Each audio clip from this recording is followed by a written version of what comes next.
I found that my whole family could hear my inner voice. But soon their mentality completely collapsed. When I was taken home on the first day, I complained in my heart that the nanny had a crush on my dad and stuffed things into her body. DA 2, my mother fired the nanny. DA 3, I complained about my eldest sister being stupid and betrayed by her best friend, but she got so angry that her fiancé went bankrupt and ended up living on the streets. Everything was normal, but suddenly I found that my whole family suddenly became nice to me and started to ignore my adopted son. The adopted son never figured it out until his death. He hasn't changed, so why do people hate him more and more? As soon as I got out of the car, before I had time to admire the luxurious villa in front of me, the housekeeper came up to me quickly. Master, madam, you're finally back. Master Lin Ze'an is making a fuss about running away from home. My parents, Lin Xan and Susan, were panicked. Chapter 1. 3 days ago, the Lin family learned that the son Lin Ze'an, whom they had raised for 20 years, was not their biological son.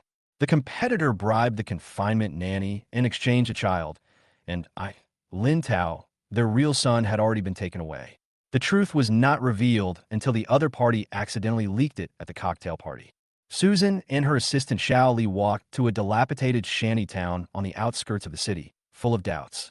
Is this where Tao lives? She frowned, wearing an elegant cheongsam that didn't fit in with the environment. The walls were mottled, and the air was filled with a foul smell.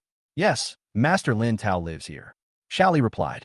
They entered a narrow alley and finally came to a dilapidated door. In the yard, I sat quietly in my wheelchair, holding a kettle and watering the flowers. My movements were slow and my arms were shaking, and it was obvious that I was in some inconvenience. Why is he like this? Susan asked anxiously, her eyes red. Xiao Li was also confused. He wasn't like this before. No matter what, he is my son. She gathered her emotions and prepared to step forward. Suddenly, a strange voice sounded in her ears with a teasing tone. Look at the time. My biological mother should be here soon, and that fake young master should be here too. TSK. He is indeed a wild child picked up from outside, and he actually found a pregnant woman to trick me. Susan stopped abruptly and looked around vigilantly. There was no one else in the yard except her and Xiao Li. Hey, Tao, she whispered. The young man in the wheelchair turned his head, his eyes full of surprise. You are. I felt confused. My face turned pale, and my lips trembled slightly. Her voice was like a warm palm, holding my heart. Tao, I am your mother, your biological mother. She grabbed my hand, tears in her eyes. However, that voice rang in my heart. My mother's hands are so warm, and she is so gentle.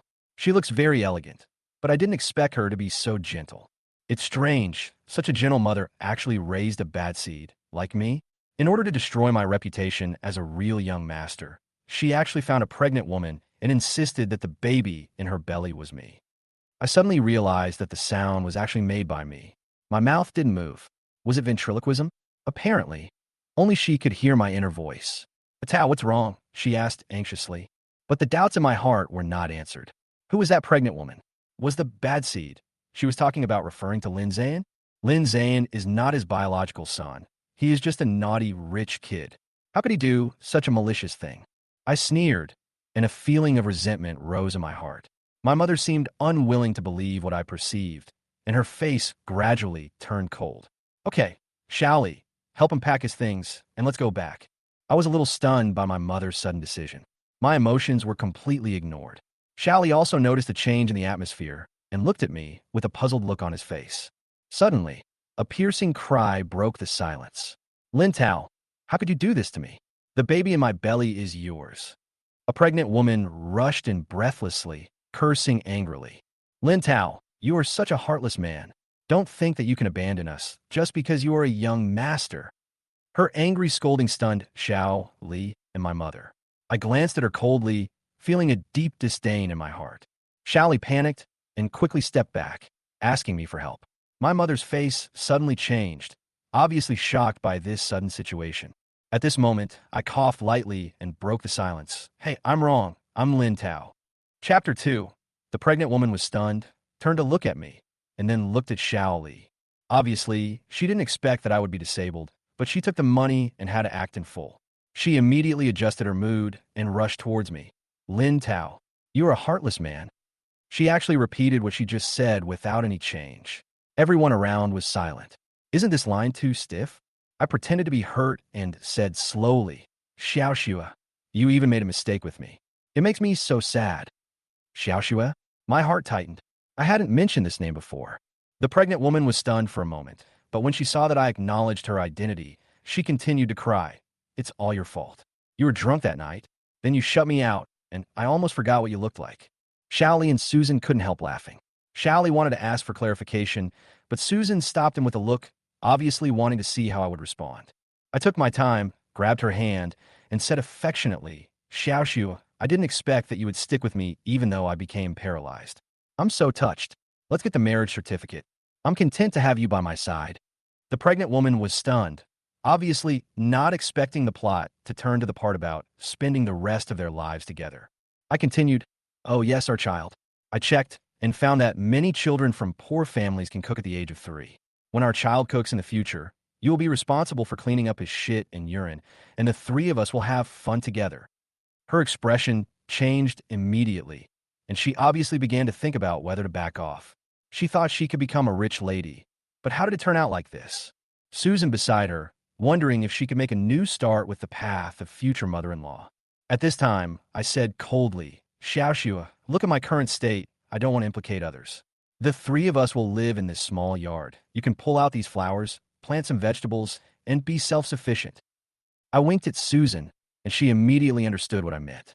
Susan said coldly, the Lin family has strict rules. Since a Tao wants to abandon you, he is ungrateful and does not deserve to return to the Lin family. As for you, she turned to the pregnant woman. You are pregnant before marriage, your behavior is not good, and the Lin family will not tolerate you. The pregnant woman was speechless. She obviously didn't expect the rich family to be so straightforward. She thought that as long as she had a child, she would have a place in the family, but in the end, she suffered the consequences. I smiled and turned the wheelchair. Xiaoxua, let's go get the certificate. The pregnant woman panicked, broke free from my hand, and ran out quickly, muttering as she walked. If I had known he was a dead cripple, I wouldn't have come. Damn it, you tricked me into serving you, you wishful thinking. Looking at her embarrassed back, I breathed a sigh of relief, stood up easily, and put down the wheelchair. Thank you, Uncle Zhang. I'll return the wheelchair to you. Returning to Susan, I smiled and said, Mom, my things are packed, we can go. Susan looked at me with a warm smile in her eyes and felt relieved. I was indeed a smart child, and I could defuse this conspiracy skillfully. However, my previous thoughts came to mind. Lin Ze'an is not his biological son, but he was raised by Susan since he was a child. How could he do such a thing? She was still full of doubts. My luggage was very small, with only a faded old backpack. Susan felt very distressed when she saw it, and immediately asked Shaoli to buy some new clothes for me. Just as we were about to leave, 2 luxury cars parked in the distance, one a Porsche and the other a Bentley. Tao, your father is here. Susan pointed at Bentley and smiled. Your father is usually very busy. He knew I was coming to see you today, so he turned down work. When Lin Xan got off the car, he almost jumped up with excitement. When he saw me, his eyes were full of excitement and pride. Is this our biological son? Great, he inherited my genes. I looked at him and sneered in my heart. He is indeed my father. Even women have remembered this face as their business card. Suddenly, the voice in her heart rang again. Tistiske, he is indeed my father. He is really handsome. No wonder women are all around him. At this moment, Susan's face suddenly darkened. Chapter 3. I quickened my pace and sat in the passenger seat. Lin Xan and Susan obviously didn't know that I could hear their thoughts, but they didn't ask any more questions and sat directly in the back seat. After the car started, my eyes swept to the driver, Sister Zhang, from time to time. Sister Zhang, you don't look very well. If you feel uncomfortable, you can drive slower. I said casually. Lin Xan looked at Sister Zhang in confusion. Sister Zhang, are you feeling uncomfortable? It's okay. She denied it hastily, her voice a little flustered. Oh, of course you're okay now, but you won't be okay later. My inner voice sounded mocking. Tisk, it's fine if she has a crush on her dad, but she even secretly plays that kind of thing while driving. How perverted. I continued to complain. Ah, Dad, don't move. The remote control is right under your butt. I felt a sense of pleasure from playing a prank. Lin Xan was so frightened that he moved his butt and slammed the brakes on the car. No, sorry. There's someone in front of me. Sister Zhang's voice was trembling. But now the car was empty, with no one there at all. Seeing her stuttering, Lin Xan and Susan also realized something was wrong. Lin Xan felt nauseous and was shaking with anger. Pull over. Ah, Mr. Lin. Sister Zhang heard the order and did not dare to disobey, so she quickly parked the car on the side of the road. I watched all this with pride, secretly delighted. Lin Xan opened the driver's door and pulled Sister Zhang down. Get lost, he shouted angrily, stepped on the accelerator without hesitation, and drove away at high speed. In the back, Sister Zhang screamed heartbreakingly, Boss Lin, I have nowhere to go. Please let me go back with you. In the car, I felt Lin Xan's anger and Susan's silence. Susan quickly called Xiao Li and fired Sister Zhang directly. Lin Xan realized that Susan also heard my voice. He pulled the corner of his mouth awkwardly, looked at Susan through the rearview mirror, and explained awkwardly, I really don't know. Susan glared at him coldly without saying a word. Hey, I didn't expect my dad is still a henpecked husband. So pitiful. I smiled, and I was very touched. He is really my son, and he can completely understand my humor. Susan's expression finally eased a little. She knew that many women wanted to get close to a wealthy man like Lin Xan, and he had been concentrating on his career over the years and was a quiet man. Tao, you could take a nap if you were tired. Susan said gently. Okay. I nodded, leaned back in a chair, and closed my eyes. Mom is so gentle, but this gentleness won't last long. When I get home, she will have to face the fact that I want to run away from home. I guess she will be so angry that she will hate me. By then, no matter it is my father, my mother, or even the housekeeper, they will not have a good impression of me. I smiled secretly. I am thick-skinned enough. I will never give in on this matter. Lin Ze'an would run away from home. Lin Xan and Susan were suddenly stunned. Lin Ze'an these days and promised him that he would still be a member of the Lin family and his shares would remain unchanged. Lin Ze'an didn't seem to have any objections. So why did something like this suddenly happen? An hour later, the car drove into a villa in the suburbs. As soon as it stopped, the housekeeper came over in a hurry. Master, madam, you are finally back. The young master is making a fuss about running away from home. Lin Xan and Susan's faces changed instantly, and they felt nervous. However, they were well prepared and did not panic. Following the housekeeper to the living room, they saw Lin Ze'an coming downstairs with a suitcase in his hand. Dad, Mom, you're back. Lin Ze'an forced a smile. I've thought about it for a long time, and I still think it's better to leave this home. After all, my brother is back, and I have to give him the home. He looked at me with reluctance and sadness in his eyes. Logically, his parents should comfort him and keep him. But I know that Lin Xan and Susan learned some truth from my inner voice. Their eyes became solemn, and they were no longer eager to keep me. Chapter 4. Lin Ze'an continued to carry his suitcase downstairs. Seeing this, the housekeeper hurriedly advised, Master, you are the most beloved son of the master and the mistress. They don't want you to leave. Lin Ze'an shook his head firmly. The Lin family has raised me for 20 years. I am content and cannot ask for more. These words moved Lin Xan and Susan. After all, Lin Ze'an had raised his son for 20 years, and no matter whether he was his biological son or not, the relationship was still deep. Xiao Ze'an, we agreed that we were not going to drive you away, but just bring Tao back. Susan gently persuaded. Lin Xan also spoke to comfort him. Yes, Xiao Ze'an, you will always be our son. However, Lin Ze'an shook his head coldly. Everything on me originally belonged to him. If I continue to stay, the Lin family will not be able to accommodate me sooner or later. He cleverly pushed the conflict onto me, as if he had become the victim. How was this possible? Susan was full of doubts. The Lin family had always lived a peaceful life. Although Lin Ze'an was naughty, he was also obedient. Now that I'm back, will it ruin everything? Just as they were hesitating, my inner voice rang out. Keep pretending. Your acting is so poor that only Dad and Mom will be fooled. He knew you wouldn't let him go, so the box was empty, just for show. Lin Xan frowned, and Susan understood. When Lin Ze'an came down from upstairs, Susan immediately stepped forward and took his box. Lin Ze'an was stunned and hurriedly pulled the box behind him. Susan's heart moved, and she felt that the box was unusually light. It was empty. Lin Ze'an realized that he had been discovered, and quickly forced a smile. Since I am not their biological child, then these things do not belong to me. He took out a few luxury car keys from his bag, and a hint of coldness flashed in his eyes. This is your birthday gift to me. I don't need it anymore. After saying that, he threw the keys away coldly. Lin Xan and Susan's eyes flickered with hesitation. Lin Ze'an was indeed willing to give up his favorite car, and their doubts deepened. Did we misunderstand him? Susan whispered. At this moment, I took the key from Lin Ze'an. Ew. Lin Ze'an's chest choked with anger, but he suppressed his anger and forced a smile. These are birthday gifts from Master Lin and Madam Lin. Don't despise them, brother. I smiled and said, how could I dislike it? These cars are worth a lot of money if they are resold. Just kidding, how could I dislike it? But I have to make plans for myself. After all, the Lin family is about to go bankrupt. Soon as this thought came out, Lin Xan and Susan turned pale. How could the Lin family, one of the best families in Beijing, go bankrupt? However, every word I said seemed to foreshadow some kind of crisis. Just as they were lost in thought, there was a noise at the door and a tall woman in a black windbreaker walked in. She looked around at everyone present. Her eyes stopped at the car keys in my hand and snorted coldly. You just came back and you're already stealing other people's things. You really are from the countryside. Ye. Susan frowned and spoke immediately. I looked up and saw that Lin Shuge had a beautiful face, long hair like a waterfall, a height of 1.72 meters, and slender legs, which made her look very impressive.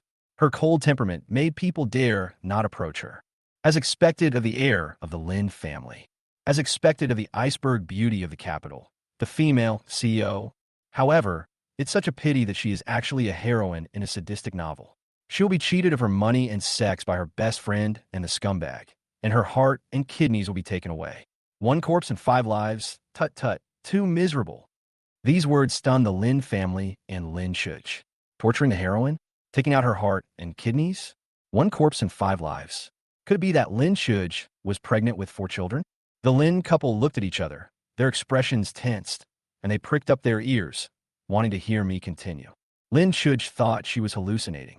Although she had a fiancé with a good family background and strong abilities, she could not understand the extreme situations I was talking about.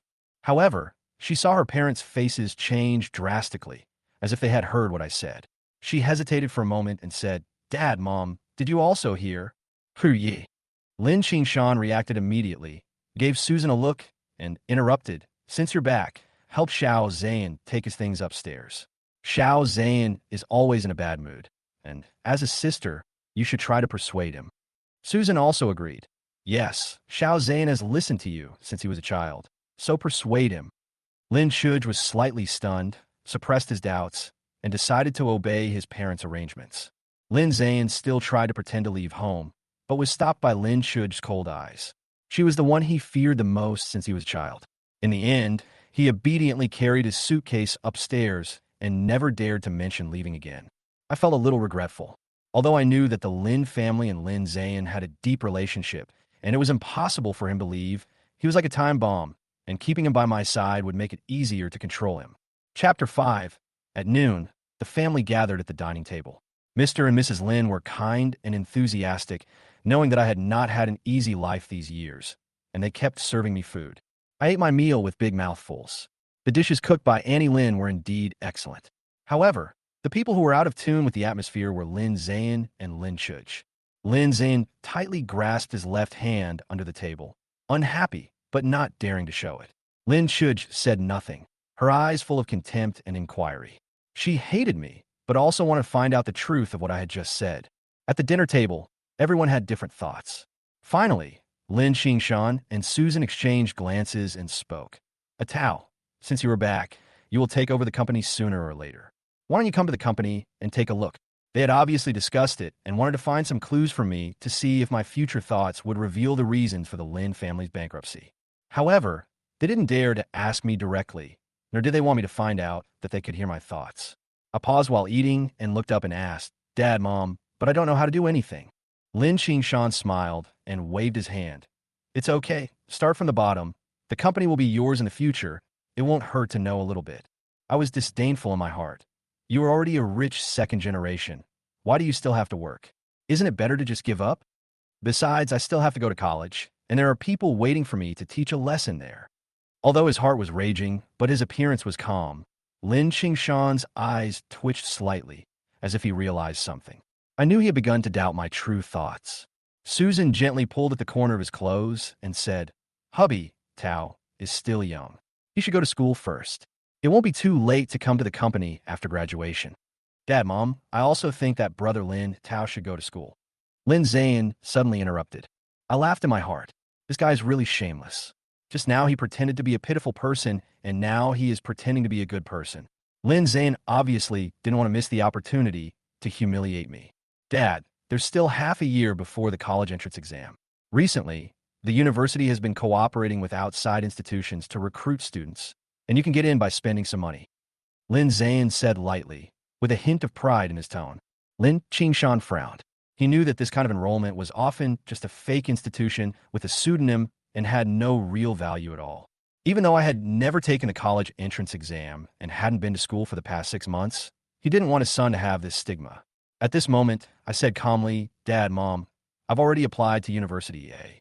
Lin Zhang's eyes flashed with disdain, and he sneered, a university? How could you possibly get into a university? It's really embarrassing to use these fake information to deceive your parents. I didn't panic at all. I opened my phone, displayed the student backend interface of University A, and said calmly, finance major. Lin Zhang's eyes narrowed. He looked at my phone with a hint of suspicion in his eyes. The student backend of a university is strictly protected and can only be used by students of a university. Lin Ze'an obviously couldn't believe it. His face changed. How is this possible? You can't possibly have such a high score. I smiled faintly, secretly pleased that Lin Zhang's guess was not worth mentioning. This is not a screenshot, I said. Lin Zhang quickly reached out and poked the screen, trying to expose the lie, but he found that the screen was sliding normally and it was clearly not a picture. This is impossible. Could someone fake the student website of University A? Lin Zhang was almost going crazy with anxiety. I knew what he was thinking and laughed inwardly. I didn't care about these doubts. After all, I had the facts in my hands, and whoever questioned could provide evidence. Lin Zan looked unwilling but still insisted, Dad, Mom, don't be fooled by him. Susan frowned and said coldly, Xiao Zan, don't speculate about others without reason. What reason does a Tao have to lie to us? Lin Zan immediately realized his impatience and quickly changed his words. I'm just worried that he will be cheated. The news said that some people pretended to be students to cheat money. After hearing this, Susan's expression finally eased a little. Lin Qingshan looked at me, hesitated for a moment, and said, a Tao. Actually, what Xiao Zhan said makes sense. You should tell us the details of the situation so that you don't get fooled. I sighed, put down my chopsticks, picked up my phone, and made a call. Chapter 6. The call was quickly connected, and a gentle voice came from the other end. Student. Lin Tao, what's wrong? Teacher Lee, I would like to learn about the required courses for the first year finance major in advance, so that I can make up for it more easily. I said politely, sure, I'll send it to your email later. Tao, have you dealt with your matter? If you need any help, please let me know. Teacher Lee's tone was full of concern. Don't worry, Teacher Lee, you will be able to go back to school soon. After a brief greeting, I hung up the phone, looked up at the person at the table, and said calmly, this is my counselor, Ms. Li Xiaoli from the finance department of University A. Lin Ze'an suddenly burst out laughing. Lin Tao, you are definitely being deceived, right? How can you make up for it after not attending school for half a year? If that were possible, wouldn't the school be in chaos? You really are from the countryside. You don't know anything, and you can even be fooled by such a crude scam. His undisguised sarcasm made the atmosphere even more tense. Lin Qingshan and Susan also began to feel that something was wrong. I sighed softly, my eyes calm. Dad, I remember you have a cooperation with University A. It shouldn't be difficult to call the Student Registration Management Center, right? Lin Qingshan hesitated for a moment, then gritted his teeth and dialed the number. Mr. Zhang, could you please check my son's academic record? He's majoring in finance. Not long after, the document was sent over. Lin Qingshan quickly scanned it, and his face changed slightly. Lin Tao, male, ID number XXX, admitted as an exception due to participating in a confidential project. After reading the information, he looked up at me, with a flash of shock in his eyes. Confidential project? Lin Shuj also looked up, with a puzzled look on his face. The Lin family's company was also involved in some scientific research projects, and she seemed to know the meaning of special admission. But she didn't understand how a country boy like me could be involved in top scientific research projects. At this moment, Lin Zan interrupted with a sneer. Oh, still keeping it a secret? I think the school just took the money and made an excuse. Lin Tao, tell us, what confidential project are you involved in? I said calmly. Lin Ze'an, you'd better be careful and don't step on other people's bottom line. Lin Ze'an was stunned, not understanding what I meant at all, and continued to mock me. Oh, you're quite good at pretending. Do you want your whole family to be embarrassed with you? That's enough. Susan finally couldn't help it and said sternly. She looked at Lin Ze'an and felt dissatisfied. The Lin family had been so good to him over the years. How could he be so ignorant and fearless? Seeing that his parents' faces were not looking good, Lin Shuj patiently explained. Xiaozine, this kind of confidential project requires a confidentiality agreement to be signed. If it is leaked, it will be investigated. Lin Z'an's face froze for a moment, but he still refused to give up. Then how do you explain that he hasn't been to school for the past 6 months? Just as he finished speaking, Lin Xan's phone rang. It was an unfamiliar number. After he answered the phone, Teacher Li Xiaoli's voice came again. Dad Lin Tao, I'm Lin Tao's counselor Li Xiaoli. I'm calling you to explain his academic status. Teacher Li explained that the school cherished me as an excellent student. With his level, he doesn't need to take a leave of absence. He can make up for the lessons later. I have discussed this with the leaders above. Don't worry, don't stop him from going to school. Lin Xan agreed awkwardly, and after hanging up the phone, he glared at Lin Ze'an with dissatisfaction. Susan noticed a detail. Tao, what did Teacher Li mean by don't stop you from going to school? Did your previous adoptive parents stop you from going to school? I lowered my head and didn't want to say more. This matter is rather complicated. I will explain it to you later.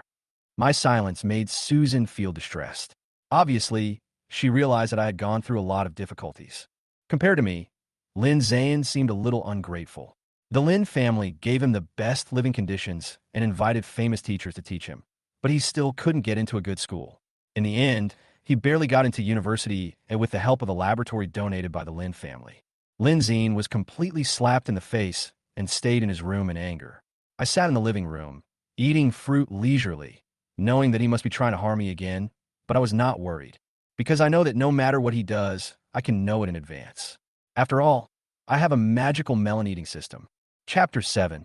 After I traveled to this world, I obtained a seemingly useless melon-eating system. At first I thought it was useless and nothing compared to other cheat codes. But now I find it interesting. At least it satisfies my need to eat melons. Host, new news has arrived. The system's excited voice sounded. Lin Ze'an just stuffed the sexy underwear of the second daughter of the Lin family into your quilt. Be prepared to be considered a pervert. I suddenly had a headache. Why did the system eat the melon on me? I heard sneaky footsteps upstairs just now, and I felt something was wrong, but I didn't expect it to be this. At the same time, Lin's parents and my eldest sister Lin Shuj also heard my voice. Damn it, Lin Ze'an actually did such a despicable thing, slandering me for stealing my second sister's underwear. He must be crazy. My father scolded. Wait, could this guy have a criminal record? The mother thought calmly. Who in their right mind would think of such a thing? Lin Shuj was also stunned, obviously not believing it, but her reaction was the same as theirs, thinking it was impossible. I knew in my heart that once my second sister Lin Baixian found out about this, her cleanliness would send me directly to jail.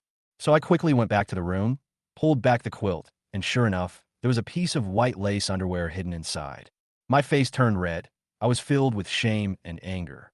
If this gets discovered, my second sister will chop me into pieces. Just as I was about to quietly put the underwear back, I heard Lin Baishuan's voice from downstairs.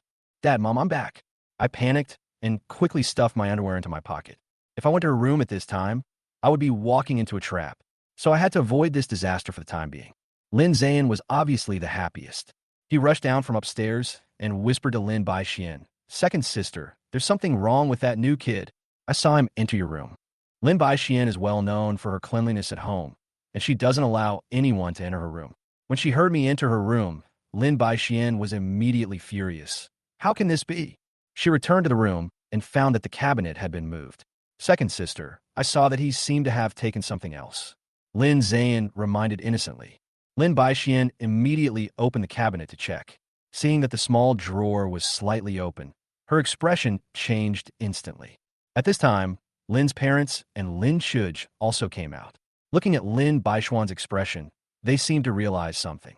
Second sister, did you lose something? Lin Shuj asked in a low voice, and Lin Baixian nodded silently. Lin Tao is still in his room. I'll go and settle the score with him. Lin Ze'an was secretly delighted, thinking that everything was going according to plan. He immediately rushed to my room. Lin Tao, Open the door. I know you are in there. After knocking a few times, I opened the door and asked innocently, what's wrong? You stole my second sister's things, and you're still pretending to be innocent? Lin Ze'an pushed open the door and saw my bed, secretly delighted. Lin Tao, now that things have come to this, take out the things, he said provocatively. I responded with a confused look on my face. What are you taking? Lin Ze'an rolled his eyes. Are you still pretending to be stupid? His words were obviously full of dissatisfaction. Oh, you must have seen it wrong. I answered calmly. Lin Ze'an thought I would defend myself, but I simply denied it and stopped talking. My calmness stunned him. How could I be wrong? Lin Ze'an said angrily. Do you dare to let me search? Oh, then search it, and remember to clean it up after you're done. I sat down leisurely and said lightly. Lin Ze'an was secretly delighted and began to pretend to open the cabinet. Then he walked to the bed and pulled back the quilt. Everyone, come and see, this is not. He stopped talking before he finished. I sneered. The underwear that was hidden had disappeared without a trace. Chapter 8. There were only a few worn-out men's underwear left in the quilt.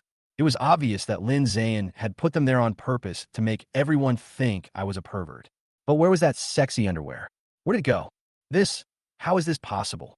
Lin Ze'an frantically rummaged through the bed, which instantly became a mess. Hey, don't touch my underwear. I shouted angrily. What's wrong with you? Why are you pulling other people's underwear?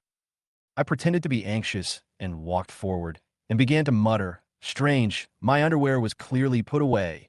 How did it end up under the quilt? The atmosphere became awkward as others watched Lin Ze'an throwing his underwear around.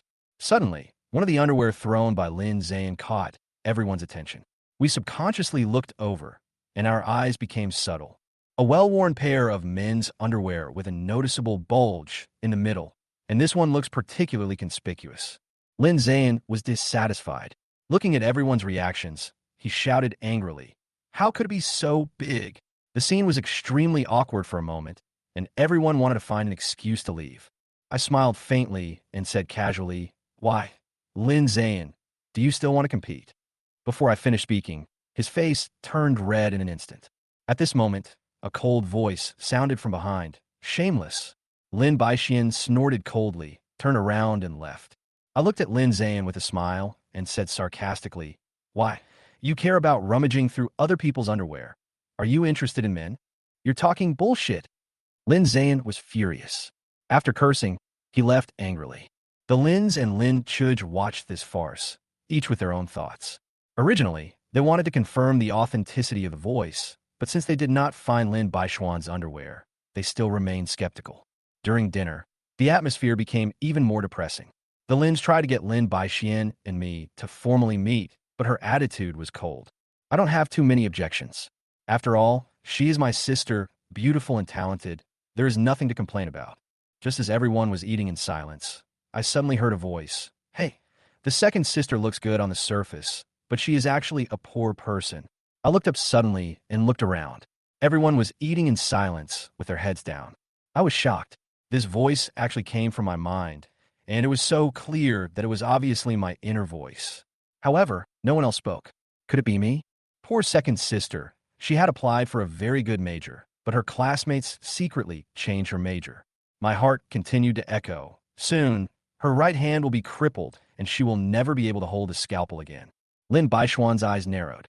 Obviously, she had heard it, and suddenly realized that she had never told anyone that her volunteer choice had been changed. She always thought that she had filled in the wrong application form, but now looking back, it seems that someone really had tampered with her application. She couldn't help but prick up her ears, wanting to hear more, but I was concentrating on chewing my elbow and completely ignored her questions. More questions gradually arose in her mind. Do I really know this?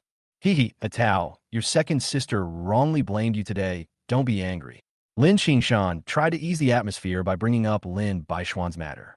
I shook my head lightly and said calmly, it doesn't matter, my second sister is also anxious.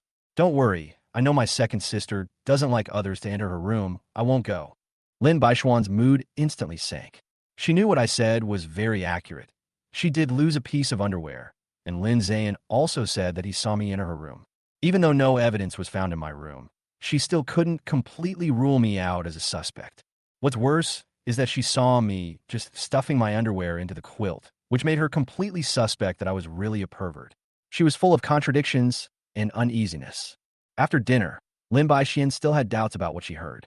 She always believed in science and thought that these supernatural things could not happen. After thinking about it, she decided to contact a familiar psychiatrist and prepare for a checkup. Perhaps it was because of too much work pressure that caused the auditory hallucinations. She knew very well that without solid evidence, she could not believe any voice she heard. Chapter 9. At night, the Lins lay in bed, tossing and turning, full of doubts. They began to wonder whether my voice was true or false. Some of the things that happened during the day came true, but Lin Ze'an's accusation of me hiding the underwear has not been confirmed yet, so I can't act rashly. They felt guilty. After all, I had a hard time these years. After some discussion, they decided to make up for it in the simplest and most brutal way. Buying a car and a house. Whatever Lin Xan has, I must have too. My desk was filled with real estate documents. Now, take a look and see if there is anything you like. Susan asked gently. Lin Ze'an, who was standing by, watched this scene, gnashing his teeth in hatred and clenching his fists, but he didn't dare to say a word. I was a little confused. After all, I had just come here and knew nothing about this world. Looking at the pile of real estate information in front of me, I was even more at a loss. Most of the information was real estate propaganda, with no real reference value. When I was at a loss, I suddenly thought of the system. Let's give it a try. There is no other choice anyway. The melon eating system is online. The system's voice sounded, and then a bunch of real estate information appeared. Jinfu Home, average price $38,000, no disasters in 50 years, and the room for appreciation is minimal. Emerald Garden, average price $62,000, appreciation potential is only 5%. Future City, average price $43,000, there will be fires and jumping incidents in the next 50 years, appreciation potential is negative 50%. I frowned and found that these places had no investment value at all, and almost all of them are losses. At this time, the system reminded again, host, the price of a piece of wasteland is about to double. It's worth paying attention to. My eyes lit up, and I pointed to a map. Mom, I want this. Oh, Longxing Garden. Susan looked at me with a puzzled expression. After all, the house price in this place is only about 10,000 yuan, and it is just an ordinary community. I shook my head, picked up a pen, and circled a piece of wasteland. It's not Longxing Garden, it's here. Susan looked at me in confusion. This is a piece of wasteland. Yes, it's this wasteland. I said firmly, Mom, can I have this piece of land? Lin Ze'an sneered beside him. You really have good taste, just this piece of broken land? I ignored him and continued looking at Susan. Mom, the price of this land will double in less than half a month. She frowned. She knew real estate and knew that this piece of land was located in a remote suburb, and the price of the property had not changed in years. How could the price suddenly increase? Just as she hesitated, my inner voice sounded again. Hey, a mine owner has had very bad luck this year and is looking for a feng shui location to build a house. He will take a fancy to this piece of land soon. Susan's eyes suddenly lit up. She knew that no one was paying attention to these plots of land. If the price really went up, it would be a sure win. Lin Ze'an looked at Susan's hesitation and said sarcastically, Mom, do you really believe him? Our Lin family hasn't received any news about the price increase of that piece of land. How could he know? I think he is just fooling you. Okay, Tao, I'll ask my assistant to handle the formalities this afternoon. Susan finally made a decision. I nodded and smiled with satisfaction. This piece of land is not worth mentioning to me. Compared with the money I've spent on Lin Ze'an over the years, it is almost nothing. However, Susan was still a little conflicted. Should she trust my heart and buy the other plots of land around? But she finally decided not to make a large-scale investment. Time was running out, so she decided to take care of this plot of land first. She hurried to the study to call Lin Xan. Lin Ze'an was so angry that he was shaking all over. He was extremely angry when he saw his mother completely ignoring him. But I ignored his anger and went for a walk in the back garden. Not long after, Lin Xan rushed back after receiving a call from Susan. After discussion, they decided to quietly buy several surrounding plots of land in addition to the plot I selected, and register them under the company's name. The price of these lands is nothing to the Lin family.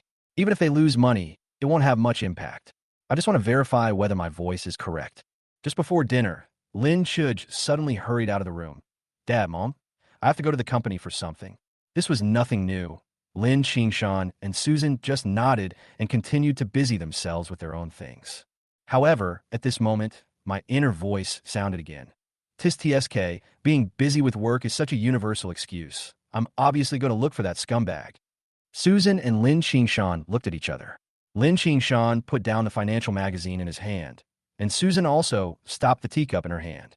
They both pricked up their ears at the same time.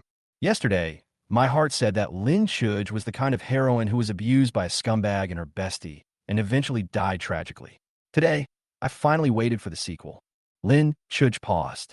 Although she had doubts about my words, she couldn't help but want to listen to what was related to her. The family of three held their breath, pricked up their ears, and patiently waited for the next words. Chapter 10. My inner voice echoed in my mind, and the content was horrifying. The scumbag by phone pretended to be with the eldest sister for the power of the Lin family, cheated her for money, seduced her for sex, and even stole the company's secrets, which eventually led to the death of his parents and the collapse of the company. And when the eldest sister was pregnant, by phone took the opportunity to completely shut down the company, and the equity was transferred. What's even more terrifying is that by phone had been having an affair with the eldest sister's best friend for a long time. The best friend lied to him that she needed a kidney transplant. By phone took out the eldest sister's kidney without hesitation, causing her to die on the operating table. That best friend was really cruel. She watched my elder sister die and took her heart. As for Lin Ze'an, for a little bit of profit, he actually helped by phone to pursue my elder sister. It's really ridiculous. These words chilled my whole body. I could feel the shock on the faces of the three members of the Lin family. Lin Xan and Susan were so angry that they almost exploded, but they seemed to ignore the news of their deaths mentioned in my voice and were only concerned about how to protect their daughter. These are just thoughts, not necessarily true. Susan gently squeezed Lin Xan's hand, signaling him to calm down. Lin Xan took a deep breath and slowly relaxed. Lin Shuj was obviously confused and wanted to hear more, but I remained silent. This made her decide to take action. Dad, Mom, I'll bring our phone back for dinner tonight. You haven't seen each other for a long time. Her sudden proposal stunned the Lin couple. It seemed that they also wanted to know the truth. However, at this moment, my inner voice rang out again. That scumbag can't come tonight. His hemorrhoids have exploded and are bleeding. He is lying in the anorectal department of the People's Hospital. Hee. Hearing this gloating hee, Lin Shuj couldn't help but hold her forehead. She just received a call from by phone, saying that he was too busy to get away. It turned out to be a hemorrhoid problem. She felt a little uneasy. Lin Shuj hurried out to pick up the document from another company as agreed. When she delivered them to Bai Feng's office, she found that he was not there at all. The assistant thanked him nervously. Ms. Lin, it's all thanks to you otherwise. She looked around and asked, where's President Bai? Didn't he say he was busy? Why isn't he in the company? President Bai had some urgent matters to attend to and had to go out for a social event. He really can't get away. The assistant's face stiffened. She nodded and didn't ask any more questions, but she had a plan in mind. She quickly rushed to the People's Hospital, and sure enough, she saw Bai Feng in the VIP ward of the anorectal department, lying on the bed, looking miserable. Lin Shuj's face turned extremely ugly. She didn't care that Bai Feng concealed his illness, but she had confirmed the truth of my words. This scumbag would really ruin her life. She narrowed her eyes. Her love brain was completely broken. At night, Lin Shuj went home alone, sat down silently, and looked at the food on the table. She did not mention Bai Feng's matter, and everything seemed normal on the surface. Lin Xan and Susan exchanged a look and immediately understood. Lin Shuj's silence meant everything. What I said was not groundless. In order not to embarrass their daughter, they did not mention Bai Feng again. Lin Shuj took out a delicate little box from the shopping bag and handed it to me. Atao, I bought you a gift. See if you like it. This scene stunned everyone. Yesterday, Lin Shuj said that I was from the countryside and only cared about money. Why did he suddenly send me a gift today? I turned around and looked at her, my eyes full of curiosity. Give it to me? Yes. Lin Shuj responded briefly, with a hint of complexity in his eyes. I opened the box and saw a low-key luxury watch inlaid with diamonds and sapphires. It looked valuable. I was shocked, and I was still thinking about the future of the Lin family. Thinking that everything would soon collapse, I naturally wanted to take advantage of this time to accumulate more private money. At this time, I couldn't help but shake my head. Sister, this watch is too valuable. I can't accept it. It's okay, it's just 1 million. It's nothing. If you like anything in the future, you can tell me, and I'll give you something better. Although Lin Shuj's tone was cold, She no longer had the hostility she had before. It was obvious that she had begun to accept me. Lin Ze'an suddenly came down from upstairs and saw this scene, and he was filled with jealousy. He suppressed his anger, walked over, and asked casually, "Sister is so nice to Lin Tao. I have always wanted this watch." He pretended to be pitiful, hoping that Lin Shuj would show some concern. In the end, Lin Shuj glanced at him coldly and said, "You want to buy it yourself." At this moment, Lin Z'an's eyes were filled with anger, but he didn't dare to flare up and could only suppress the anger in his heart. "By the way, my parents bought a house and land for Lin Tao, but they haven't bought a car yet, right? I'll take a look at cars tomorrow. I happen to know a lot about this." Lin Ze'an suddenly thought of something and tried to use this to get closer to me. Chapter 12. When the Lin family heard Lin Ze'an's words, a hint of surprise flashed in their eyes. In recent days, Lin Ze'an has been cold to me, as if he was deliberately distancing himself from me. However, after all, he has lived in this family for 20 years and is related by blood, so it is impossible for everyone to have no feelings for him. A glimmer of hope arose in their hearts. Perhaps Lin Ze'an was just temporarily unable to adapt, and today he finally calmed down, realized that he was wrong, and was ready to apologize to me. I didn't reject Lin Ze'an's proposal. Instead, I wanted to see what tricks he could play this time. The next day, he really took me to a luxury car 4S store. What I didn't expect was that Lin Ze'an's friends had already been waiting here. Lin Ze'an and I come in. They burst into laughter. "Hey, Lin Ze'an, is this the new son your parents brought back?" Their ridicule made me feel uncomfortable, but I didn't intend to pay attention to it. I knew that these people laughed at me not because of my appearance, but because they didn't take me seriously. In fact, my appearance is more advantageous than Lin Ze'an. I have handsome features, a tall figure, strong muscles, and I dress casually, but it is hard to hide my sense of superiority. It's just that his skin is a little dark, his hair is unkempt, and his clothes seem to be randomly picked. I was too lazy to explain and just walked straight into the store. When the salespeople saw us, they rushed over as if they had been electrocuted. "Gentlemen, what car do you want to see?" However, they glanced at me, ignored me, and ran straight to Lin Ze'an and his friends. I chuckled and thought, so this is how the service in this store is, judging people by the first look. I didn't care. I turned around and started looking around. This store is indeed a gathering place for luxury cars. The cheapest car costs $2 million, and the most expensive is even more expensive. I took a fancy to an Aston Martin SUV. Although it was not conspicuous, it was very suitable for a tall person like me. When I was about to take a look at the configuration inside the car, a sharp voice came from behind. "What are you doing?" I turned around and saw a woman in her 30s glaring at me. "You are not allowed to touch the cars here," she said with an extremely arrogant attitude. I felt sick, but I was too lazy to argue with her, so I turned around and sat down in a chair nearby. At this time, a cup of warm water was handed to me, followed by a whisper, "I think it's expensive too." I looked up and saw a petite girl standing in front of me, smiling shyly. She lowered her voice and added, "It's really too expensive." I glanced at the name tag on her chest. "Lu Xiao Xiao?" She nodded with a shy smile on her face. "New here?" I asked. "Yes, I just came here for internship last month." She answered. I nodded, and suddenly an idea flashed through my mind. "Lu Xiao Xiao, place an order. I want this model," I said, looking at her stunned expression. She seemed to have not yet reacted and stood there in a daze. I smiled and asked again, "When will the new car arrive?" "New car? Next month." She finally came to her senses, ran into the office excitedly, and started to sort out the paperwork. I signed casually and handed her the black card. The whole process was so smooth and simple that even I was a little surprised. Lu Xiao Xiao looked at me with excitement in her eyes. She had been working here for a month, and this was her first order, so she was obviously very happy. After signing the order, I turned around and prepared to leave, but at this moment, the salesman who had surrounded Lin Ze'an and his friends finally realized something. When he found out that these people had no intention of buying a car, he stopped being enthusiastic and became a little indifferent. I was about to leave when I heard the saleswoman who had been so cold to me suddenly mutter in dissatisfaction, "If you don't want to buy a car, leave early." Before she finished her words, I chuckled, raised my hand and shook the document I had just signed, and said coldly, "It doesn't matter if your brain is not good, but if your eyes are not good, can you stop looking at others and treat garbage as treasure?" As soon as the words fell, Lin Ze'an's face changed immediately. The salesmen also changed their faces and realized the problem, and cast dissatisfied glances at Lu Xiao Xiao. I stood up and prepared to leave, but when I walked to the door, I accidentally bumped into someone. She looked up and saw me, and her face suddenly changed. Lin Tao, why are you here? Her face suddenly turned gloomy. A flash of memory flashed through my mind, and I finally recognized her. Liang Xiaowei. She was my high school classmate, the school beauty. But now, she is wearing heavy makeup and no longer looks as pure as before.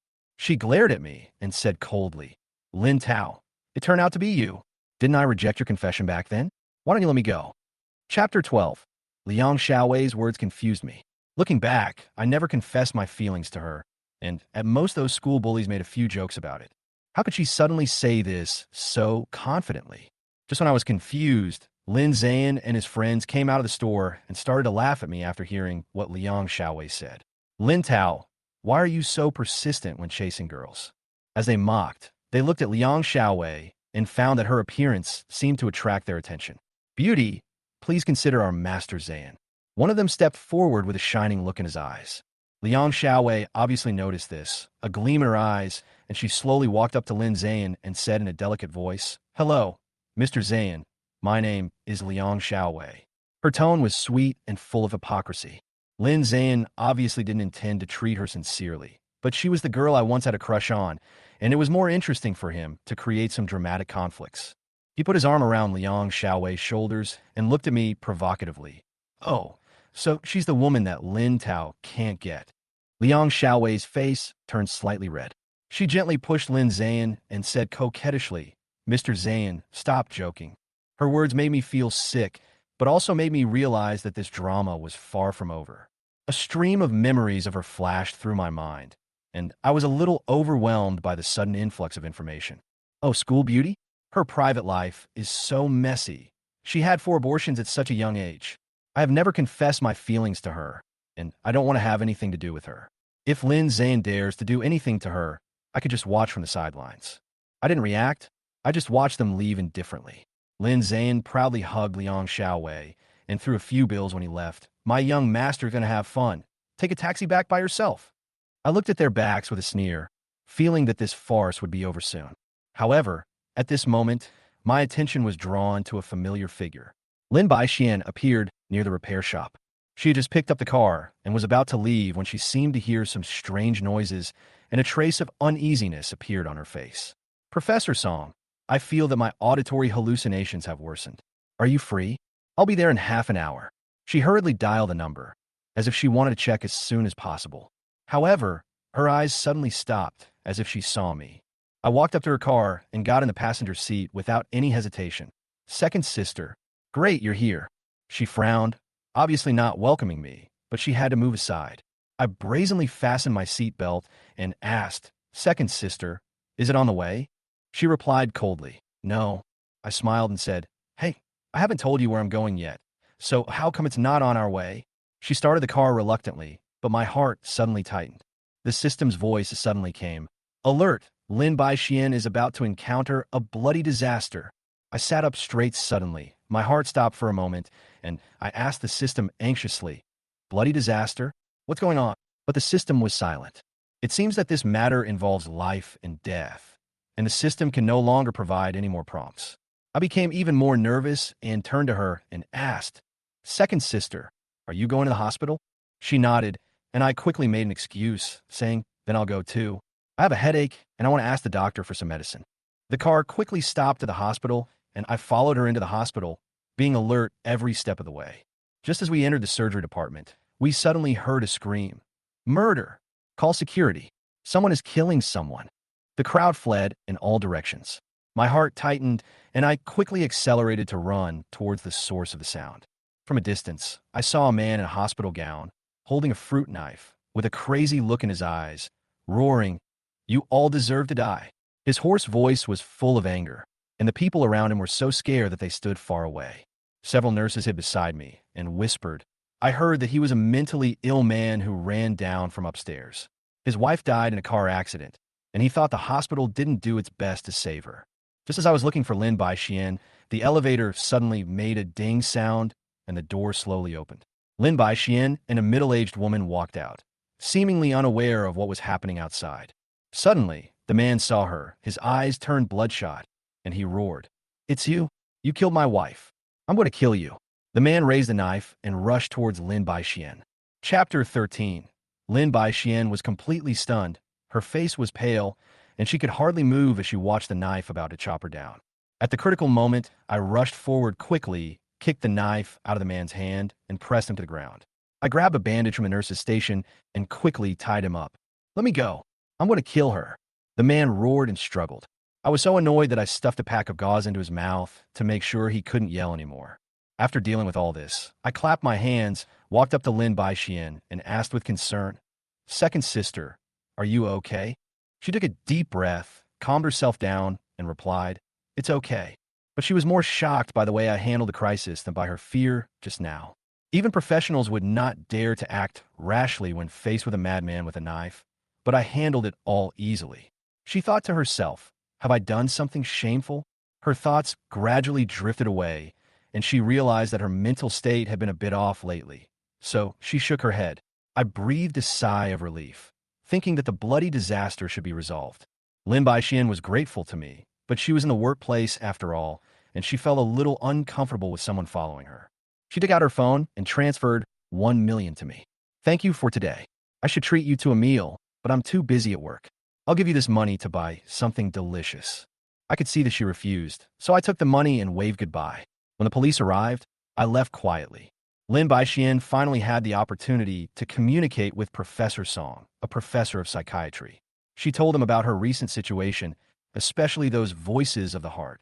Professor Song pondered for a moment and suggested to her, "Ze'an, you have been under too much pressure at work recently. You need to rest." Lin Ze'an is busy with surgeries and interns every day, which puts her under tremendous pressure. Today's incident made her even more resistant to work. She decided to take annual leave, and Professor Song also spoke for her and finally got approval. She breathed a sigh of relief and left the hospital.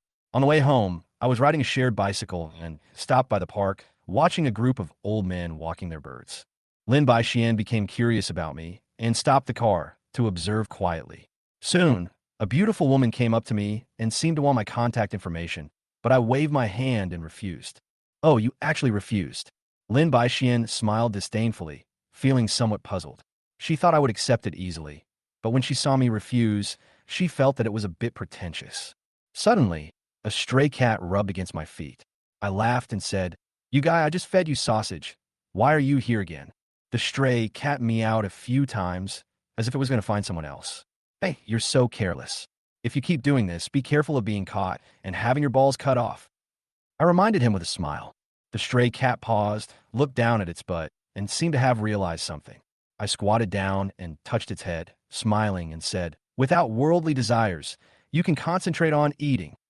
Lin Ze'an was stunned and felt that these stray cats were not wary of me, but interacted with me instead. She wondered why the cats were not afraid of me and started chatting with me. She laughed at herself and thought she was bored watching me talking to the cats. When she was about to leave, she suddenly heard me mutter in a low voice, "What? Body parts?" She was stunned for a moment, turned her head to look at me, and found that I had followed the stray cat to a remote place in the park.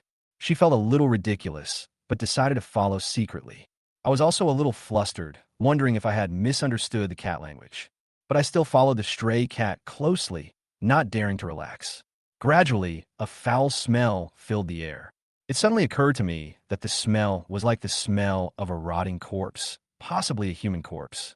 As expected, when I got closer, I saw 7 or 8 stray cats surrounding some black plastic bags and gnawing at them. The bags had been torn open by them, revealing the minced meat inside. My heart tightened and my blood seemed to freeze. Chapter 14. I almost couldn't hold back and vomited. I took a few steps back and was about to call the police. Suddenly, Lin Ze'an's voice came from behind. "Stand here and don't move. Let me check the situation first. Second sister, why are you here?" I turned around in surprise and saw Lin Ze'an here. She didn't answer, but took out gloves and a mask from her bag and hurried towards the black plastic bags. Hey, you guys, don't eat it. The meat might be poisonous. Get out of the way." I waved at the stray cats. They hesitated for a moment and finally spit out the meat in their mouths and ran away unwillingly. Seeing this, Lin Ze'an was obviously shocked that I could communicate with cats. After dealing with the stray cat, She carefully opened one of the plastic bags and picked out a few bones. She looked at the bones, and her face turned pale. "It's really a human. Call the police." As she said that, she picked up a piece of minced meat with a serious expression. I stood at the back, feeling chilled. Seeing Lin Ze'an holding a piece of human flesh so calmly, I couldn't help but think, second sister is really brave. I silently lowered my head and glanced at myself, feeling uneasy. About 10 minutes later, the police arrived at the scene and the technicians began to investigate. Lin Ze'an and I were taken aside for questioning. I described in detail the time, height, and appearance of the body. 2:30 in the morning, the person who dumped the body was about this height, had a beard, was a bit fat, and wore glasses. The police looked at me suspiciously, not understanding why I knew so much, so they checked the nearby surveillance video.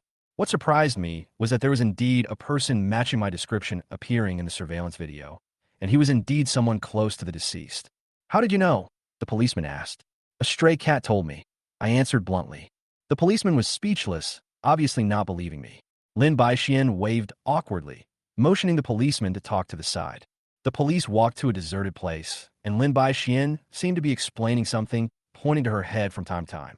The police nodded half doubtfully. After the two of them came out, the police waved us off and said, "All right, leave your phone number and ID information. We may need to record your detailed statements later."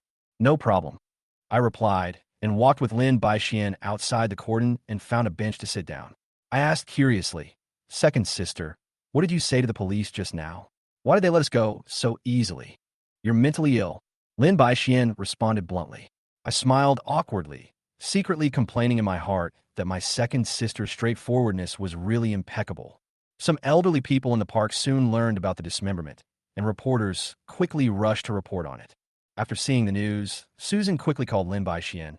"Mom, we are fine. We were just passing by." "Hey, no need to come."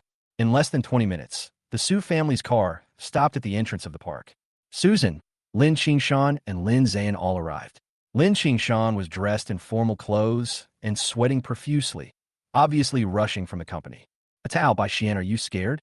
Susan tightly grasped Lin Ze'an's hand. I couldn't help but complain, how could my second sister be scared with her personality?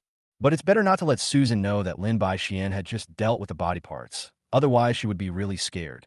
"How unlucky. How could such a thing happen to you?" Lin Xan frowned and looked at the cordon. "Ordinary people will never encounter such a thing in their lifetime."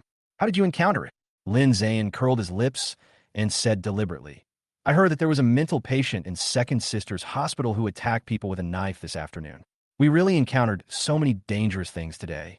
I don't know who'll be unlucky." He glanced at me, as if with deep meaning. I responded calmly, "It's bad luck to meet a mentally ill person, but it's not a bad thing to find a dead body. The sooner you find it, the sooner you can solve the case." These words made Lin Ze'an unhappy, and he almost blurted out, "It's good enough that I'm not considered the real murderer." "Xiao Ze'an," Lin Xan quickly scolded in a low voice and glanced at the nearby reporters. "These people love to gossip, stop talking nonsense, and cause trouble." Lin Ze'an didn't care. "What's the point of being afraid now? I think the police won't let him go. I'm afraid they have already regarded him as a suspect. My second sister might be implicated by him." "Don't talk nonsense." Lin Ze'an couldn't help but interrupt. "Second sister, you are too kind. Maybe he really did something wrong," Lin Ze'an said without hesitation. Susan frowned slightly and glanced at Lin Ze'an unhappily. Fortunately, the reporters were focused on the cordon. Otherwise, if these words were spread out, it would definitely have an impact on the Lin family. At this moment, Lin Ze'an's cell phone rang. She saw the unfamiliar number and answered it, saying, "Lin Ze'an, this is Officer Zhang. Are you still in the park?" "Yes, on the bench." She answered, "Okay, don't leave. I'll find you right away." After hanging up the phone, Lin Ze'an smiled even more proudly. "Look, the police are coming to arrest you." Chapter 15. Lin Ze'an's voice was so loud that it immediately attracted the attention of the people around him. The reporters quickly recognized Lin Xan and Susan and took out their mobile phones. "Over there are the chairman and wife of the Lin Group." Someone whispered, "Why are they here too? Is it related to the murder?" Another reporter was puzzled. Was the young master of the Lin family the one who just spoke? People around were talking about it, and some reporters walked directly towards us, ready to interview us. At this time, the police inside the cordon came out, led by Officer Zhang, who walked towards me with a smile. Lin Tao, the case has been solved. The murderer is the man you described. He has been caught. Officer Zhang looked very happy. He was obviously very satisfied that the case was solved so quickly. Lin Tao, our leaders will publicly commend you. The clues you provided helped solve the case, and we will give you great praise. He turned to Lin Xan and Susan and said, you are worthy of being a big entrepreneur in our city. You educate your children so well. Lin Xan showed a smug smile on his face. Hey, I don't deserve it. I don't deserve it. He was worried about me at first, but now he became energetic, thinking that after the news was released, the company's stock would definitely rise. Before leaving, Officer Zhang seemed to remember something and said to me, Lin Tao, it doesn't matter if you saw the murderer yourself in the future. The witness will be protected. You don't have to say it was the stray cat who saw it. I pulled the corners of my mouth, helpless in my heart, and responded casually. This family can't even tell the truth. After the police left, I saw Lin Ze'an preparing to leave, and I deliberately said, it seems that someone misunderstood me just now. Lin Ze'an paused, pretended not to hear, and continued walking. You are so old. You should be responsible for what you said, right? You don't want to take it as a fart, do you? My voice was neither too loud nor too soft, and the Lin family could hear it clearly. Seeing Lin Ze'an act as if nothing had happened, the Lin family members became even more displeased. Xiao Zan, what did I teach you before? Lin Xan said sternly. Dad, I didn't mean it. Lin Ze'an was obviously unhappy, but he didn't dare to refute. Susan's face was heavy, as if she was thinking whether Lin Ze'an's recent behavior was because he was not used to my return or whether he was just like that. Why don't you apologize to Tao? Lin Xan said coldly. Lin Ze'an opened his mouth to refute, but seeing the disappointed eyes of his parents and second sister, he finally lowered his head. I'm sorry. These 3 words pierced Lin Ze'an's heart, and his rage grew even stronger. He vowed to make me pay the price. Lin Xan and Susan felt a little reluctant to see him bow his head, but after all, the relationship of 20 years cannot be cut off easily. They hoped that there could be a brotherly relationship between Lin Ze'an and me. When we went home, they arranged for Lin Ze'an and I to take the same car, but I refused. Dad, Mom, I'd better take my second sister's car back. Lin Xan and Susan felt that I had been wronged and understood that I could not forgive Lin Ze'an for the time being, so they did not insist. After taking a few steps, my inner voice came out inadvertently. That guy Lin Ze'an has started farting again. I don't want to ride in the same car with him. If I get sick from the fumes, it would be unfair to me. The Lin couple stopped and looked at each other with disgust. Well, your mother and I have something to go to the company for. Xiao Zan, you go back by yourself. Without waiting for Lin Ze'an's response, Lin Xan and Susan hurriedly got into the car and left. Lin Ze'an stood there, confused. I had already gotten into Lin Baishuan's car, urging her to hurry up. Lin Baishuan heard my thoughts and chuckled, but did not want to take Lin Ze'an with her. She drove away easily, leaving Lin Ze'an with an embarrassed look on his face. Along the way, Lin Baishuan gradually got used to the wonderful feeling of hearing my inner voice, especially when I kept praising her. She is beautiful, has strong professional skills, and stays calm at critical moments. Although it is a bit annoying to talk too much, who doesn't like to be praised? When we got home, Lin Baishuan and I saw an unexpected figure, Lin Shuj fiancé by phone. It was not the first time he came to the Lin family, but this time he did not say hello, which seemed a little strange. Sister Xian, you are finally back. By phone greeted them with a bright smile, and it was obvious that he had a good relationship with Lin Baishuan. Lin Baishuan frowned and asked coldly, why is Master Bai here? I haven't been able to contact Chuga, and I'm worried that something happened to her, so Bai Feng took out his cell phone, which showed a bunch of unread messages. Lin Baishuan checked the time and asked in confusion, my eldest sister flew to deal with a problem at an overseas branch this morning. Why? Didn't she tell you? Bai Feng's face froze, and he shook his head awkwardly. No. He was obviously confused. He usually had a good relationship with Lin Shuj, so why did he leave without even saying hello this time? Lin Baishuan seemed to have noticed something and explained politely, my elder sister left in a hurry and didn't have time to tell you. She will tell you when she comes back. At this time, a taxi stopped nearby. Lin Ze'an came back and apparently heard their conversation, and suddenly an idea came to his mind. Chapter 16.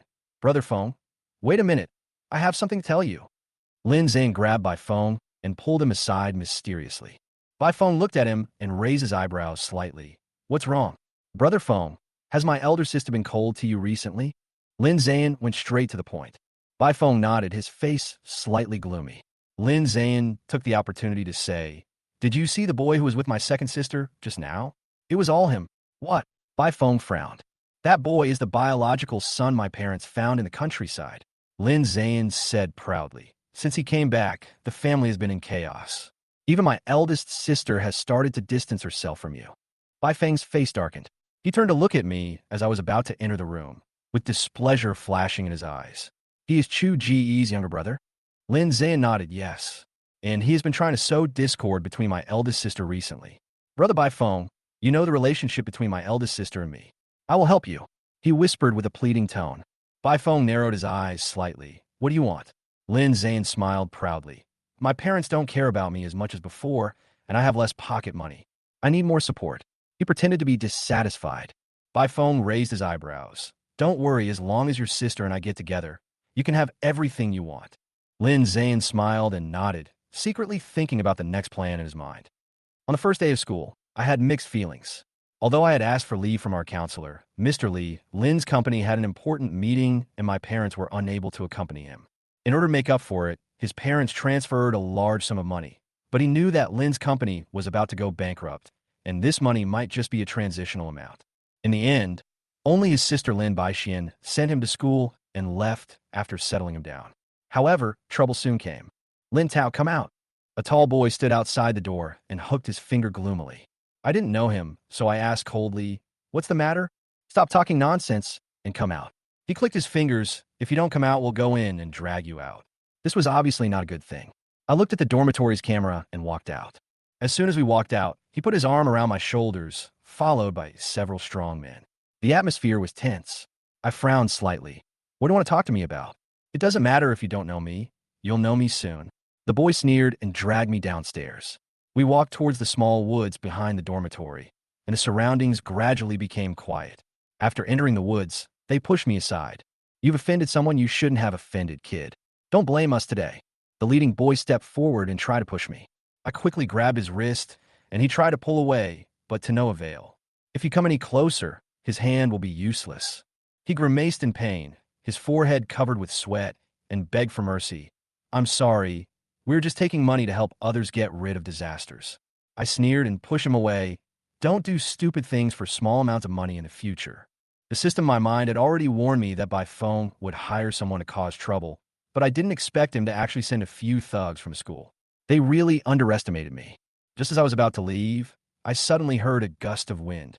I turned around instinctively, and a switchblade flashed past my eyes. The man holding the knife was a thin boy, different from the other strong men. His eyes were full of cruelty, and his mouth was cold. At this moment, I realized that I had underestimated my opponent. Bai Feng is not as stupid as I thought, but very smart. He had a person who is really lethal in the crowd, so that he can easily get away when something goes wrong. Chapter 17. The man obviously didn't expect me to dodge his attack, and he stood there in a daze for a moment. Taking advantage of the few seconds he was stunned, I kicked him hard in the stomach. He took a few steps back, holding his stomach and unable to move. The other boys were unwilling to give up. They had more people, so how could they lose to me alone? What's more, they were paid, and if they didn't do it well, they might offend the young master. "Kill him." The leading boy gave an order, and everyone rushed towards me. "You're looking for death." I snorted coldly, with a hint of mockery in my eyes. I knocked down the first person who rushed over with one fist, then grabbed the arm of the person behind me and slammed him into the tree next to me. Then the third one, the fourth one. In less than 5 minutes, everyone fell down. And these 5 minutes were not my limit, but their limit. If we continue to fight, I'm afraid we will be seriously injured if not killed. The sound of the fight attracted the attention of the outside world. Group fighting is no small matter in school. Soon, the security guards and school leaders came. Not long after Lin Baixian left school, she received a call from my counselor, Li Xiaoli. "Hello, is this Lin Tao's parent? Can you come to school?" The anxiety on the phone made her turn back immediately. In the office of the Sports College of University, I stood next to the counselor Li Xiaoli, while the boys I had just knocked down were sitting on the sofa. Li Xiaoli has explained the situation to me clearly.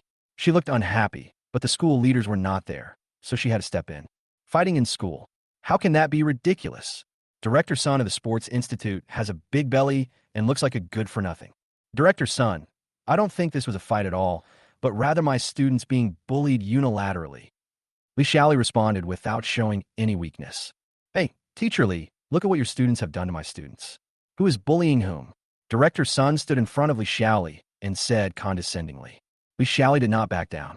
She stood in front of me and said, my student was clearly provoked. Several people surrounded and bullied him. How can this be called bullying? Just then, there was a knock on the door. Lin Ze'an poked his head in, and when he saw him, Director Sun's smile immediately turned into a flattering one. Student Lin Ze'an, why are you here? How is your father these days? My dad is fine, Lin Ze'an replied calmly, then turned to me with a meaningful light in his eyes. Director Sun, I heard about the fight just now, so I came to take a look. Oh, you know there was a fight? Director Sun immediately grasped the key point of Lin Ze'an's words. Yes, I saw it when I passed by the grove just now, but there were too many people there, and I was afraid of being implicated, so I didn't try to stop them. Lin Ze'an nodded casually. Li Xiaoli seized the opportunity and asked anxiously, Student, can you tell us what happened at that time? Lin Ze'an pretended to think for a moment, then pointed at me and said, it was him. I saw him bullying other students by relying on his good skills and some kung fu. Everyone begged for mercy, but he still refused to stop. Li Xiaoli's face suddenly turned ugly. Did you really see it clearly? I can guarantee that I saw it very clearly. Lin Ze'an said seriously. Director Sun smiled with satisfaction. Teacher Li, the witnesses are here. Shouldn't your students be held accountable for what they did? Li Xiaoli watched all this in disbelief. It was really unreasonable for one person to take the initiative to bully more than a dozen people. I'm just a counselor. This kind of thing should be reported to the dean of the college.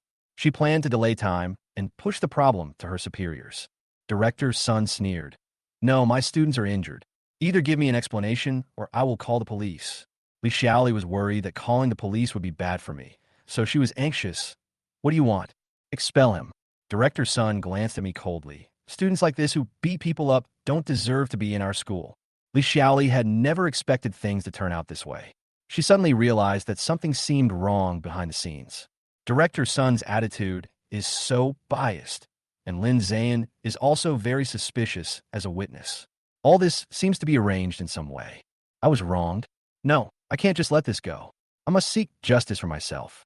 Just as Li Xiaoli was about to make a call, I suddenly said, Director Sun, are you serious? What? Director Sun was stunned. You said that students who hit others randomly don't deserve to stay in school. Are you serious? I asked sincerely. Of course I'm serious. I can't tolerate this kind of instability. Director Sun said righteously. I almost laughed out loud. Well said. If that's the case, Director Sun, you can take care of it. I took out my phone from my chest pocket and said with a smile, luckily, I recorded the whole process on video. Director Sun, you can clean up the dangerous elements in the school. Chapter 18. After hearing what I said, the atmosphere at the scene instantly froze. When the students I beat saw me take out my phone, their faces turned pale instantly. Director Sun and Lin Ze'an also changed their expressions. Lin Tao, did you record a video? A hint of excitement flashed in Li Xiaoli's eyes. I nodded and turned on my phone. The video started with the tall boy standing at the dormitory door and shouting at me. It turned out that from that moment on, I had realized that something was wrong, so I quietly started recording on my mobile phone and hid it in my clothes pocket. In the video, the boys taking money to help others get rid of disasters is clearly visible, and the nature of the incident is immediately clear. Bullying, not only bullying, but also bullying with benefits. And the nature is extremely bad. Director Sun opened his mouth, but no words came out. Fake. This video must be fake. Lin Ze'an blurted out hastily. I smiled and gently dragged the video to amplify the sound in the background. The broadcast clearly reported today's date, day of the week, and even the weather. By the way, Director Sun, you just said you were going to call the police? I think Lin Ze'an's suspicion is reasonable. How about asking the police to check the school broadcasting department's records to see if the video is consistent with their records? Director Sun's face changed. Obviously, he didn't expect that I was prepared. Hey, there's no need to call the police. I'll just ask the students to check. Director Sun began to prevaricate. Besides, no matter who started the fight first, everyone is fine now. Why don't both sides take a step back and apologize to each other? I sneered in my heart.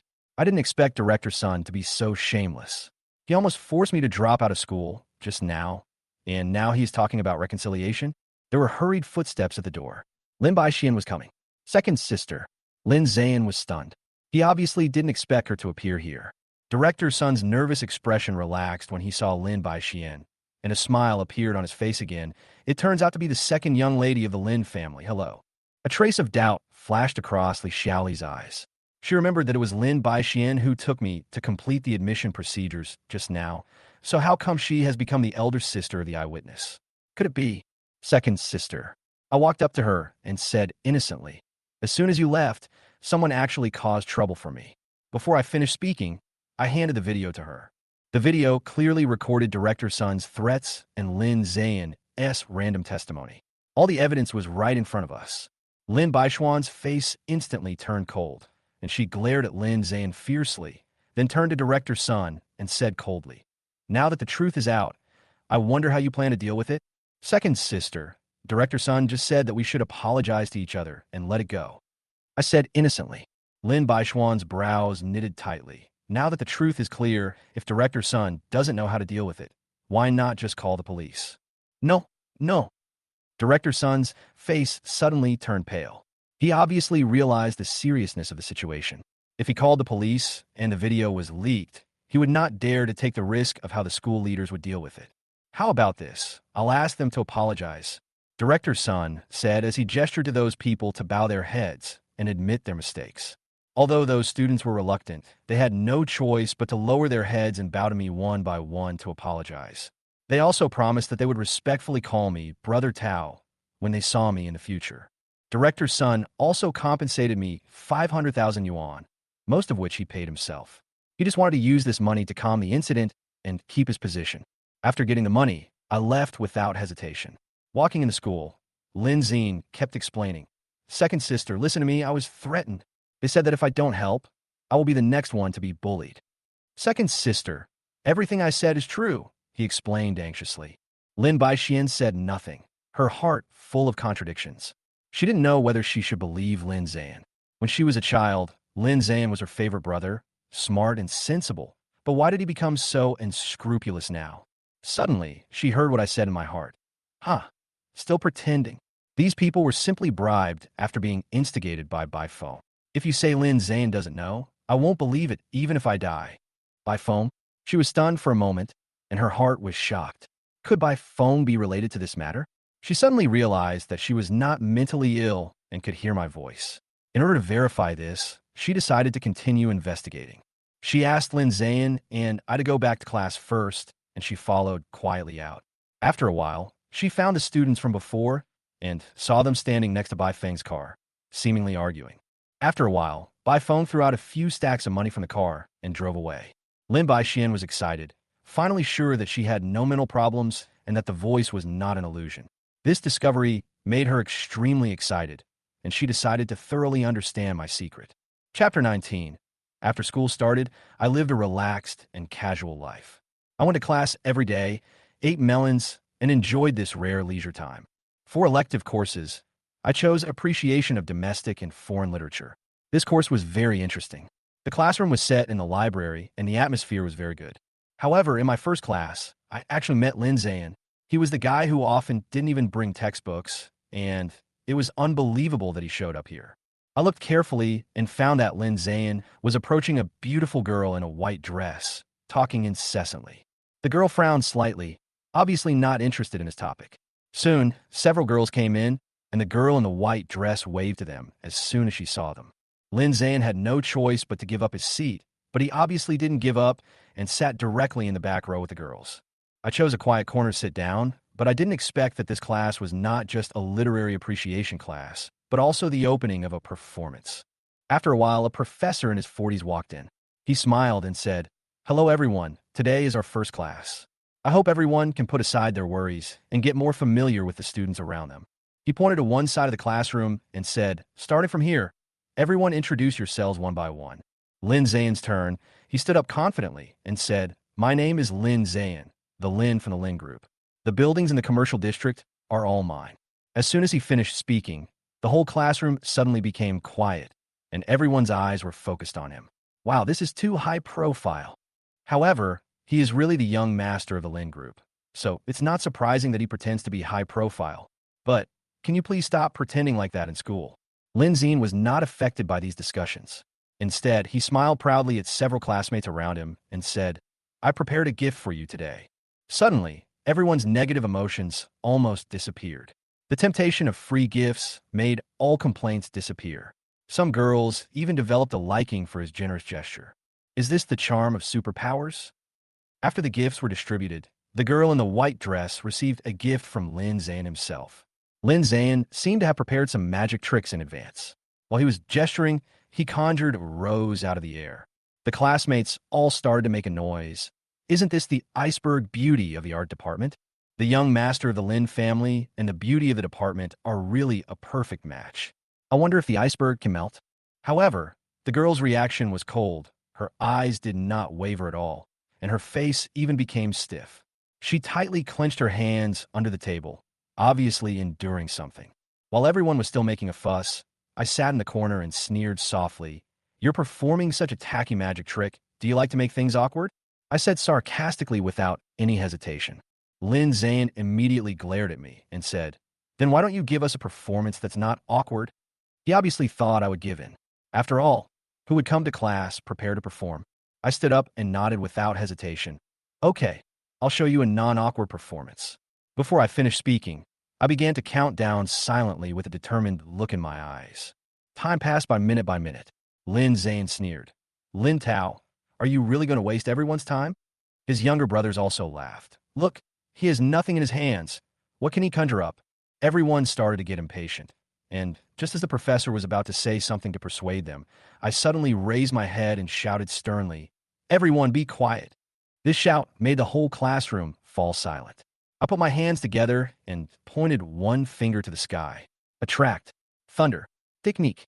The next moment, there was a loud rumbling sound in the sky. A bolt of lightning struck, lighting up the entire classroom. Everyone was stunned. How could there be thunder in the sunny sky just now? I pointed to the sky again and said, Strike me. Boom. This time, the thunder was even more deafening. Even the ground began to vibrate slightly, and the chandelier above my head began to shake. What the hell is going on? Is it an earthquake? Why is there thunder all of a sudden? This place was really struck by lightning. Everyone was in a panic, and the noise outside came in. Fire! The top floor is on fire. Put out! The librarian rushed in and shouted, The top floor has been struck by lightning. Evacuate. The students stood up and ran to the exit nervously. I followed behind them, not seeming to panic. When everyone was evacuated, they looked up at the charred roof in shock. How could it be struck like this when there was a lightning rod? Ah, it's him. He's the one who brought down the thunder. Yes, I saw it too. My deeds quickly spread throughout the campus. Everyone was talking about how this seemingly ordinary student actually had such powerful abilities. I looked at the reactions of those around me and couldn't help but smile bitterly. I had only wanted to put on a small show, but how come these people believed it? Chapter 20. I didn't expect that these people actually believed it. This is not a fantasy world. How could they believe that I was the one who attracted the lightning? It's outrageous. Soon after, the news about the I attracted thunder incident reached the teachers at school. As expected, I was called to the school again. Lin Xan had just finished her annual leave and was about to go to work when she suddenly received a call from the school. She was overwhelmed when she heard that something had happened to me. If she had known that I should be the contact person, how could such troubles have been avoided? Wait a minute. Are you saying that my brother attracted a lightning and blew up the library? She sat in the office, unable to believe it. Well, according to the rumors from the students at the scene, of course we will verify it. A middle-aged woman with glasses said in a serious tone. Verify? Lin Xan couldn't believe it. Did she need to verify such a thing? She complained secretly, but still kept a smile on her face. Don't worry, if it wasn't Lin Tao who did it, we would never wrongly accuse him. I looked embarrassed. It's just a coincidence. At this moment, Lin Xan heard my inner voice. Oh my God, I just wanted to show off, but I didn't expect it to be like this. I knew in advance that the library would be struck by lightning, so I made a few random gestures, and then it really thundered. I should have known that I shouldn't have done this. So that's it. Lin Xan breathed a sigh of relief, finally making sure that everything was not crazy. Although I can predict the future and listen to her thoughts, if she knew that I can call the wind and rain, I am afraid she will completely collapse. Lin Ze'an was also present in the office and came out at the right time. Second sister, this is not a big deal. Dad recently intends to donate to the school. Let's just build a new library. The curator's eyes lit up. This is a great opportunity. Her eyes were clearly filled with greed. In fact, it only needs to be repaired, not rebuilt. The curator said with a smile. Lin Baixian nodded, but became alert in her heart. She suddenly heard my thoughts. Repairs are fine, but I'm afraid that idiot Lin Ze'an will cut corners and make a shoddy project. If something happens to the school, the Lin family will be in big trouble. Hearing this, Lin Baishuan's pupils suddenly contracted. She had just wanted to call Lin Ze'an's father, but now she decided to think twice before acting. Lin Ze'an walked out of the office and couldn't help complaining. Lin Tao, you made this lightning-inducing thing so scary that it cost my dad a lot of money. I responded with disdain. There are so many people who believe in feudal superstition. If I could really attract lightning, you would have been struck to death by me long ago. You? Lin Ze'an was so angry that his chest felt stuffy. You have to believe in science, understand? I looked at him with disdain. When I left school, my classmates looked at me with curiosity and a little weirdness in their eyes. Obviously, this matter could not be explained clearly in a short period of time. On Friday, Lin Ze'an and I went home. Lin Ze'an continued to tell my parents today's Thor story, trying to get them to blame me. Unexpectedly, Lin Xan and Susan did not blame me, but thought it was quite interesting.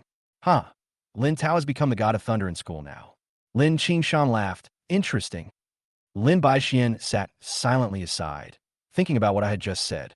She finally realized that Lin Ze'an was not doing anything for school at this time, but was taking this opportunity to make a profit. Lin Ze'an continued to guide the topic and said that he wanted to renovate the library. Dad, Mom, the rumors in school are not good for Lin Tao. Helping to renovate the library can also help him out. Lin Xan and Susan nodded without hesitation, not noticing Lin Ze'an's provocation at all. However, Lin Baixian was alert in her heart and decided not to express her opinion for the time being. At dinner, I was so hungry that I sat down and was ready to eat.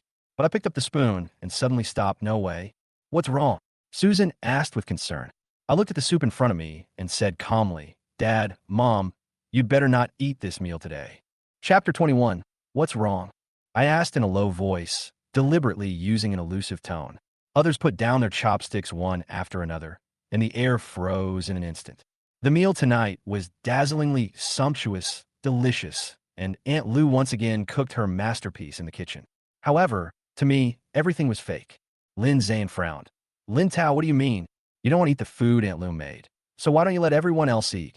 I didn't respond in a hurry, but just rolled my eyes at him. I didn't stop you.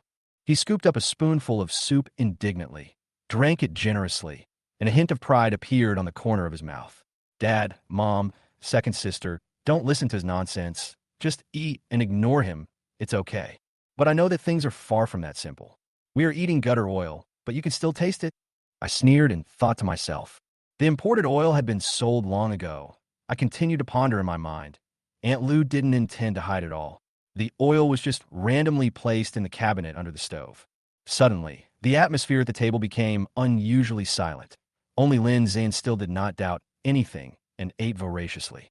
The others became more and more uneasy, and doubts in their hearts gradually emerged. Dad, Mom, I'll go get a small bowl. Lin Baixian stood up abruptly and walked quickly to the kitchen. Aunt Lu was concentrating on playing with her phone at the moment and didn't notice someone sneaking into the kitchen. While everyone was still waiting silently, Lin Baixian came back with an embarrassed expression, holding a bucket of oil in her hand. Dad, Mom, this barrel of oil should not be the kind you bought before, right? Her voice broke the silence coldly. The barrel of oil had no label, the outer packaging was rough, and there was black sediment floating in the oil. At this moment, the air was filled with unspoken fear. Lin Xan's face suddenly changed, and he asked angrily, What on earth is going on? Aunt Lu turned pale and collapsed to the ground. She knew she couldn't hide it anymore, so she finally whispered everything. I just wanted to make some money. Her voice trembled, her face full of guilt. I secretly sold the imported good oil and replaced it with some inferior ones. Those merchants added seasonings to my oil, saying that it could cover up the bad taste. Her confession was like a sharp knife, piercing everyone's heart. Everyone looked at each other, and no one except Lin Ze'an could continue eating. Lin Ze'an continued to eat without noticing. until he suddenly couldn't help but ran over and vomited. He vomited and roared. "We have never treated you badly. How dare you do this? I will beat you to death." I watched all this coldly, without any anger, just quietly observing the situation. In the end, Aunt Lou paid a large sum of money at the request of the Lin couple and was kicked out of the house. The air was still filled with silence and disgust. Everyone put down their chopsticks. Their eyes were complicated, and they seemed to be struggling to accept this accident. Lin Ze'an said unwillingly, "Why don't we go out to eat?" I glanced at Lin Ze'an and smiled. "I know a spicy crayfish restaurant that is absolutely clean." He rolled his eyes at me with disdain. "How clean can takeout be? Isn't it made of gutter oil?" I didn't care and turned off the screen of my phone. "If you want to go to a 5-star hotel to pack your food, go ahead." Soon, the takeaway arrived, 2 large bags of fragrant crayfish. I started eating without hesitation, feeling proud in my heart. I used to work in this store. The oil and ingredients are top-notch, safe, and delicious. I clearly felt the joy brought by this peace of mind. Gradually, the expressions of Lin Xan and Susan became complicated, and finally, they couldn't help swallowing. "Well, it seems to be quite fragrant," Lin Xan whispered. Lin Ze'an was stunned and looked at me, and finally he was speechless. Chapter 22. Lin Xan and Susan grew up in an environment where they had little contact with roadside snacks. This spicy taste was both unfamiliar and tempting to them, and the crayfish in front of them made them curious. Finally, Lin Xan couldn't hold back any longer and whispered to me, "Ateo, is it enough? Do you want to order some more?" There was a hint of uneasiness in his tone, and it was obvious that he had not yet fully adapted to this kind of food. I smiled and replied calmly, "I ordered 4 servings, that's enough." I raised my eyebrows and looked at Lin Xan's reaction. Lin Xan was stunned for a moment, then showed a relieved smile and looked at Susan, as if he had discovered something precious. "It seems that my son is really considerate." After they sat down, the atmosphere was obviously more relaxed. Susan took the gloves I handed her and said with a smile, "These young people like things, they taste really good." I chuckled. "Yeah, next time when cooking, Annie can specially make crayfish so we can eat it at home anytime." Just as we were chatting happily, I noticed Lin Xan standing there at the stairs on the 2nd floor, hesitant. I raised the small bowl in my hand and smiled brightly. "Second sister, come quickly. I have peeled them all." She finally came downstairs and said a little awkwardly, "Since you have peeled it, I will try it." The 4 of them sat around the table in a harmonious atmosphere. However, the arrival of Lin Ze'an broke the harmony. He walked into the restaurant with a smile on his face, carrying the packed seafood, but saw that we were full and there was no empty seat. "Dad, Mom, I packed some orangutan, king crab, and grouper for you." Lin Ze'an looked at everyone happily, but when he saw the leftovers on our empty plates, his face changed instantly. "We're full." Lin Xan was in a good mood and didn't notice Lin Ze'an's abnormality. Lin Ze'an's smile suddenly froze, and then he said in an awkward tone, "Those are from the Imperial Hotel. Don't you want to eat some more? And my sister's favorite caviar." "No, I really can't eat anymore." Susan and Lin Xan shook their heads. Lin Ze'an's patience had reached its limit, and he coldly threw the food to the servant. "Throw it all away." Suddenly, the air froze, and everyone around was stunned. Why couldn't these things be kept in the refrigerator, even given to the servants? The servant said tentatively, "Master, can you let us eat it? Otherwise it would be a waste." Lin Ze'an's face changed, and he exploded with anger. "Don't you understand what I'm saying? Throw it away. Are you beggars?" His words were like a sharp blade piercing the air, and the servant's face turned pale in an instant. "Nonsense." Lin Xan finally lost his temper and slammed the table. "Lin Ze'an, how did you teach this? You are embarrassing yourself." Lin Ze'an clenched his fists, lowered his head, and said nothing. He turned around and walked upstairs, slamming the door. Susan walked over to the servant and said apologetically, "Sister Zhao, I'm really sorry. We didn't teach our son well. Share it and don't think too much about it." The servant sniffed, feeling a little emotional. "Madam, you and Mr. Lin have always been good people." She lamented the ruthlessness and warmth of blood ties, and I, a truly kind-hearted young master, seemed even more sincere. The next day, I returned to school. I thought that the 2-day rest would allow the rumors about me to gradually fade away, but unexpectedly, Lin Xan's payment for the library renovation became the focus. The young master of the Lin family is such a good man. He took the initiative to repair the library. It's much better than that Chinibu. It's so funny He used to trick people with lightning before. It's so funny. After hearing these words, I realized that the Chinibyu was referring to me. I was the Thor last week, but this week I became a joke. During lunch, I came to the restaurant and was surrounded by several people as soon as I sat down. The table was slapped several times. Hey, how dare you come here to eat? See if he will raise his finger to the sky again. Be careful of thunder that might hit the restaurant. I responded coldly. I paid for my lunch myself. Aren't you going to compensate me? They laughed at me. You're asking me to pay? The leading boy walked over to me provocatively and grabbed my arm. I think you should pay compensation to Zane Xiao. He used his family's money to clean up your mess. How do you calculate this money? At this moment, Lin Ze'an came over and saw me being surrounded. A hint of mockery flashed in his eyes. The boy seized the opportunity and pulled me. It just so happens that there are so many people here. Why don't you kneel down and thank Master Ze'an? My heart was calm, and my eyes showed a determination that could not be ignored. Chapter 23. These boys are all die-hard fans of Lin Ze'an, and they always try to curry favor with him. This time, when they learned that Lin Ze'an didn't like me, they started to deliberately make things difficult for me. Lin Ze'an stood aside, watching all this happen with a sneer, seemingly enjoying it. Lin Ze'an, I looked at him directly. You know that some things can never be kept secret, right? I glanced at Lin Ze'an indifferently. He obviously knew the meaning of my words, but he didn't care at all. He knows that I am the real young master of the Lin family, and this kind of thing has no effect on him. As long as he is in the Lin family, these people will always try to please him. The boys around me started to make a noise, and some even pushed me to kneel down. At this moment, a clear voice suddenly broke the noise. What are you doing? Everyone was stunned, and looking in the direction of the voice, they saw the beauty of the art department, Qiu Xiaoyan. She was wearing a black sportswear, her hair tied into a ponytail, and she was still beautiful. She glanced at the people present and finally fixed her eyes on Lin Xan. Lin Xan turned his head in astonishment, trying to show an indifferent expression, but Qiu Xiaoyan ignored him. She walked straight to me and asked in a low voice, "Are you okay?" I smiled and said no. I looked at Lin Xan and smiled contemptuously. Since you are unwilling to explain it clearly to your lackeys, let me tell them. I coughed lightly, and my voice was indifferent. It was my father who renovated the library. I'm the biological son of the Lin family, I sneered, and you are at most my parents' adopted son. The corners of my mouth curled up into a smile. Lin Ze'an, your parents kindly left you in the Lin family, not to let you talk nonsense outside. Lin Ze'an was stunned, and his expression suddenly changed. He had not intended to expose these things so quickly, but he did not expect that I would reveal the truth in this way. The reactions of the people around me also changed immediately.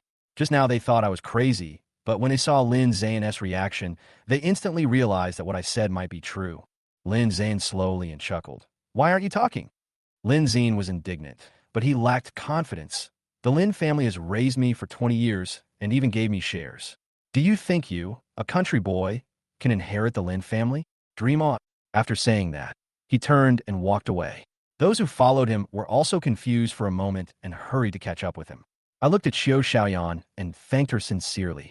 Thank you for your help. I will treat you to a meal. Qiu Xiaoyan was slightly stunned and nodded after a moment's hesitation. Her request was totally beyond my expectation. Just a meal worth a dozen yuan. I confirmed again and again that she really only wanted these, so I went to the window to line up.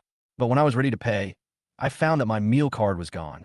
The window nearby only accepted meal cards, and the sudden dilemma made me feel embarrassed. Hey, are you going to buy or not? If not, get out of the way, the person behind me urged. When I was about to get out of the way, a slender hand suddenly reached out in front of me and put the meal card on the machine. Ding! I looked up and saw Qiu Xiaoyan. Her sudden appearance made me even more embarrassed. I agreed to treat you to a meal, but it turned out that you treated me. I smiled bitterly. She lowered her head and whispered, It's okay, just consider it as your visit fee last time. I was stunned for a moment. Visit fee? She nodded slightly, with a flash of excitement in her eyes. Your lightning-inducing technique is so cool.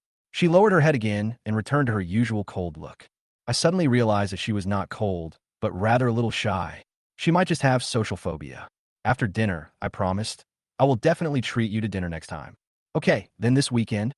She took the initiative to invite. Okay, I'll contact you then. She nodded and left. I stood there, looking at her back, and suddenly I felt a little excited about meeting her at the weekend. Then I called the police.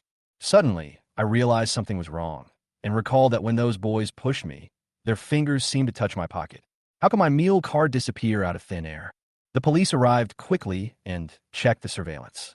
Sure enough, the surveillance showed that they had deliberately touched my pocket. Mr. Lin, if there's only the meal card, I'm afraid it's not enough to file a case. The police said doubtfully. That's enough. I have more than 5,000 yuan in my card. I answered calmly. More than 5,000 yuan? Kids nowadays are so rich. The police were surprised and immediately contacted the school leaders. Soon, the boys who had bullied me were brought over. When they saw me, their faces changed immediately. Especially when they heard that I had more than 5,000 yuan in my card. They collapsed immediately. Lin Tao, you deliberately hurt me. Chapter 24. So what if you deliberately hurt me? I didn't ask you to steal my things. I smiled faintly and watched the boy being taken away by the police. This time, Lin Xan lost his younger brother and was rejected by the goddess. He will definitely not let it go. However, I am not afraid. I want to see what tricks he can come up with. Lin Ze'an suffered such a big loss, and his first reaction was to go home and complain. But he soon realized that the family members who once loved him the most now seemed to be no longer on his side. In desperation, he went to find Bai Feng. Bai Feng was not as gentle and refined as the rumors said, but he was an out-and-out playboy. As someone who knew his background, Lin Xan went straight to the underground bar that Bai Feng often went to. When he opened the door of the box, Bai Feng was drinking with a scantily clad woman. Why are you here? Bai Feng saw him, and a hint of impatience flashed in his eyes. Lin Xan glanced at the woman unhappily and snorted. Brother Feng, you haven't married my sister yet. Are you afraid that she will find out if you play like this every day? As long as you don't say too much, how could she possibly find out? Did you come here to tell me this today? Bai Feng waved his hands impatiently. Lin Xan swallowed his breath and couldn't help but said, Isn't it that Lin Tao? Not only did he embarrass me in public, he also took my woman away. Bai Feng smiled with a bit of contempt. Xiao Zhan, you are just anxious? She is just a woman. She can get whatever she wants. Why bother to fight with him? Lin Xan was speechless. Don't worry. Wait until I marry your elder sister. Then I will slowly teach him a lesson. Bai Feng patted his shoulder. I will arrange a girl to accompany you. She is 100 times prettier than that woman. Bai Feng always thought that the women around him were inferior, so Lin Xan found an excuse and left.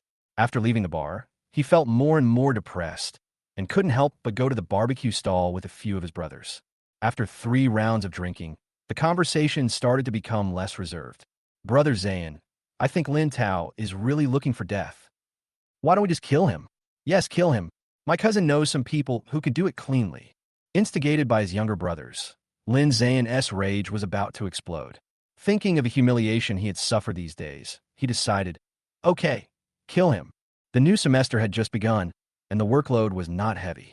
I occasionally went home for dinner. Bai Xian cared about me from time to time, which made me feel warm.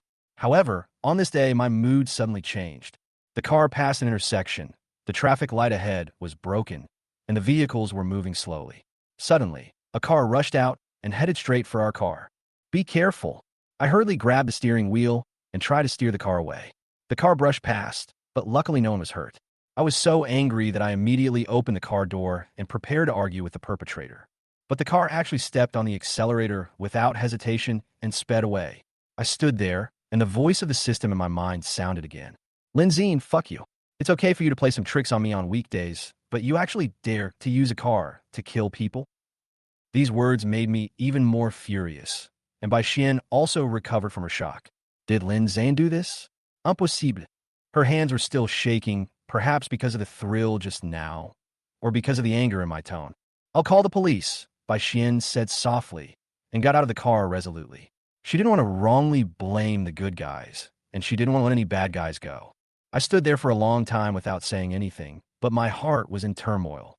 I thought these little fights were just a game, just for fun, but I never thought they would get worse. As more and more dangers approached, I realized that I could no longer just watch passively. Sooner or later, I would be killed by Lin Xan or someone else. Hey system, besides eating melons, don't you have any other functions? I asked in my mind. Who said there are no other functions? Every time you eat melons 50 times, you can enter the lottery. The system's tone seemed a little unsure. After a brief silence, it continued, skills like divination, golden eyes, and various good luck items. Drawl. I interrupted it directly. Don't give me any garbage. The lottery begins. Congratulations on winning the basic divination technique. Divination technique. I frowned slightly. If you encounter a delay in eating melons in the future, you can calculate it yourself. The system's voice was somewhat sarcastic. After all, I am just a system. I can't predict everything. What an unreliable thing. However, divination is also a skill, worth a try. At this moment, my cell phone suddenly rang. When I saw the name on the screen, I couldn't help but smile. Xiao Xiaoyan, have you decided what to eat this weekend? But there's only a lot of noise coming from the other end of the line, and after a long time, a faint voice came. Lin Tao, save me. Chapter 25. Xiao Xiaoyan's voice on the phone was so weak that it shocked me. Where are you? Huayao. Hotel. I'll be there right away.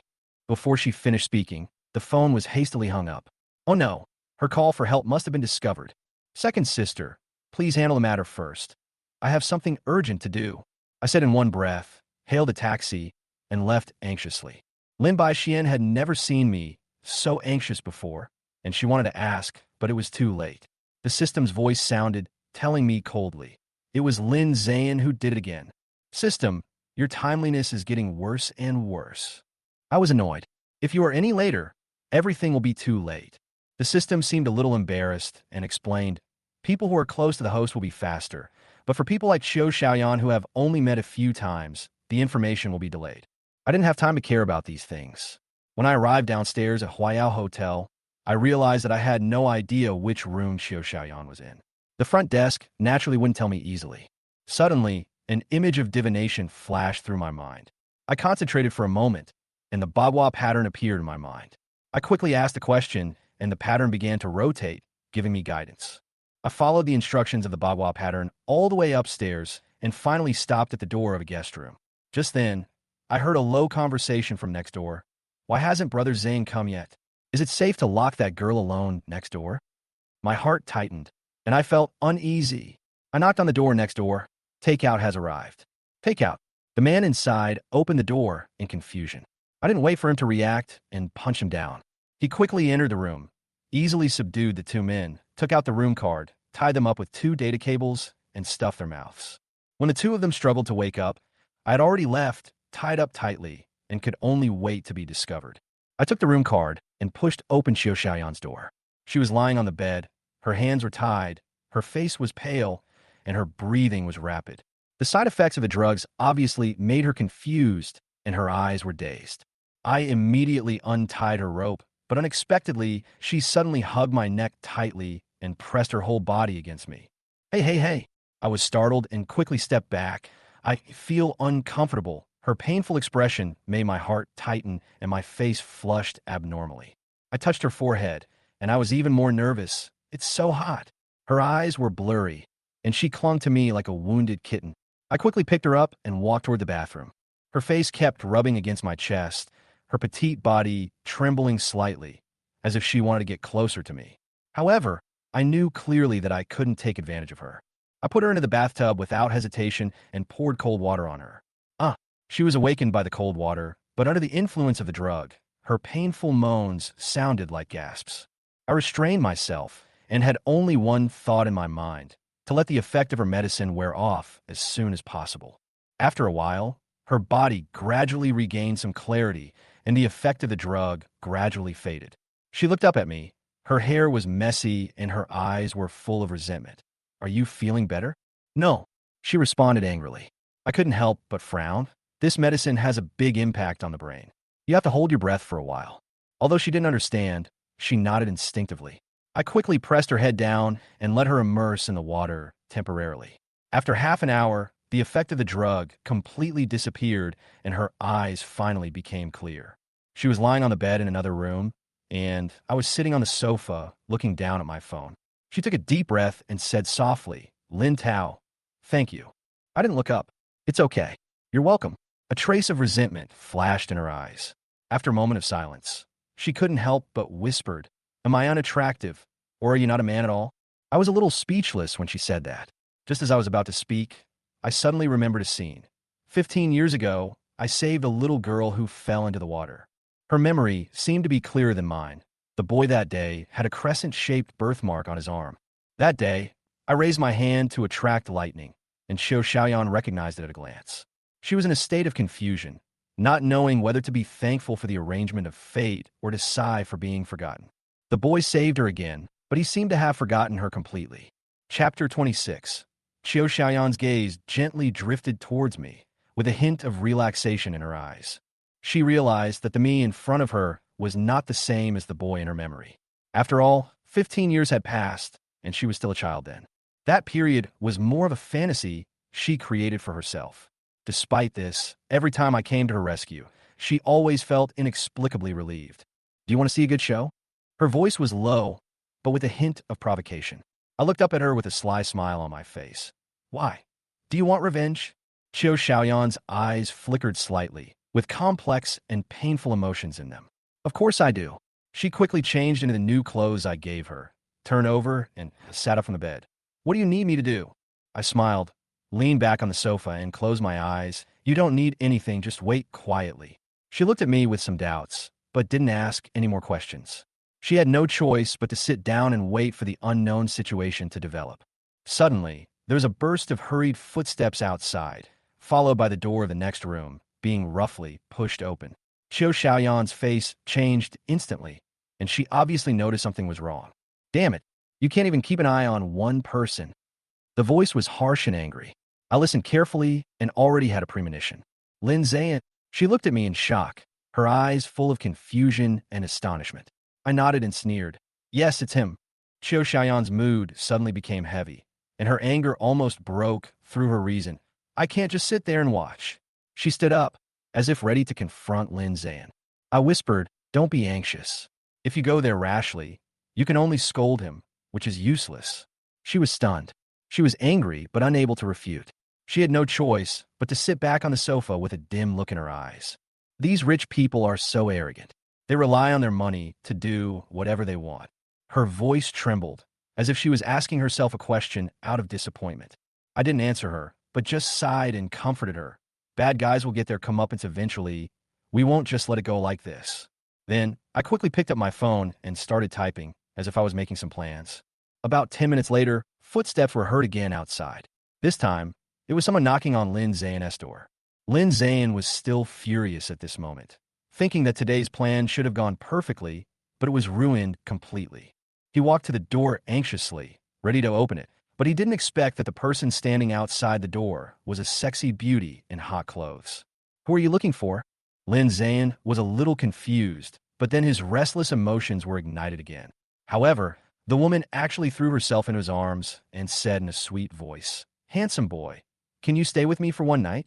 Lin Zean's mind completely collapsed. He suddenly picked her up and quickly returned to the bed. This scene has just begun. I stood at the window and made a phone call. The voice was calm and cool. Hello, is this the police? I want to report prostitution in the Huayao Hotel. Xiaoyan looked at me in shock, her mouth slightly open. She didn't expect me to go this route. She thought I would resort to unfair means like Lin Ze'an, but she didn't expect that I would choose to call the police. The Lin family has a great influence in the capital.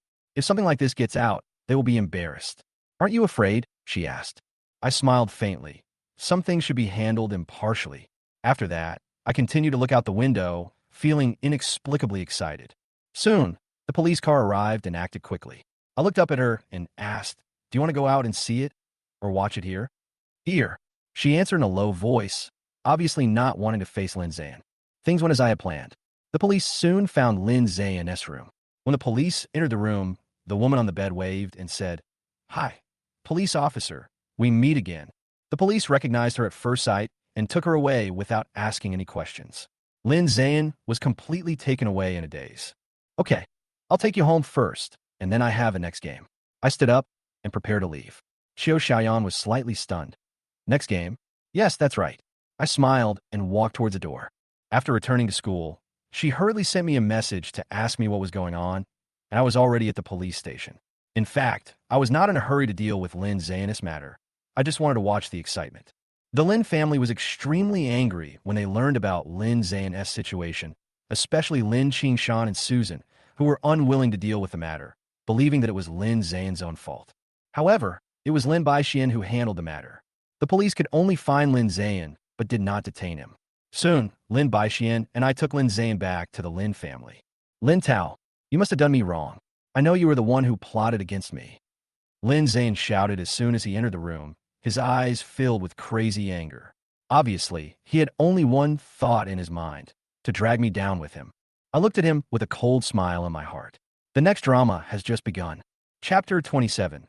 Lin Xan and Susan's faces darkened instantly, obviously dissatisfied with Lin Ze'an's accusations. Before they could say anything, Lin Xan interrupted coldly. Lin Tao has been here with me the whole time, and he even had a car accident on the way. How could he possibly plot against you? Lin Ze'an was stunned for a moment, and suddenly realized something. It turned out that he had carefully planned this car accident in order to make the plan of kidnapping Xiaoyan go smoothly. He never expected that his move would backfire on him. Lin Xan and Susan quickly caught the key word car accident. Car accident? What happened? Lin Xan nervously recounted the accident in brief. The police have gone to look for the driver who caused the accident, and the result will be out soon. Finding the driver is the police's job. I'm asking if you are okay. Susan hurried forward and looked at them nervously. Have you gone to the hospital for a checkup? This kind of thing can be serious or minor. What if there is any injury? Mom, it's really okay. Lin Xan hurriedly stopped her. It's really okay, don't worry. She knew that if she continued to talk, they would both be sent for a full-body checkup. I told Lin Xan and Susan that I was fine and that the car was only slightly scratched. They were relieved when they heard me say this. However, Lin Ze'an's eyes were full of anger. He clenched his fists and finally couldn't help but burst out. You care so much about Lin Tao, don't you care about me? The atmosphere froze instantly. Everyone realized that Lin Ze'an had been standing next to them. But what happened today was so embarrassing that everyone didn't know why they cared about him.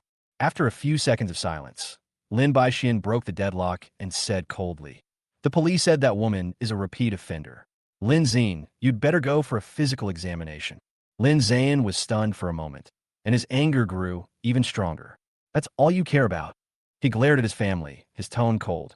Ever since Lin Tao came back, you've treated me as an outsider. Okay, then I'm leaving. He turned around and slammed the door, leaving the room in silence. Lin Xan and Susan were silent for a moment, but ultimately did not chase him out. Lin Ze'an had always been willful, and his family always showed mercy, but not this time. Isn't it caring about his health? Susan sighed softly. Mom, forget it. Xiao Zhan's recent behavior is indeed excessive. Let him think about it carefully. Lin Xan whispered to comfort him. 3 days passed, and there was no news about Lin Ze'an. The atmosphere at home became increasingly solemn. Lin Xan and Susan couldn't help feeling anxious. After all, Lin Ze'an was the child they had raised for 20 years. Even though they were not related by blood, they couldn't just leave him alone. At this moment, my inner voice rang out. What is there to worry about? He must be hanging out with his friends in the internet cafe, eating, drinking, and having fun, and he can even stay in a hotel when he gets tired. After hearing these words, they finally breathed a sigh of relief. Lin Xan immediately arranged for his assistant to find Lin Ze'an's whereabouts. Soon, his ID card information showed that Lin Ze'an often went to internet cafes and hotels near the school. You really don't treat yourself badly. Lin Xan's anger replaced his worry. In that case, let him go by himself. So he decided not to look for Lin Ze'an anymore, but to teach this spoiled son a lesson. Lin Ze'an's incident seemed like a passing cloud, and I continued to live my college life. One day, I suddenly received a message from Xiaoyan, asking me to meet her. I thought she was in trouble again, so I hurried to the agreed place. But she brought a gift box and led me to the restaurant with a smile. Lin Tao, thank you for saving me last time. This is the gift I prepared for you. She blushed and pushed the gift box over. I opened the box and found a delicate wooden bracelet with a strange pattern carved on it. She whispered, I made this myself. I put the bracelet on and rubbed it gently. Well done, I like it very much. Xiaoyan smiled slightly, and her shyness surprised me a little. Although she is introverted, she always maintains a kind of self-evident sincerity. Suddenly, her expression became serious. By the way, I heard that Lin Ze'an's followers are still looking for you. I'm afraid they will cause you more trouble. I smiled lightly, not caring at all. It doesn't matter, just let them come. Xiaoyan looked at me with a little intoxication in her eyes. Do you have a solution? She asked in a low voice. Of course. I smiled softly. As long as you stay away from them, it won't be a big problem. After failing last time, I don't know if they dare to come again." She nodded. "I know. My father has already contacted the counselor. Lin Ze'an should have been warned as well. Although her family is not as powerful as the Lin family, it is not one that can be bullied. Her father has a deep relationship with the police, and if Lin Ze'an dares to do it again, he will definitely not end well." After dinner, we went to the library for the literature appreciation elective course. As soon as we arrived at the classroom door, we suddenly saw Lin Ze'an's followers blocking the aisle with smirks on their faces, which was obviously a long-planned move. Chapter 28, I smiled at them, pretending to be harmless. The next moment, I quickly grabbed the nearest little brother and pushed him into the classroom. Splash! A bucket of water was poured on his head. I was stunned and couldn't react at all. I sighed softly. Just a bucket of water? I thought someone wanted to throw sulfuric acid, but I didn't expect it to be so gentle. "You?" The other students pointed at me angrily, unable to speak for a long time. I didn't care, walked into the classroom leisurely, and sat down at a random place. The eyes around me followed closely, with a hint of expectation. I smiled faintly. A trick of elementary school students.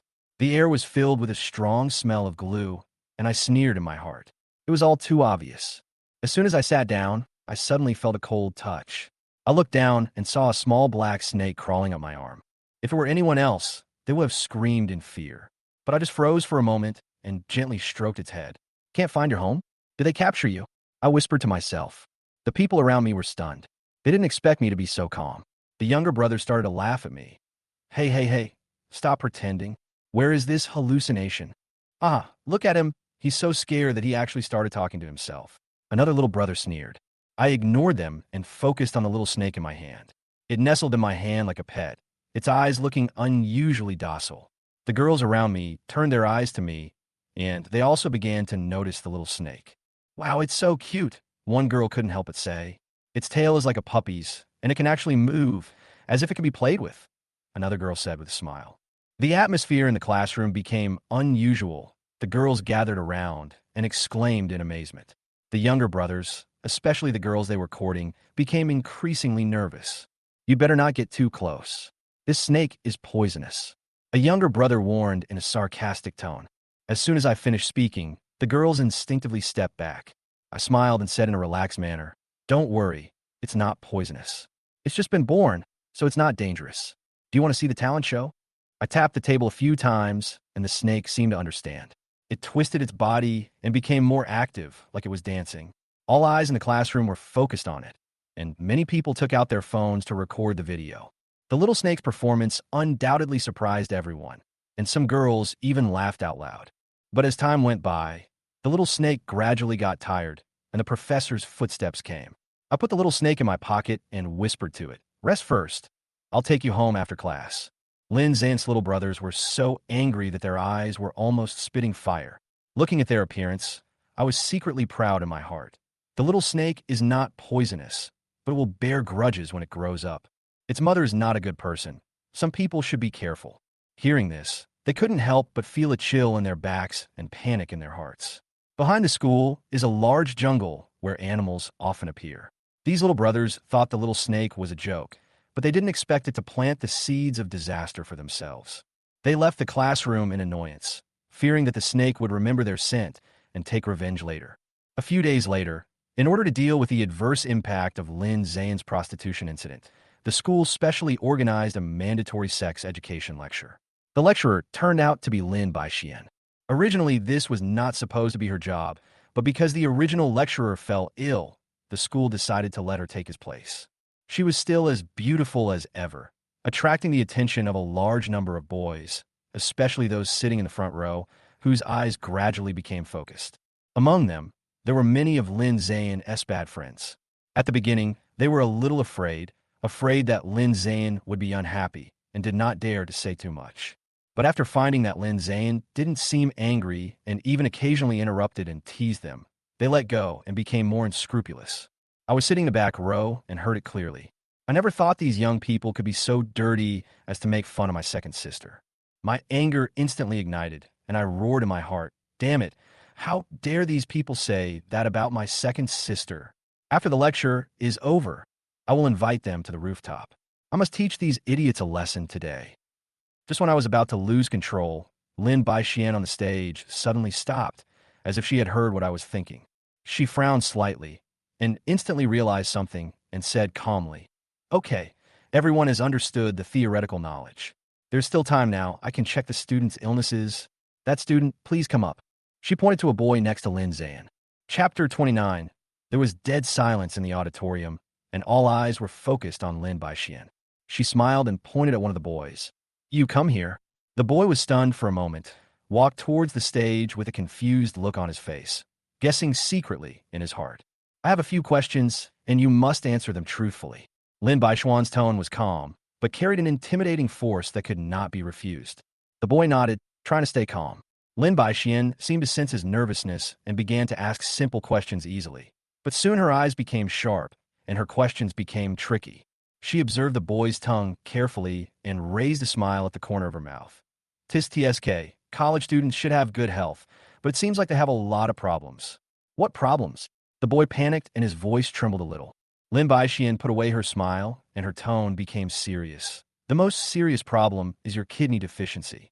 As soon as she finished speaking, the entire auditorium fell silent, followed by a burst of laughter. Those male friends didn't care about his embarrassment at all, but found it very funny. "Quiet." Lin Xian raised her hand to signal, "Watch less disgusting videos in the future, otherwise you may be like this for the rest of your life." The boy's face instantly turned red, and he wanted to find a hole to crawl into and hurried off the stage. Lin Xian glanced at the other boys and said coldly, "Who else wants to come up and check it out?" The boys in the audience were instantly shocked, and no one dared to look up. Lin Xian continued to explain, speaking in a normal tone, as if nothing had happened. "After the lecture, I didn't leave in a hurry. I waited patiently for the crowd to disperse and prepared to help Lin Xian pack up the materials." At this moment, several of Lin Ze'an's brothers did not leave. One of them approached Lin Xian with a flattering smile.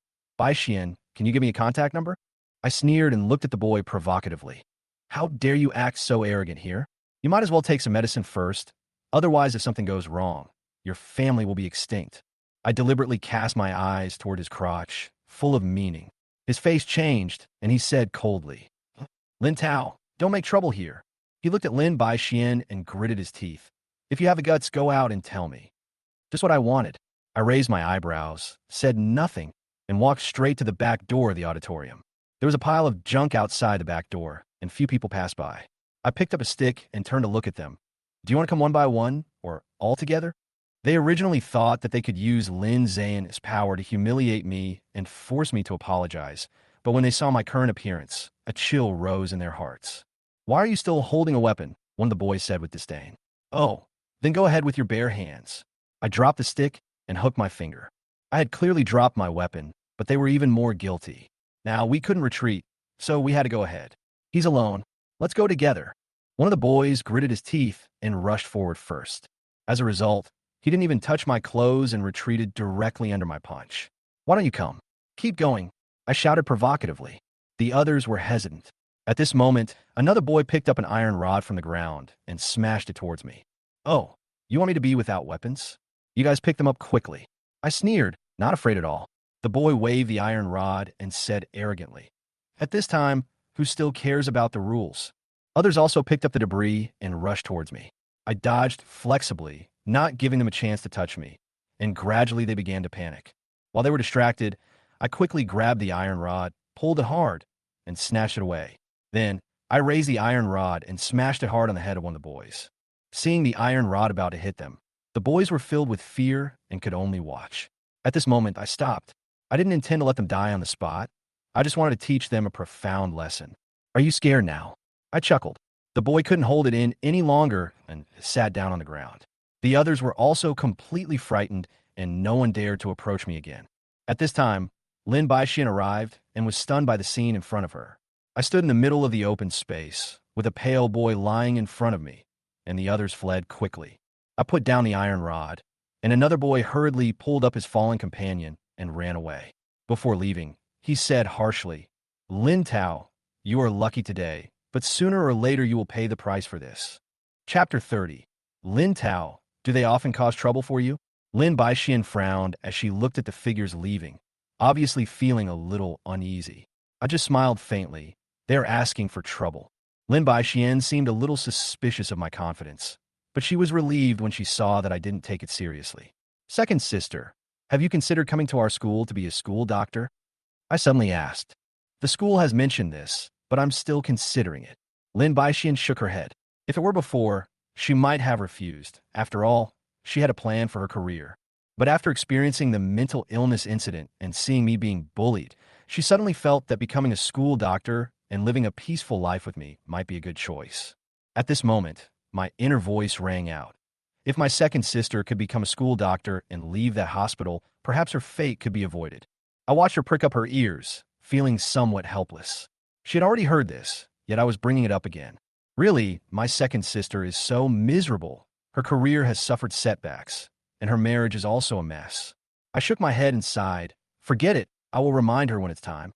She wanted to speak in dissatisfaction, but stopped, feeling a tightness in her chest. Lin Xian had to hold back the words in her heart. During dinner, the Lin family was having a great time. Suddenly, there was a noise outside the door, followed by the servant's voice. Master, madam, Master Ze'an is back. Lin Ze'an returned through my inner voice. More importantly, Lin Ze'an had to come back because he'd spent all his money and his card was suspended. When Lin Ze'an came in, everyone was shocked. He was dirty and his face was bruised, and he had obviously just been in a fight. What's going on? Lin Xan asked with a frown. Although he was soft-hearted, this look still made him unhappy. Lin Ze'an's face was filled with anger, and he angrily accused. Lin Tao, I know that my friends have offended you, but after all, you and I live under the same roof. Why did you ask someone to beat me up? Second sister, he is talking nonsense. Lin Xian immediately defended me. Lin Ze'an's eyes widened, and he said bitterly, how could you be deceived by him? Even if he was at home, wouldn't it affect his contact with those gangsters outside? Lin Xian was speechless. She knew in her heart that if she wanted to teach Lin Ze'an a lesson, there was no need to find some gangsters. Lin Ze'an was about to continue accusing me when his cell phone rang. Seeing that it was an unfamiliar number, he hung up the call, but the number called again soon, and he answered it impatiently. The voice on the other end of the phone made Lin Ze'an's face suddenly change. He said hurriedly, did you make a mistake? No, I'll be there right away. After he hung up the phone, he left in a hurry without bothering to explain to his family. Lin Tao sneered and ate fruit leisurely. What is coming will come. This time I want to see how you explain it. I laughed secretly in my heart. Do you think that throwing some money around can solve the problem? Don't be silly. You've run into a tough nut. I thought of that person again, and I felt that things were going to take a big turn. Hearing my voice, Lin Xan and Susan looked at each other, and their faces instantly turned gloomy. Lin Ze'an actually beat someone into the hospital? If this matter were to get out, it would be a big blow to Lin's company. Prepare the car. Lin Xan made a decision immediately and quickly changed his clothes to get ready to go. They rushed to the hospital almost nonstop. Unfortunately, they were a step too late. When they went upstairs, they heard Lin Ze'an's arrogant voice. Do you know who I am? I am a young master of the Lin family. You are just a nobody. How dare you threaten me with calling the police? Lin Xan and Susan were shocked. They never expected that their son would use the Lin family's identity to bully others in this way. Lin Ze'an. Lin Xan could no longer bear it and shouted angrily. Lin Ze'an turned his head suddenly and saw his parents. He was so scared that he broke out in a cold sweat.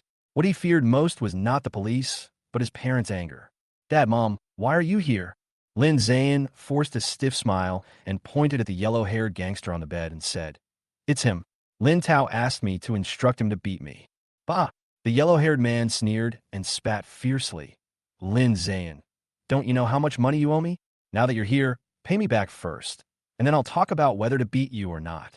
Lin Ze'an's face changed, and he kept saying, You're talking nonsense. I'm from the Lin family. How could I owe you money? Judging from his expression, he seemed to have lost confidence and knew in his heart that this matter was not that simple. Chapter 31. First Love on the Internet. What the hell is going on? Lin Xan asked with a cold face. Dad, don't listen to his nonsense. Lin Ze'an still wanted to quibble. But before he could finish, he was stopped by Lin Xan. Shut up, I'm asking him. Lin Xan looked at the yellow-haired man on the bed and asked seriously, You said my son owes you money? Ha! Lin Ze'an, I was wondering why you played dirty tricks on me for just a few $100,000. Turns out you were hiding it from your father. The yellow-haired man glanced at Lin Ze'an sarcastically and said to Lin Xan, "Yes, your son owes me hundreds of thousands. The agreed repayment date has long passed. Today I want to give him an ultimatum, but I didn't expect this kid to hit me.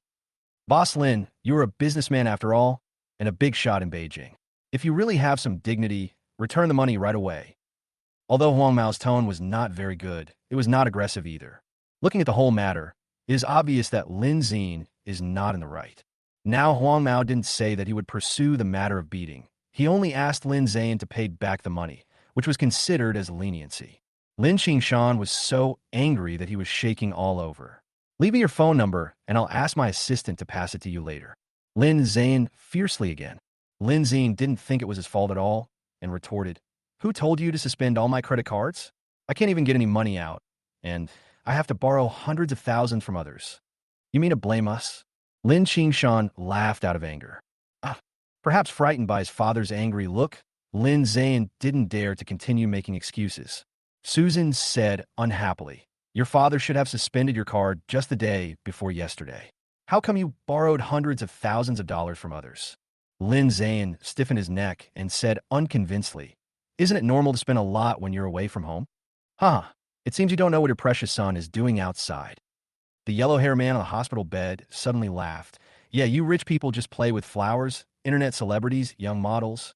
Just shut up." Lin Ze'an got angry and rushed forward, wanting to beat the yellow-haired guy up again. Huang Mao shouted hurriedly, "Lin Ze'an, I advise you not to be so arrogant. Otherwise, even if your parents are here, I will call the police anyway." Lin Ze'an's hand, which was hanging in the air, stopped. Huang Mao's words really touched his sore spot. Today's incident has finally been resolved into a minor one. If it continues, I'm afraid it will be difficult to resolve. At this time, Lin Tao and Lin Baixian also came to the hospital. From a distance, I saw the confrontation between several people. Lin Tao glanced at the yellow-haired man and suddenly couldn't help laughing. Lin Baixian looked over curiously, and soon she heard Lin Tao's voice. "Haha, Lin Ze'an and this yellow-haired guy are really destined to be together." A few years ago, Huang Mao was actually Lin Ze'an's online love interest. Both men used female accounts to pretend to be transsexuals online. Coincidentally, they both thought the other was a real girl. It was a pity that the online relationship was discovered by his mother, who secretly changed Lin Ze'an's password, forcing the relationship to end. It was a pity for Huang Mao. From then on, he spent every day in the internet cafe to surf the internet, just to find his former true love. TSK, TSK, TSK. So this means they are each other's first love. I didn't expect it to get to this point. It's really fate playing tricks on me. These words shocked the Lin family, and they all had different expressions. Lin Baixian looked like she was eating a melon, while Lin Xan and Susan held their foreheads helplessly. They are reflecting. How have they been parents all these years? Why did they raise such a son? Seeing that Lin Ze'an and the yellow-haired guy were still on edge, Susan hesitated for a moment and said sternly, "Xiao Ze'an, you've been in the internet cafe these days, right?" No, just playing around." Lin Ze'an said guiltily. How come I've been addicted to the internet so much since I was a kid?" Susan snorted coldly and deliberately raised her voice. "Remember a few years ago, you were still having an online romance? You didn't even know if the other person was a man or a woman." "Mom." Lin Ze'an didn't expect that his mother would expose his shortcomings in front of so many people, and he felt embarrassed for a moment. "I remember you were called something like Miss Pure Love. Xiao Ze'an, you were a boy after all. It's okay to have an online romance, but you're also pretending to be a girl. Isn't that shameful?" Susan couldn't stop talking about this. At the same time, her eyes turned to the yellow-haired man on the hospital bed. Sure enough, after hearing the name Miss Pure Love, a hint of surprise suddenly flashed in the yellow-haired man's eyes. Wait a minute." Huang Mao raised his hand, pointed at Lin Ze'an and asked, "What game were you playing at that time?" "None of your business." Lin Ze'an now feels annoyed when he sees Huang Mao and is unwilling to answer any of his questions. Susan answered helpfully, "I remember it was called something like Love. It looks like a game played by girls." The person you were dating online is also interesting. She changed her name to something like Miss Coquettish for you." In an instant, Huang Mao sat up from the hospital bed. The body still wrapped in gauze didn't seem to hurt anymore. You are actually Xiaochun." Huang Mao's face looked very ugly. There was surprise, but more of it was disbelief and anger. Lin Ze'an was also confused. He hasn't heard anyone call him Xiao Chun for many years. He reacted quickly, his pupils almost trembling. You are Xiao Jiao? The two looked at each other for more than 10 seconds and said in unison, "Fuck you." The situation instantly became out of control again. Lin Xan and Susan shook their heads helplessly and left the ward together. No matter what, I just hope Lin Ze'an can learn from his mistakes. Just when the two thought that the matter was resolved and they could go home, Lin Tao's voice echoed in his mind again. It turns out that my dad also had an online romance before, and it was after he got married, and my mom didn't know about it until now. Interesting. The atmosphere once again dropped to freezing point. Chapter 32, The Lin's Plan. Lin Baixian opened her mouth in surprise. If she didn't want to expose Lin Tao's true feelings, she would probably cover Lin Tao's mouth and drag him away. Her mind raced, trying desperately to think of how to change the subject. Asked Lin Tao if he was not hungry either, but they had just finished dinner before Lin Ze'an returned home.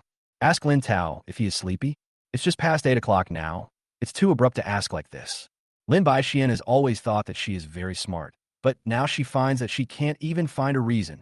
But seeing Susan's complexion getting worse and worse, Lin Baixian realized that it seemed too late. Lin Xan, I was curious before. Who did Xiao Zine learn this online dating habit from? Could it be you? Susan's eyes, but the smile did not reach her eyes. Instead, there was a hint of coldness. Lin Xan quickly said righteously, "How is that possible? I'm not his biological father. It has nothing to do with me." "Oh, really? You mean you've never been into this kind of mess before?" Susan was asking. Her tone was very firm. This made Lin Xan not know how to explain it for a while. No, really not. Lin Xan wanted to cry, but had no tears. He felt that he couldn't wash himself clean even if he jumped into the Yellow River. But he really doesn't remember having any online romance experience. Let alone online dating, he is still not very good at the internet. There are so many things to do in the company every day. How can he have a time? Besides, his wife is virtuous and his daughters are sensible. He would have to be crazy to risk ruining all that by engaging in an online romance. Thinking of this, he glared unhappily at Lin Tao, who was walking in front of him. What's wrong with this kid? Just when I felt that his inner voice was very authentic, I came up with this. Lin Tao felt a chill on his back. Looking back, I saw Susan with a cold look on her face, while Lin Xan was smiling awkwardly. Haha, my dad is really henpecked. I'm afraid my dad himself has forgotten that the internet had just become popular at that time, and he wanted to use this special method to add some little fun between the two of them. It's a pity that my mom never buys into this, no matter how my dad flirts with her. This time, it was Lin Baixian's turn to hold his forehead. She lowered her head and glanced at her parents calmly. In her impression, her parents came from prominent families, and the two of them always treated each other with respect and were relatively reserved. I didn't expect this to happen. After hearing Lin Tao's voice, Lin Xan finally remembered. At that time, he found the way young people dated online very novel, and he also heard from his subordinates that couples should have some small surprises from time to time. So he created a small account and wanted to have an online romance with Susan. Unexpectedly, Susan didn't even bother to pay attention to him. Often he would send more than 10 messages before Susan would reply only one, and it was a repetitive process. I was blocked after a few days. This made him happy and disappointed at the same time. Susan also vaguely remembered this incident. When she found out that the person who harassed her was Lin Xan, she felt a little embarrassed. The most embarrassing thing is not the memories, but their childish behavior was actually known to their son and daughter. Well, I suddenly remembered that I have something else to do at the company. I'll go work overtime for a while. Lin Xan found an excuse to escape. Susan also clapped her arms. By the way, your Aunt Lou asked me to play cards today. We are short of one person, so I'll go over first. You guys can go home by yourselves. After saying that, he left quickly. Lin Baixian naturally knew why her parents suddenly had something to do, but Lin Tao didn't know. He just stared blankly at the backs of Lin Xan and Susan as they left. These two people are weird. In the next few days, Lin Ze'an finally calmed down. He seemed to realize his mistake and behaved very well every day. Lin Xan and Susan were not fooled by Lin Ze'an's appearance. To be precise, Lin Ze'an no longer has much credibility in their hearts, making trouble again and again. If they had not heard Lin Tao's thoughts and tried their best to stop him, the reputation of the Lin family would probably have been ruined by Lin Ze'an long ago. In order to prevent such incidents from happening again, the Lin couple came up with a solution. That is to send Lin Ze'an abroad. Anyway, after Lin Ze'an failed the college entrance examination, he also pestered them and wanted to go abroad. At the beginning, they felt that Lin Ze'an was immature and could not take good care of himself abroad, so they would rather spend more money to let him study at a domestic university. Now it seems that it was a wrong decision on their part. Fortunately, it's not too late to make up for it now. They can send Lin Ze'an abroad first, and then break off the relationship with Lin Ze'an after they get used to each other. That's right. It means breaking off relations. They might have been reluctant to do so before, but after seeing Lin Ze'an's performance in recent times, they had no choice but to do so. Even if it's just a superficial severance of ties, it's okay to continue supporting each other secretly. Anyway, we can't let Lin Ze'an continue to get into trouble. The Lin couple did not discuss this plan with other family members. They just wanted to wait until Lin Ze'an was out for a year or two before slowly implementing it. Unexpectedly, Lin Ze'an, who had never been very smart, this time keenly felt the change in his parents' attitude towards him. After eavesdropping several times, he learned their thoughts. This made him angry and scared. He doesn't want to leave, and he can't leave. As long as he stays in this family, he still has a chance to turn things around. Once you leave, there will be nothing left. After thinking for a long time, Lin Ze'an came up with a solution. That day, he went to the underground bar again and found Bai Feng. "Brother-in-law, you have to help me this time." As soon as he entered the door, Lin Ze'an couldn't wait to speak. Bai Feng didn't take it seriously at first. He just waved his hand and wanted to ask him to drink or drive him away. But this time, Lin Ze'an was no longer timid and fawning in front of Bai Feng as before, and his eyes were full of viciousness. "Bai Feng, if you don't help me, don't blame me for being ruthless." Hearing this, Bai Feng's face darkened. He raised his eyes and stared at Lin Ze'an and said coldly, "Lin Ze'an, do you know what you're talking about?" Lin Ze'an leaned back on the sofa and put the wine bottle on the table. "If you help me, I will continue to help you in the future. If you don't help, then don't expect to marry my sister." Chapter 33. The Self-Torture Scheme. Bai Feng realized that Lin Ze'an was serious.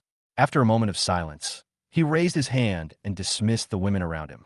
"Lin Ze'an, don't think that just because you helped me before, you can threaten me like this."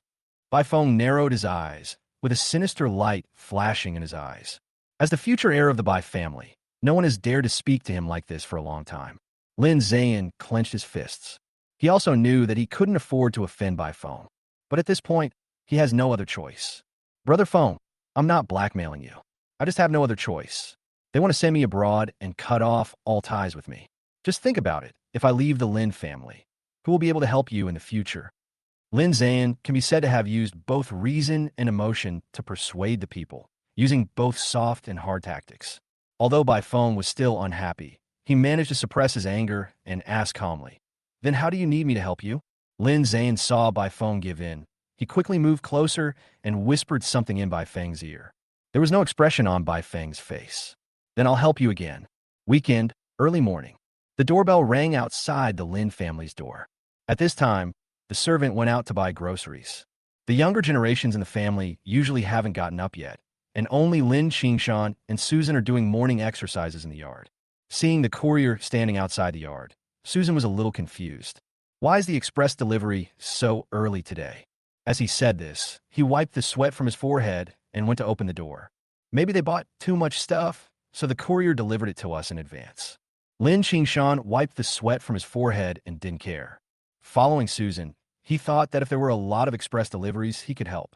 But when the courier handed a box to Susan, Lin Xan suddenly saw a flash of cold light under the box. "Careful!" When Lin Xan reacted and wanted to rush forward, it was too late. The courier simply overturned the carton and swung the knife at Susan. Susan was so frightened that her face turned pale. She stood there and even forgot to dodge. At this moment, another figure rushed out from the side and stood straight in front of Susan. "Mom, be careful." It was Lin Ze'an. In a flash, the knife stabbed over and pierced Lin Ze'an's shoulder. "Ah!" Lin Ze'an screamed. The severe pain made his face lose color instantly. But he not only did not dodge, but he shouted at the courier, "How dare you hurt my mother? I will fight you." I don't know if it was because of Lin Ze'an's appearance that the courier frightened him, but he immediately threw away the knife and ran out without looking back. Lin Xan rushed over and saw Lin Ze'an's bleeding shoulder. He was so angry that he trembled all over. "Call the family doctor." Also, call the police immediately. Quick. The servant who had just gone out to buy groceries just came back. Seeing this scene, they made a phone call in horror and helped Lin Ze'an back to the living room. After a while, the family doctor arrived with his assistant. When Lin Tao came out of the room, what he saw was the chaotic scene downstairs. Lin Ze'an lay on the sofa with a pale face and was examined by the family doctor. Lin Xan and Susan sat nearby, their faces filled with worry and nervousness. Susan's eyes were still a little red, and she looked at the wound on Lin Ze'an's shoulder that was still bleeding with heartache. Lin Baixian was also sitting not far away. As a doctor, she has seen many big scenes. He just frowned slightly, showing no emotion. Lin Ze'an was injured so early in the morning? Lin Tao was confused. I don't know if it was because he was sleeping, but he didn't get to eat the melon this time. I simply used divination again to find out what was going on. The Bagua formation appeared in his mind, and soon, a simple vein was revealed. Haha, it's another self-directed and self-acted film. But this time, he was really ruthless. Lin Tao understood what had happened. He couldn't help but sneer. Downstairs, Lin Ze'an was lying on the sofa, still looking weak. While tending to the wound, he hummed from time to time. This made Susan feel even more guilty. After all, Lin Ze'an was injured because he saved her. Recalling that they had previously planned to send Lin Ze'an away, she felt even more uncomfortable. Lin Ze'an on some things. Lin Ze'an is still a good kid at heart. Xiao Ze'an, if you feel uncomfortable somewhere, remember to tell the doctor and get checked out immediately. Susan warned carefully. Don't worry, Mom. Lin Ze'an raised a weak smile and said lightly, as long as you are okay. We're fine. We're fine. Hearing these words, Susan felt even sadder. His voice became choked, and he lowered his head and silently wiped away his tears. But at this moment, Lin Tao's voice suddenly sounded in her ears. Lin Ze'an's self-torture trick is really. I didn't expect this guy to be so cruel to himself. In order to win the sympathy of his family, he actually hired someone to act out such a scene. But he was successful. A self-torture tactic? Directed and acted by yourself? Susan's tears stopped at once. After several confirmations from the previous times, they now believe in Lin Tao's thoughts. He couldn't help but look at Lin Ze'an with an inquiring gaze. I'm really fine. It's just a minor injury. As long as I can protect you, I'm not afraid of death. Lin Ze'an did not notice the changes in the people around him and was still immersed in his own world. By the way, Xiao Ze'an, I remember that you always sleep until noon on weekends and rarely eat breakfast. Why are you up so early today? Lin Baixian, who had been silent all this time, suddenly asked. Lin Ze'an didn't seem to expect someone to ask this out of the blue. After being stunned for a moment, he stammered and explained, That's right, I just can't sleep for some reason. I want to go downstairs and do morning exercises with my parents. Oh, that's a coincidence. If you hadn't gotten up early, I'm afraid Mom would be in danger. Lin Baixian looked thoughtful. At this time, footsteps were heard outside the door. The police had arrived. This time the matter was relatively simple to explain, and the police quickly understood the situation. But unexpectedly, the surveillance camera installed at the front door of the Lin family broke down at some point. So apart from the person involved, no one knew what the murderer looked like. You don't have to worry. The surveillance cameras on several roads outside have just been replaced with high-definition ones. Even if the suspect is wearing a hat or mask, we can still identify him from the data by his eye and body features. The policeman said patiently. After hearing these words, the Lin family's expressions finally looked a little better. Only Lin Ze'an had a flash of panic in his eyes. Chapter 34. Taking Kickbacks. After hearing Lin Tao's thoughts, the Lin family's attention was focused on Lin Ze'an's face. Lin Ze'an's face was accurately captured. They're all smart people, so it's no wonder they guessed the truth. Xiao Ze'an, are you sure you didn't see that person clearly? Susan asked one last time. Mom, I really didn't. The situation was so urgent that my mind went blank. Lin Ze'an still tried to fool people with the excuse he had prepared earlier. But this time, he vaguely noticed the helplessness in his mother's eyes. Only then did he notice that the concerned looks his family had shown him had disappeared at some point.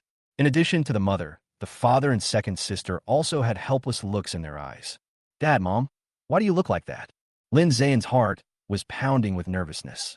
He considered the possibility that he might have been exposed, but quickly rejected the idea. This was done so secretly that there was no way he would be discovered, especially now that even the police have no evidence. It is impossible for them to suspect him. After hesitating for a moment, Lin Ze'an raised his head firmly Dad, Mom, I really didn't see the man clearly. You also saw the situation at that time. If I hadn't appeared in time, Mom would have. Susan looked at Lin Ze'an's expression of refusing to admit it, and even though she felt uncomfortable, she couldn't say a word.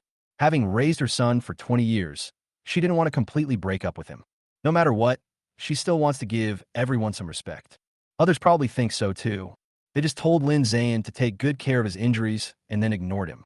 Seeing the indifference of his family members, Lin Ze'an also understood something. Although he didn't know where he made the mistake, it seemed that being exposed was a foregone conclusion. Sure enough, in the next few days, Lin Ze'an always saw his parents talking about something in the study. When he gets close, they stop talking. Moreover, he also saw some information about foreign schools in the trash can in the study. It seemed that they were determined to send him out this time. Lin Ze'an was extremely upset, but he had no other choice. He knew that by phone would not help him again in the short term. Lin Ze'an thought about it for several days and suddenly thought of something. He immediately went to the school and found the person in charge of renovating the library in the logistics department. The person in charge is named Lee, a middle-aged man in his 40s. He is tall and thin, with a shrewd look on his face. After Lin Xan decided to help University A renovate the library, Lin Ze'an found the person in charge. Just as Lin Ze'an thought, Director Lee was also a greedy person. The two of them immediately agreed to make a 50-50 profit from the materials. When Director Lee saw that it was Lin Ze'an who came, a wry smile appeared on his face. "Hey, Mr. Lin, what brings you here?" Director Lee was busy serving tea and water while greeting the guests. But that smile was very fake. Faced with these second-generation rich people, he felt very dissatisfied in his heart as he had to smile to these young people even though he was already old. But I really can't afford to offend him. Lin Ze'an sat on the sofa, took the teacup without hesitation and took a sip, then said calmly, "Director Lee, the money from Lin should have been transferred a few days ago. Why haven't you made any moves? Are you planning to keep it all for yourself?" "How could that be?" Director Lee quickly explained. He glanced outside the door and made sure no one was there before lowering his voice and saying, "Mr. Lin, didn't we agree before that we would divide the money after the renovations were completed?" Lin Ze'an rolled his eyes in annoyance. "It's only a month at most. What's the difference?" In fact, Lin Ze'an felt a little uneasy at this moment. They had indeed agreed to split the money after the project was completed, but it was too late for him now. He didn't know when his parents would send him away. If he was not ready by then, he would have to wait for death. So he had to get the most money as quickly as possible. But in order not to leave any trace, he could not show any eagerness. You must remain as arrogant and domineering as before. Director Lee was indeed frightened by Lin Ze'an's appearance, and hurriedly explained patiently, "Mr. Lin, because a lot of materials have not arrived yet, we are not sure how much will be left in the end." Lin Ze'an frowned. "Do you think I really don't understand? This kind of project plan has been written in advance with detailed information. But there may be special circumstances." Director Lee wanted to explain. Lin Ze'an waved his hands impatiently. "No matter what special circumstances there are, the amount won't be much different. You could just bear it yourself. Don't forget, without me, you won't make a penny." Director Lee was very annoyed by Lin Ze'an's attitude. It's bad enough that he goes back on his word, but he actually threatens him? But even if he was angry, he couldn't show it. After hesitating for a moment, he asked cautiously, "Mr. Lin, are you in urgent need of money? If not, I could transfer some money to you first." Lin Ze'an would never admit it. He just said nonchalantly, "I've got my eyes on a new car, and my pocket money is short." Director Lee clenched his fists tightly. Even at his age, he still has to work hard every day. In order to earn some kickbacks, you have to live in fear all day long. But Lin Ze'an is just in a hurry to buy a car. Director Lee took a deep breath and tried to keep his tone calm. "Mr. Lin, you should also know that every sum of money needs to be approved layer by layer. Until the project is completed, a large part of it cannot be obtained at all." Lin Ze'an said coldly, "Then you should pay the money that should be given to me first, and when the money comes, you can take it all." Director Lee saw that Lin Ze'an was determined to get the money first, and there was really no other way. "I had no choice but to take out my phone and sigh heavily. Well, I'll transfer all of this little private money to you." After a while, Lin Ze'an received the arrival information. This made him feel more at ease, and his complexion improve a lot. "Okay, then we're even.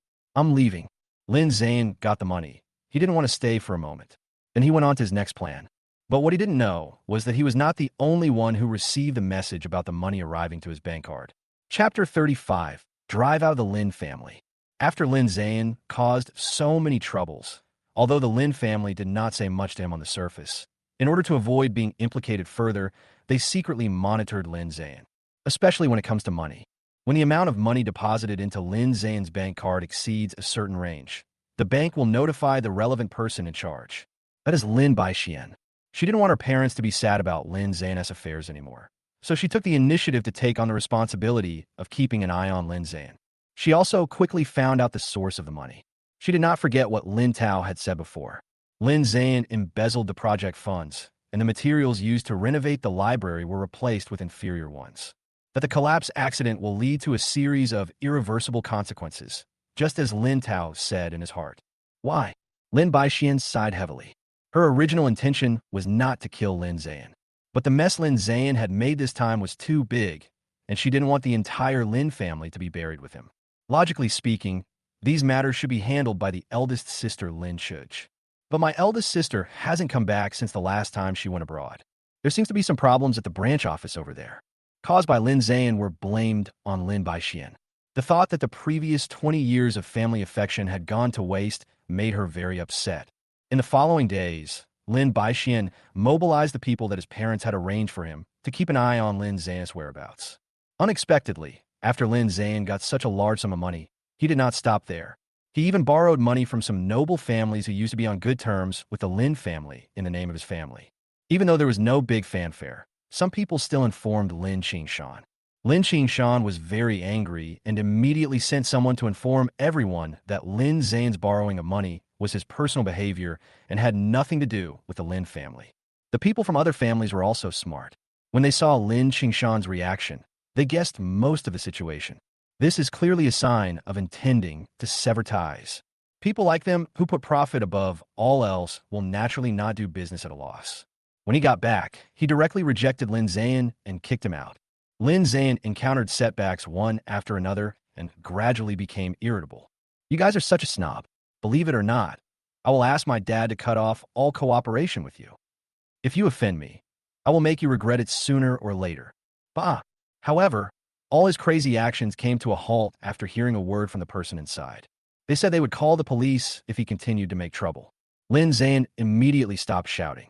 He had not forgotten the embarrassment he felt the last time he was taken away by the police. He doesn't want to do it again. However, he was still taken away. Lin Ze'an's recent behavior has brought shame to the Lin family. Before he made a big fuss, Lin Xan brought her bodyguards and forcibly took Lin Ze'an back home. Lin Ze'an saw that he was going home. He breathed a sigh of relief. But as soon as he entered the door and felt the solemn atmosphere at home, he panicked again. Dad, Mom, Lin Ze'an opened his mouth. A teacup flew towards him. With a loud bang, it hit the wall next to it. The fragments and the tea inside were scattered all over the floor. Lin Ze'an was so frightened that he couldn't utter a word. Looking up, he saw that Lin Xan's face was full of anger, and there was no longer the love in his eyes when he looked at him. You have to know that he has been naughty since he was a child. Even if he made mistakes in the past, no matter how much his father scolded him, he would never have such a resolute expression. Lin Ze'an quickly looked at his mother, but he found that his mother Susan's face didn't look much better. Lin Ze'an, how did we owe you that you became like this? Susan said with a trembling voice. Mum, s. Lin Ze'an broke out in cold sweat on his back, and his legs felt a little weak. This might be the first time he thought about whether he had really done something wrong. Lin Xan snorted coldly. Oh, you are just an ungrateful wolf. If you continue to stay in this family, sooner or later, you will completely destroy the Lin family. This topic has finally come to the surface. Lin Ze'an clenched his fists tightly and finally felt scared. He couldn't imagine how he would live in the future if he left the Lin family like this, after living a life of luxury for 20 years. Thinking back to the predicament I faced when I went to borrow money today, what should I do if he becomes like a rat crossing the street in the future? Thinking of this, Lin Ze'an couldn't bear it any longer and knelt down with a plop. Dad, Mom, I'm sorry. I know I was wrong. I really know I was wrong. Lin Ze'an spoke. Tears and snot could not stop flowing. He crawled to his mother's feet on his knees, apologizing repeatedly. But Susan was already extremely disappointed with Lin Ze'an and was really unwilling to forgive him. They dare not gamble. Lin Ze'an is still like that this time. They'll have to clean up the mess again. Lin Ze'an hugged Susan's legs and kept begging. But he found that his mother, who had always loved him, didn't even look at him today. If it were in the past, his mother would definitely not have the heart to see him like this. This made him feel even colder. Lin Ze'an, don't make things difficult for your mother. We have already decided that you will no longer be a member of our Lin family. Lin Xan sighed and said lightly, Dad. Lin Ze'an was about to kneel in front of his father again. But Lin Xan stood up first and walked upstairs. Susan sighed heavily and followed. Dad, Mom. Lin Ze'an still wanted to catch up. Lin Baixian stood up and stood in front of him. Lin Ze'an, don't make things difficult for your parents. The Lin family has never treated you unfairly, but you have done this again and again. Your parents have decided that they will still give you pocket money every month, and they have also arranged an apartment for you near your school. If you really want to ask for your parents' forgiveness, then go and live a stable life on your own. Lin Baixian knew that her parents did not want to kill Lin Ze'an, so she told them their plans. Lin Ze'an gritted his teeth, stood there, and didn't say anything for a long time. It would be a lie to say, I don't hate you. But now he is more afraid. He is afraid of losing everything he once had. Chapter 36. Fake Young Master. Lin Ze'an still left the Lin family. But he was only depressed for half a day, and the next day, he went out to play with that group of bad friends. Just like a rebound after being suppressed, he became particularly rebellious and arrogant in front of everyone. In a dim box, Lin Xan sat in the middle, still looking like a second-generation rich kid. Sitting next to him was Lin Tao's former school beauty, Liang Xiaoxue. Liang Xiaoxue was always dressed seductively, and today she was wearing cool clothes, and she kept sticking to Lin Ze'an. Her chest was so full that she wanted to press it directly on Lin Ze'an's arm. Lin Ze'an was so infatuated that he completely forgot about the fact that he was kicked out of the Lin family. He even felt a little relieved. Anyway, his pocket money didn't decrease much. He didn't have to live at home, and no one would care about him. Wouldn't he be freer then? After a few rounds of drinking, this group of friends began to speak more and more without restraint. At the beginning, everyone was praising Lin Ze'an and belittling Lin Tao. But someone suddenly brought it up. By the way, Brother Ze'an, what that kid said before, that he is the real young master of the Lin family. I don't know if it's true or not. The person who was speaking was drunk. His speech was slurred and unclear. But as soon as these words were spoken, the scene suddenly became quiet. Everyone present should know about this matter. But since Lin Ze'an did not express his opinion, as Lin Ze'an's followers, they naturally did not dare to ask more questions. I didn't expect that under the influence of alcohol today, this topic would be brought up.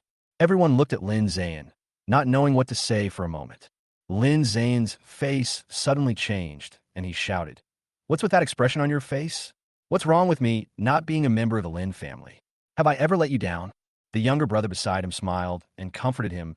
No, Brother Ze'an, don't bother with them. They are all talking nonsense."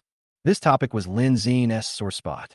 The fire in his heart was ignited, and it was not so easy to extinguish. He immediately stood up regardless and shouted even louder. "Even if I'm not a member of the Lin family, even if they kick me out, so what? I'm still just as awesome. That's right, Brother Ze'an is the best. It's a loss for the Lin family that they lost Brother Ze'an.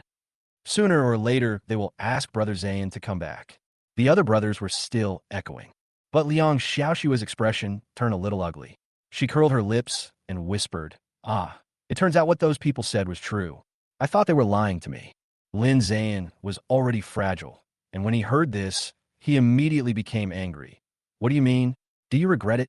No. Liang Xiaoxue felt that something was wrong with the atmosphere, but naturally she didn't dare to admit it. But Lin Ze'an refused to give in and grabbed her arm tightly, shouting, "You bitch, do you regret it?" Liang Xiaoxue's arm was so painful from being grabbed, and she was a little impatient. "I already said no. Why are you acting so drunk?" Bang! Before she could finish her words, she was slapped in the face. Liang Xiaoxue raised her head in surprise and asked in disbelief, You dare to hit me? I'm hitting you, bitch." Lin Ze'an was drunk and grabbed Liang Xiaoxue and continued to beat her. Liang Xiaoxue was terrified. During the struggle, she screamed loudly, "Lin Ze'an, if you dare to hit me again, I will sue you for rape." These words instantly reduced Lin Ze'an's anger by half. It was as if a basin of cold water was poured on him, and his face turned extremely ugly. He seemed to have finally calmed down from the backlash and recalled his current situation. Why do these people all want to report to the police station? Lin Ze'an no longer wanted to confront Liang Xiaoxue head-on, but he couldn't bring himself to do so in front of so many younger brothers. I had no choice but to suppress my dissatisfaction and said in a cold voice, I advise you to be sensible. Otherwise, I will expose all your past shabby deeds. Liang Xiaoxue also immediately regained her composure. He gritted his teeth unwillingly and said nothing more. This farce made everyone present start to have their own thoughts. They thought that Lin Ze'an would always suppress Lin Tao by relying on his relationship with the Lin couple. But now he was kicked out. Although it is not clear whether Lin Ze'an will have the opportunity to return to the Lin family in the future. But they knew that Lin Ze'an was really defeated by Lin Tao this time. Lin Tao is much more difficult to deal with than they imagined, and in the hearts of the Lin family, Lin Tao is also much more important than expected. This made them think about weighing the pros and cons, including Liang Xiaoxue. She regrets it very much now. If she had known that Lin Ze'an was just a fake and Lin Tao was the real young master of the Lin family, she would never have ignored Lin Tao before. Now, not only did I get nothing, but I also got myself into a lot of trouble. After weighing the pros and cons, she decided to go find Lin Tao. We are all men anyway, all the same. She believes in her own charm. I'm just a kid who grew up in the countryside and have never seen any beautiful women. How could they be more difficult to deal with than those rich second generations? However, what Liang Xiaoxue didn't expect was the development of things was completely different from what she had imagined. Chapter 37 Liang Xiaoxue shows up unexpectedly. On this day, Lin Tao was having dinner with Qiu Xiaoyan in a restaurant outside the school. During this period, Qiu Xiaoyan and Lin Tao met more often, and her originally slow-to-warm-up personality finally warmed up. She has some feelings towards Lin Tao. Whether it was things from his childhood or Lin Tao's recent performance, she liked him. But Lin Tao always seems to be stupid. She felt that she had made it very obvious. But Lin Tao always seemed not to notice and made some very straight man moves, often making her laugh and cry. Moreover, he clearly didn't look like someone with a bad memory, but he couldn't remember anything about his childhood. In the restaurant, the food hasn't been served yet. Lin Tao quietly. Today she was wearing a goose yellow dress with her hair draped over her shoulders, looking bright and lovely. Why are you looking at me like that? Is there something on my face? Lin Tao raised his hand and touched his face. No, I'm just curious. You, the real eldest master of the Lin family, seem to be a little too low-key. Qiu Xiaoyan smiled and moved her gaze to the floor-to-ceiling window next to her. It doesn't matter if you don't look, because when you look, you will find a woman with a charming face and cool clothes walking towards them. His eyes were fixed on Lin Tao, and he seemed a little excited. Before Qiu Xiaoyan could ask, the woman had already walked to the floor-to-ceiling window and knocked gently on the glass. Lin Tao looked over in confusion and found that it was Liang Xiaoxue. He hasn't seen this woman since the last time they parted ways outside the luxury car dealership. He remembered that Liang Xiaoxue was not from their school, so how could she appear here? Liang Xiaoxue's red lips moved slightly, as if she said, "Wait for me." Then he walked around to the restaurant's door and walked in. She didn't hesitate and sat down next to Lin Tao. The seats here are all sofa booths. Liang Xiaoxue obviously did it on purpose, getting very close to Lin Tao. Lin Tao frowned slightly and moved to the other side, keeping as much distance from the woman as possible. He was a little confused about what Liang Xiaoxue was up to. Lin Tao, what a coincidence. I didn't expect to meet you here. Liang Xiaoxue seemed not to see the displeasure in Lin Tao's eyes and continued to speak with a bright smile. The tone was as if one had met an old friend by chance. How could there be any strangeness? Qiu Xiaoyan almost subconsciously developed a disgust towards this strange woman. I don't know if it was because of the overly intimate behavior or the sexy outfit that made her dislike it so much. But she didn't know what the relationship between this person and Lin Tao was, so she didn't say much. Liang Xiaoxue, are you okay? Lin Tao's expression was extremely cold. The strong smell of perfume on Liang Xiaoxue made his nose feel uncomfortable. But Liang Xiaoxue just pretended to lift her hair, then leaned towards Lin Tao and said coquettishly, Lin Tao, after all, we were classmates before, and it's rare for us to meet on the road. Why are you so cold? As she spoke, she stuck out her tongue in a playful manner, her eyebrows curved. And you liked me so much before, didn't you? Hearing these words, Qiu Xiaoyan couldn't help but open her eyes wide. It feels like there are 10,000 alpacas passing through my heart. No way. Lin Tao actually likes this type? The flaming red lips and the big waves and the trembling waves. Thinking of this, Qiu Xiaoyan almost subconsciously looked down at herself. As a woman, Liang Xiaoxue also keenly noticed Qiu Xiaoyan's reaction. She raised her chest a little higher, her eyes full of provocation. Wait a minute, Liang Xiaoxue. Lin Tao suddenly raised his hand and interrupted the two women's secret fight. Liang Xiaoxue thought that Lin Tao could not resist her temptation, so she happily turned around and gave him a wink. Brother Lin Tao, what's wrong? Normally, any man would be attracted to her, but she saw the unconcealable disgust in Lin Tao's eyes. Liang Xiaoxue, if you come to eat, I can treat you, but please stay away from me. Your smell is bothering me. Lin Tao spoke. He waved it in front of his nose. His voice was quite loud, and the restaurant was very quiet, so people at several tables around him immediately looked over in confusion. Some people covered their mouths and laughed, while others talked in low voices. They all pointed fingers at Liang Xiaoxue. Liang Xiaoxue's smile also froze on her face. She had dressed up carefully today and even sprayed perfume, but Lin Tao actually disliked her smell? People who don't know would think that she smells bad because she hasn't taken a shower for a few days. Qiu Xiaoyan couldn't help laughing and reminded her seriously, Sister, has no one told you that if you spray too much perfume, it will stink easily? As he spoke, he waved his hands solemnly. Liang Xiaoxue was embarrassed and annoyed and was shaking with anger. But she couldn't lose her temper in front of so many people. But she would not give up so easily. You know, she had been wandering around the school gate for several days, hoping to have a chance encounter with Lin Tao. She finally had the chance today. She must seize it. After a moment, she adjusted her expression, raised her hand, and called the waiter to add a chair. Then he sat between Qiu Xiaoyan and Lin Tao. I even ordered some food. Chapter 38 Girlfriend. Liang Xiaoxue's actions shocked Qiu Xiaoyan. She had never thought before that there were such shameless people in the world. Lin Tao also didn't expect Liang Xiaoxue to be like this. He raised his eyes and glanced at Liang Xiaoxue, then said calmly, Let's go to another one. Qiu Xiaoyan had the same idea, so she immediately picked up her bag and stood up. The waiter next to him was a little anxious. The dish is all ready. The bill has been paid. Please enjoy the food. Lin Tao took out his cell phone and shook it. After saying that, he took Qiu Xiaoyan outside.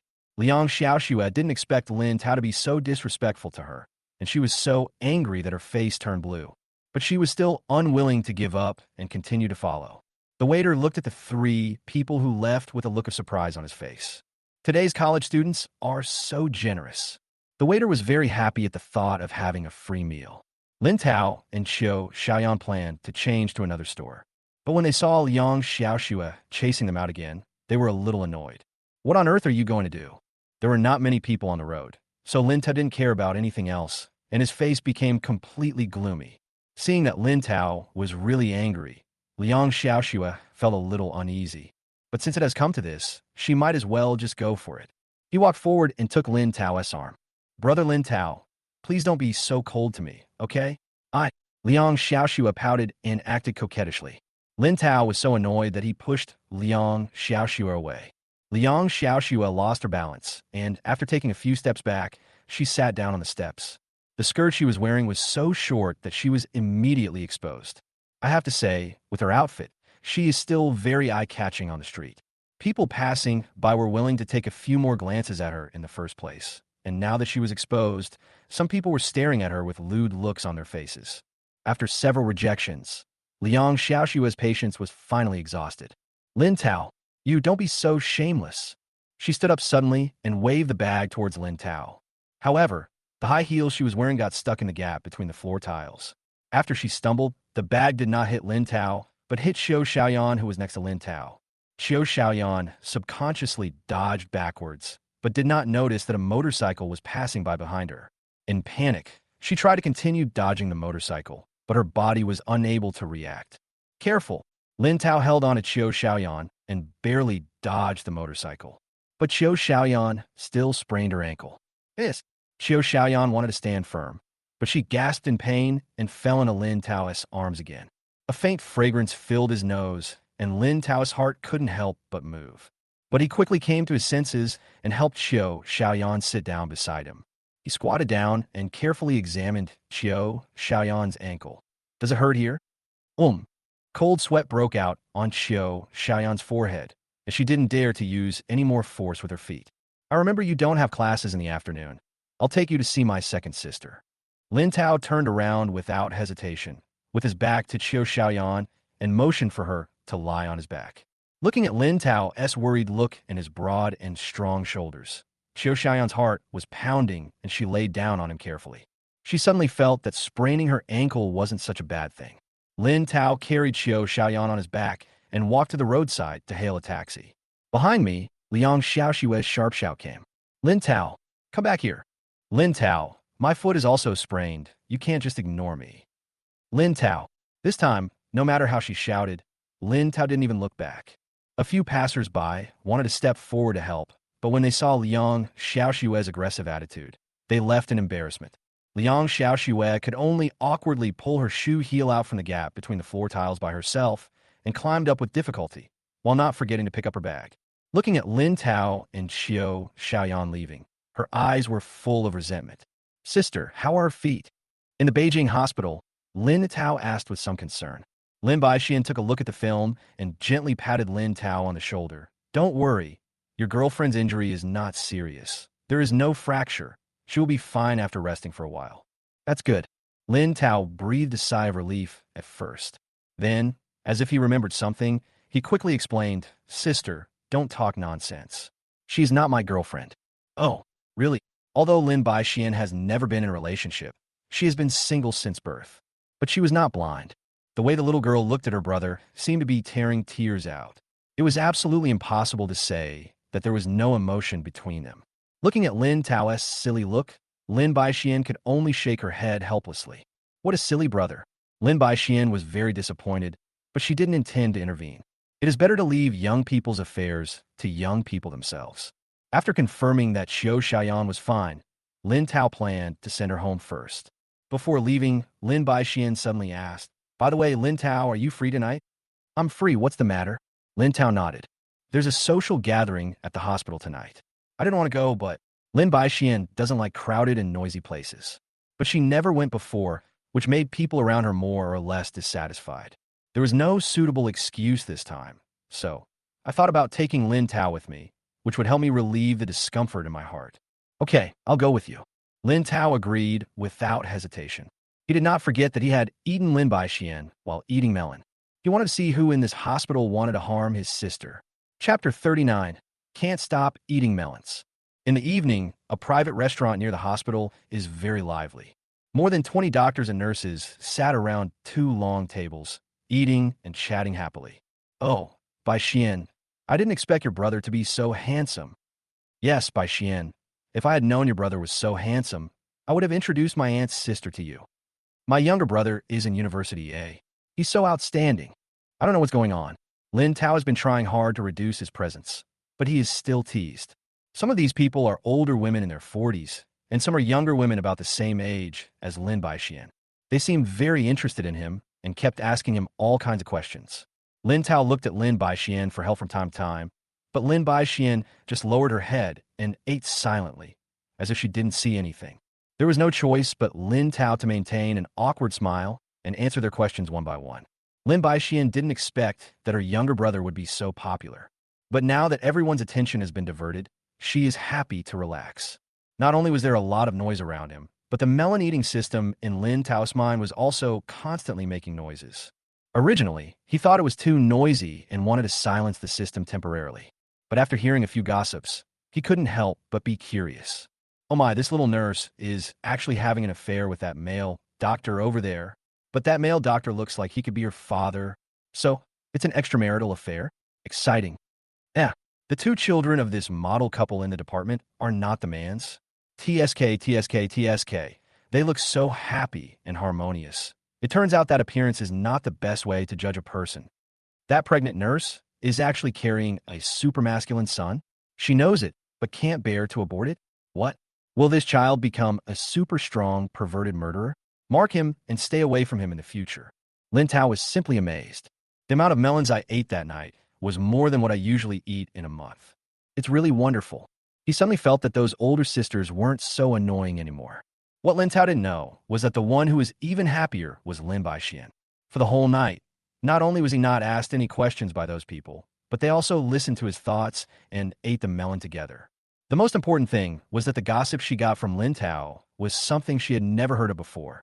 I'm afraid no one in the entire department knows about this except the parties involved.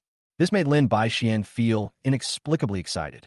She used to think she had no interest in these things, but somehow, now she is becoming more and more addicted to them. Is it possible that human nature is to gossip? Lin Tao was so exhausted from talking about these people's questions. Fortunately, we are all doctors and don't have the habit of staying up late. Around 10 o'clock, I felt like leaving. But at this moment, a male doctor, reeking of alcohol, staggered towards Lin Xan. Lin Tao saw this. Alarm bells immediately rang in his heart. At the same time, the system in his mind also updated the new information in a timely manner. Dr. Lin, it's still early today. Can we go to the next session together? The male doctor sat down next to Lin Xan with a meaningful look in his eyes. Sorry, I have to take my brother back to school later. Lin Xan still had an expressionless look on her face and spoke in a distant tone. Hey, your brother is already 20 years old. Can't he take a taxi by himself? The male doctor, under the influence of alcohol, moved closer to Lin Xan. It's rare for us to go out tonight, so we should enjoy it. Lin Xan moved away calmly and continued to refuse.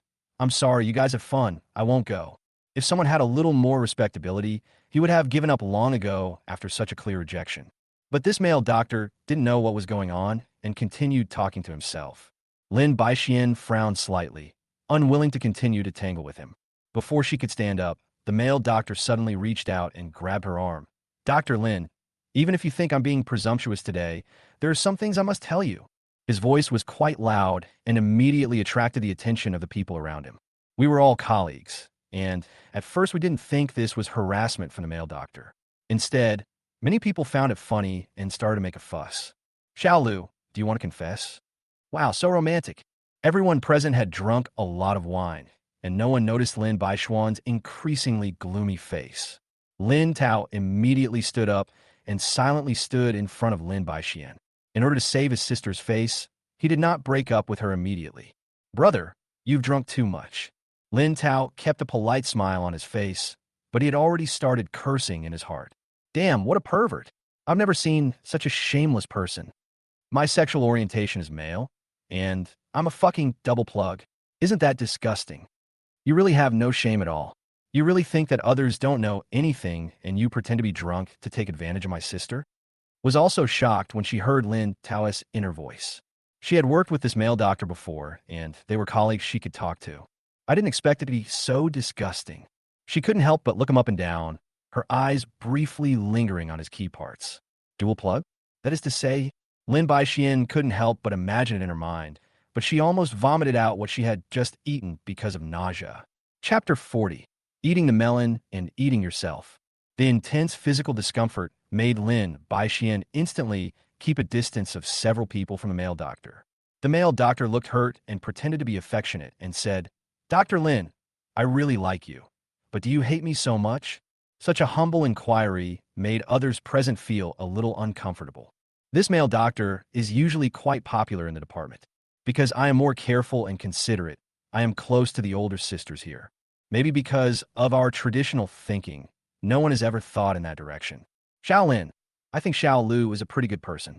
Since you don't have a partner right now, why not give it a try with Xiao Lu? What if it works out? Yes, Dr. Lin, Dr. Lu and you are both surgeons. If anything happens in the future, you can still take care of each other. Listening to these people talking at once, Lin Xan knew that if she didn't say something, she would probably be criticized for letting others down. After thinking for a moment, she raised her head and stared at the male doctor. Dr. Lu, are you sure you like me? The male doctor looked at Lin Xan's cold eyes and suddenly felt a little uneasy. But he had already said those words in front of so many people, so he could only nod his head and say, Of course, I like it.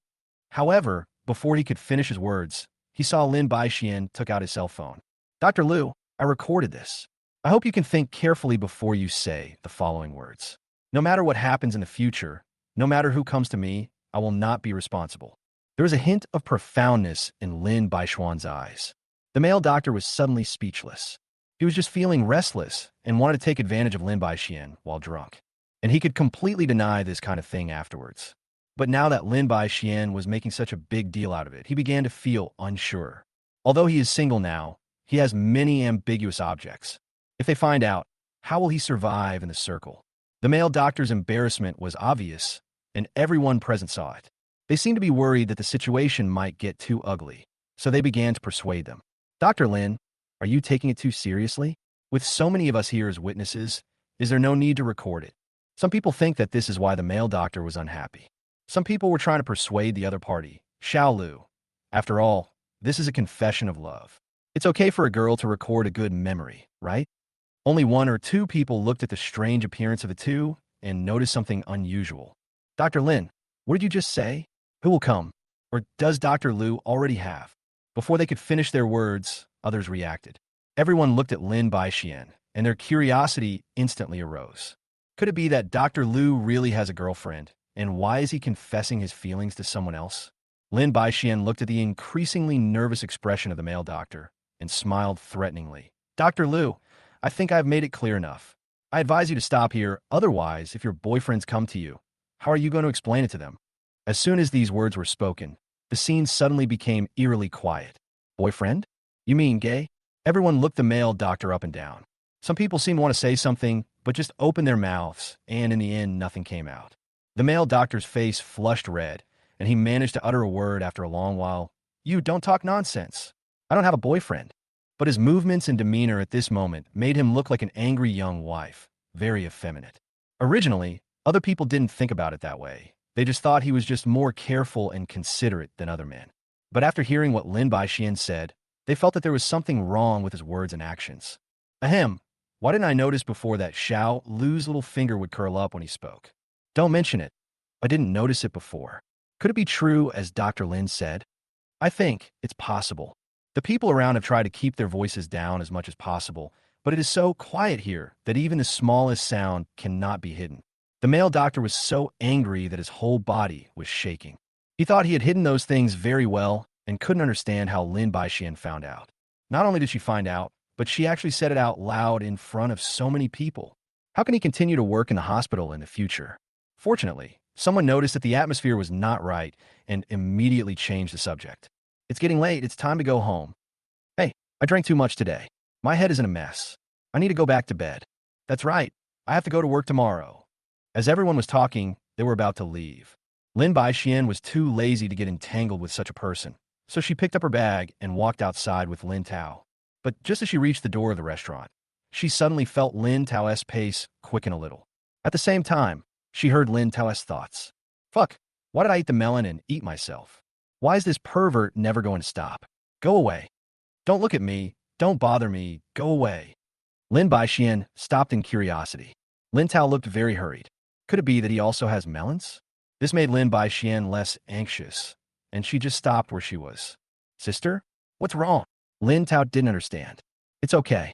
Maybe I drank a few too many glasses just now. The wind is blowing and I have a headache. I'll take a rest. Lin Ze'an made up an excuse and kept observing the situation around her. These days, Lin Tao is the one who eats their melons. It shouldn't be too much to let her have a taste of the gossip of her good brother this time, right? Chapter 41.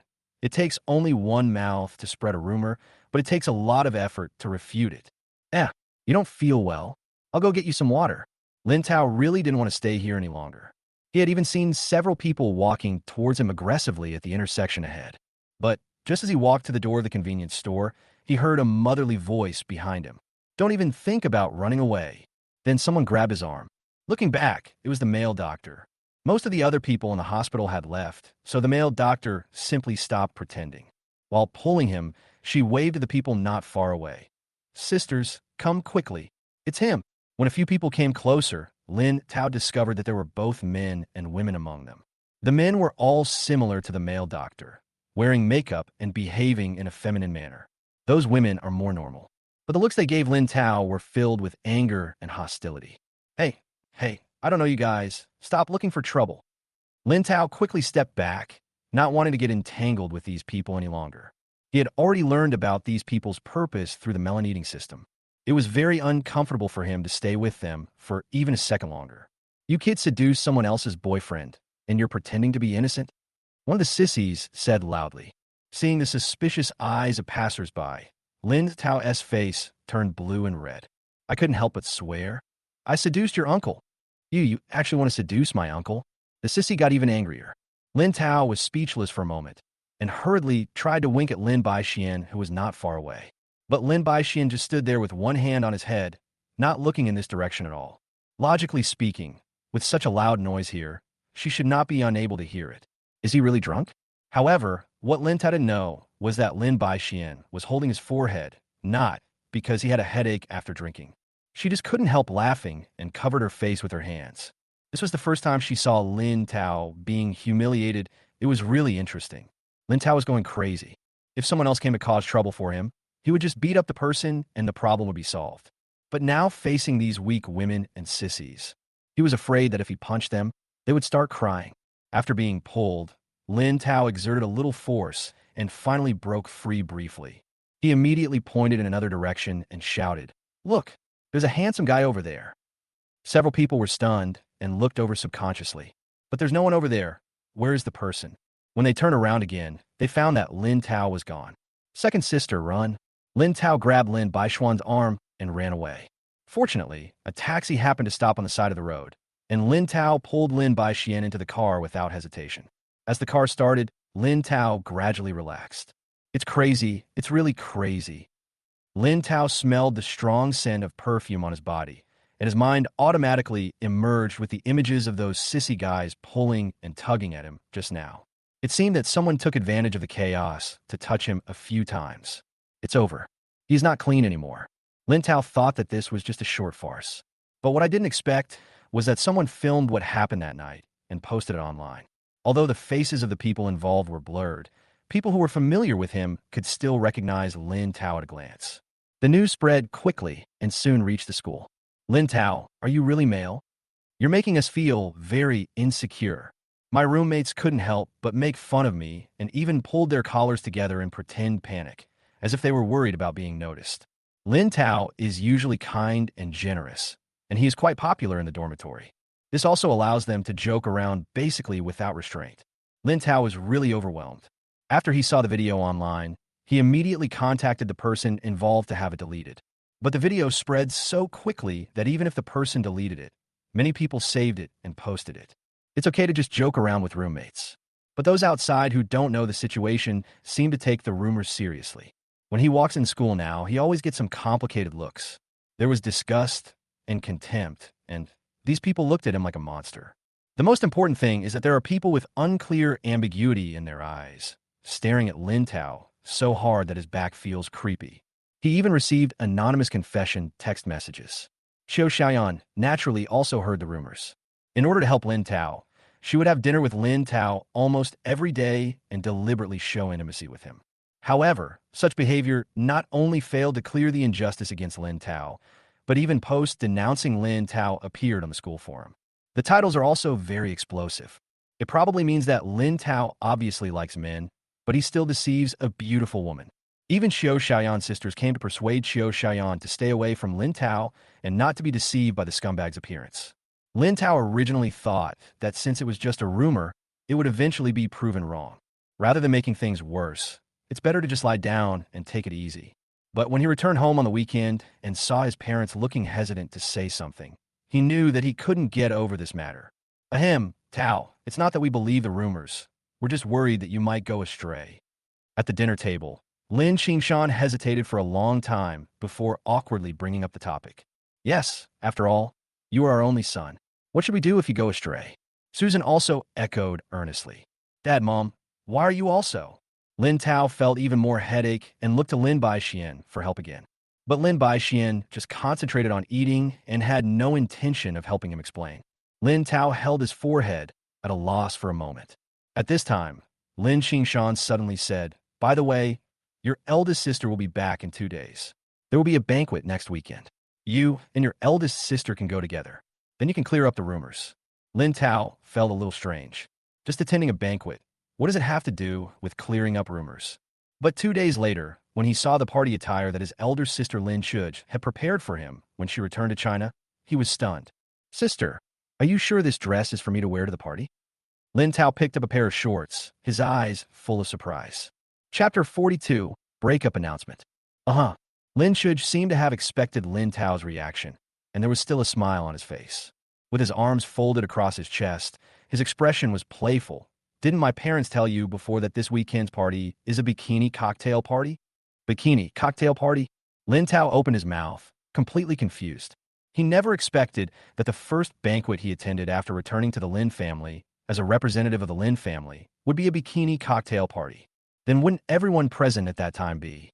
Thinking of this, Lin Tao felt his nose a little itchy. He sniffed his nose quickly to prevent his nose from bleeding. But he soon realized his parents' intentions. It must be because of the previous rumors that he was allowed to attend this kind of banquet. Since I have already agreed, I have no choice but to obey. Lin Tao carried his shorts and a few other thin jackets and quickly went upstairs. Lin Shuj smiled and reminded, "Remember to try it first. If it doesn't fit, I'll buy you another size." "No." Lin Tao blushed and closed the door. On the weekend, the entrance to a villa was filled with luxury cars. At this time, the roar of the car quickly attracted the attention of these rich second generations, and they all looked outside the door. I saw a man and a woman walking down from a red supercar. Both of them have outstanding temperament. The woman had a hot body, big wavy hair draped over her shoulders, and wore sunglasses and fiery red lips. Under the short skirt is a pair of slender legs, so sexy that people can't take their eyes off them. The necklace and bracelet she wore were limited edition new products of this season from the big brand. The value is even in 7 figures. The man next to her was no less impressive.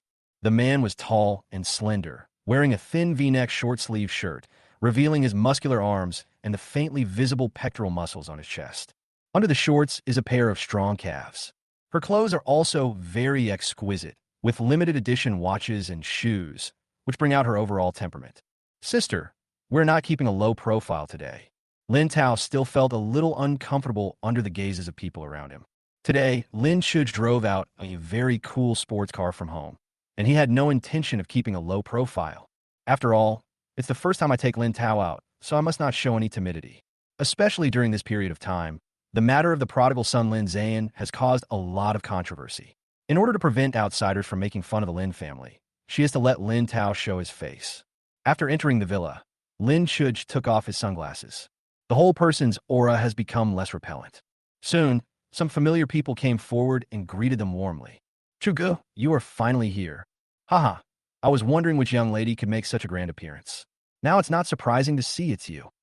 Wow, Chugu, I've been waiting for this bracelet of yours for a long time, and it's out of stock, but I actually bought it." For a while, there were constant greetings and compliments. It can be seen that Lin Shuj has a very high status among this group of rich second generations. This is no wonder. The Lin family is a big family in Beijing, and Lin Shuj is the youngest female president. She is said to be the future heir of the Lin family. She is definitely different from those ordinary rich daughters. Lin Shuj also responded generously. Seeing that their eyes were occasionally looking at Lin Tao standing aside, he took the initiative to pull Lin Tao over and introduced him. "Let me formally introduce him to you today. This is my younger brother, Lin Tao." "Oh, it's my brother." A girl covered her mouth and said something meaningful. "Haha, Chugu, if you hadn't told me, I would have thought you had a new boyfriend." Another girl couldn't help but agree. The expressions of the two men next to them changed slightly, and they looked to the other side unnaturally. Lin Tao also turned his head to look and saw Bai Feng leaning on a lounge chair next to the swimming pool, surrounded by several hot girls. But Bai Feng didn't seem to be in a good mood, and he didn't seem to pay any attention to those girls. It was completely different from how he usually looked in that underground nightclub. In front of these acquaintances, he still maintained the appearance of a modest gentleman. The girl also noticed their gazes and joked, "Well, I was just joking. I don't think anyone is going to tell on me, right? How could it be? Everyone knows that Miss Lin and Master Bai are about to get engaged. How can their deep feelings be affected by a few words?" The men also hurried to smooth things over. But Lin Shuj chuckled and said lightly, "I'm sorry, I forgot to tell you that Bai Feng and I have broken up." As Lin Shuj spoke, he picked up a glass of champagne from the waiter's tray and took a sip. He looked so calm and composed, as if he was just talking about the weather. But the people around were stunned. "Chugu, please don't joke with us. Everyone knows that your marriage has been decided by both families a long time ago." A girl who was familiar with Lin Shuj smiled awkwardly. "No kidding, we really broke up," Lin Shuj said lightly. "This matter will be made public sooner or later, so it doesn't matter if I just reveal it to them today." Although she had only unilaterally informed Bai Feng of the breakup, Bai Feng was still pestering her and unwilling to give up.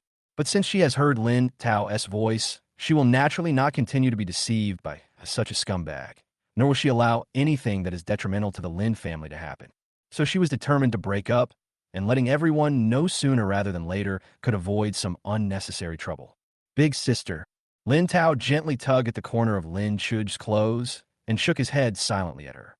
He really admired his elder sister's courage in breaking up, but saying this now would undoubtedly be a slap in Bai Feng's face in public.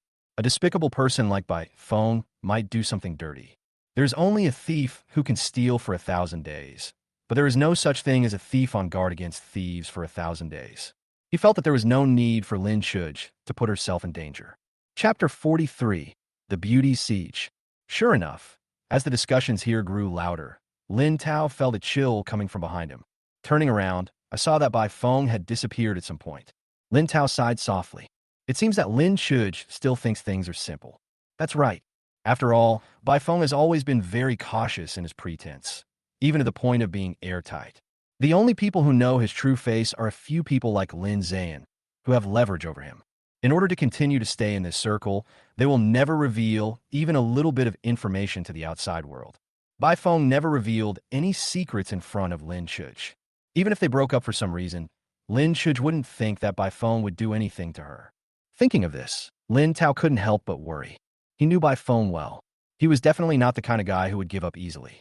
He planned to stay with Lin Shuj no matter what today to prevent her from being secretly harmed. However, everything always goes against one's wishes. Hey, little brother, what's your name? Oh, right, Lin Tao, right? Then I'll call you Tao. TSK, young Master Lin, I didn't expect you to have such a good figure at such a young age. Wow, look at those abdominal muscles. Can I touch you? Just for a moment, okay? Lin Tao originally wanted to follow Lin Shuj all the time. But just after Lin Shuj was called by his friends to reminisce about the past, he was surrounded by a group of older sisters. To be honest, these sisters have really great figures. Some have big breasts, some have skin as smooth as a baby's, and some have long, slender, white legs. But each has its own beauty.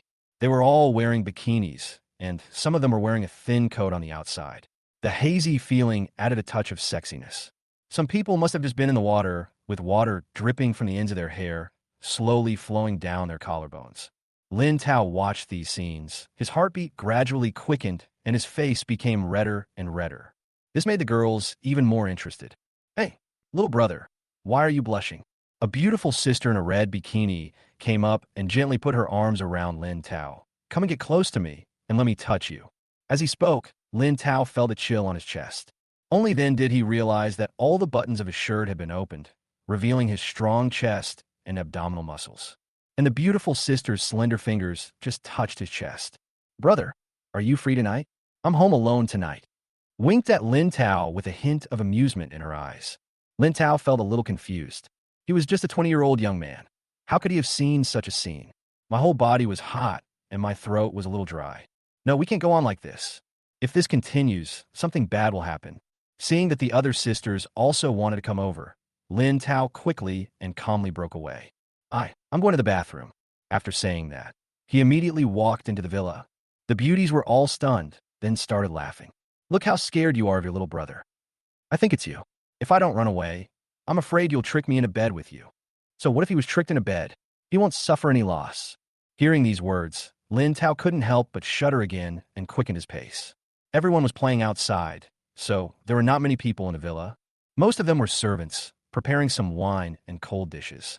Lin Tao finally breathed a sigh of relief when he entered the bathroom. He was helpless as he smelled the various perfumes still lingering on his body. If he had known the party would be like this, he would not have come. What if I lose my body by mistake? Although just like what those beauties said, he didn't suffer any loss in this matter. But after all, he had just entered this circle and didn't know anything about the people and things here. Who knows what awaits him will be a sweet and warm ambiguity or a den of tigers and wolves. If this kind of thing affects the Lin family, it would be a disaster. But then again, these beautiful sisters are so tempting. Lin Tao couldn't help but recall the scene just now. No. He suddenly realized that something was wrong and immediately closed his eyes and silently chanted the heart-cleansing mantra. It took a long time before I finally recovered. Feeling somewhat calm, he left the bathroom. But just as he passed a more secluded corridor, he suddenly heard a familiar voice. Chugu! I was wrong about what happened before. Please forgive me. It was by phone. Lin Tao thought something was wrong and immediately sneaked over. Bai Feng was seen grabbing Lin Shuj's hand with a look of remorse on his face. Chugo, we have been together for so long, and I am sincere to you. Bai Feng's tone sounded very sincere. Coupled with his handsome appearance, it is easy for people to feel sympathy for him. Lin Shuj looked at Bai Feng, and his expression was also moved. Just as I was about to say something, a voice suddenly appeared in my mind. I hope you don't believe this scumbag's lies. He is just pretending.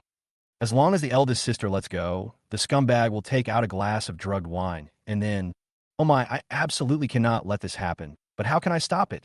Lin Shuj frowned slightly, and saw the corner of clothes exposed not far away with his peripheral vision. It's Lin Tao. She had also heard this voice before going abroad, and it was confirmed to be very true. However, in order to confirm it again, Lin Shuj had a plan in mind. Bai Feng, if I forgive you, how will you compensate me? Chapter 44. Teaching Bai Feng a lesson. Bai Feng didn't seem to expect that Lin Shuj would agree so easily.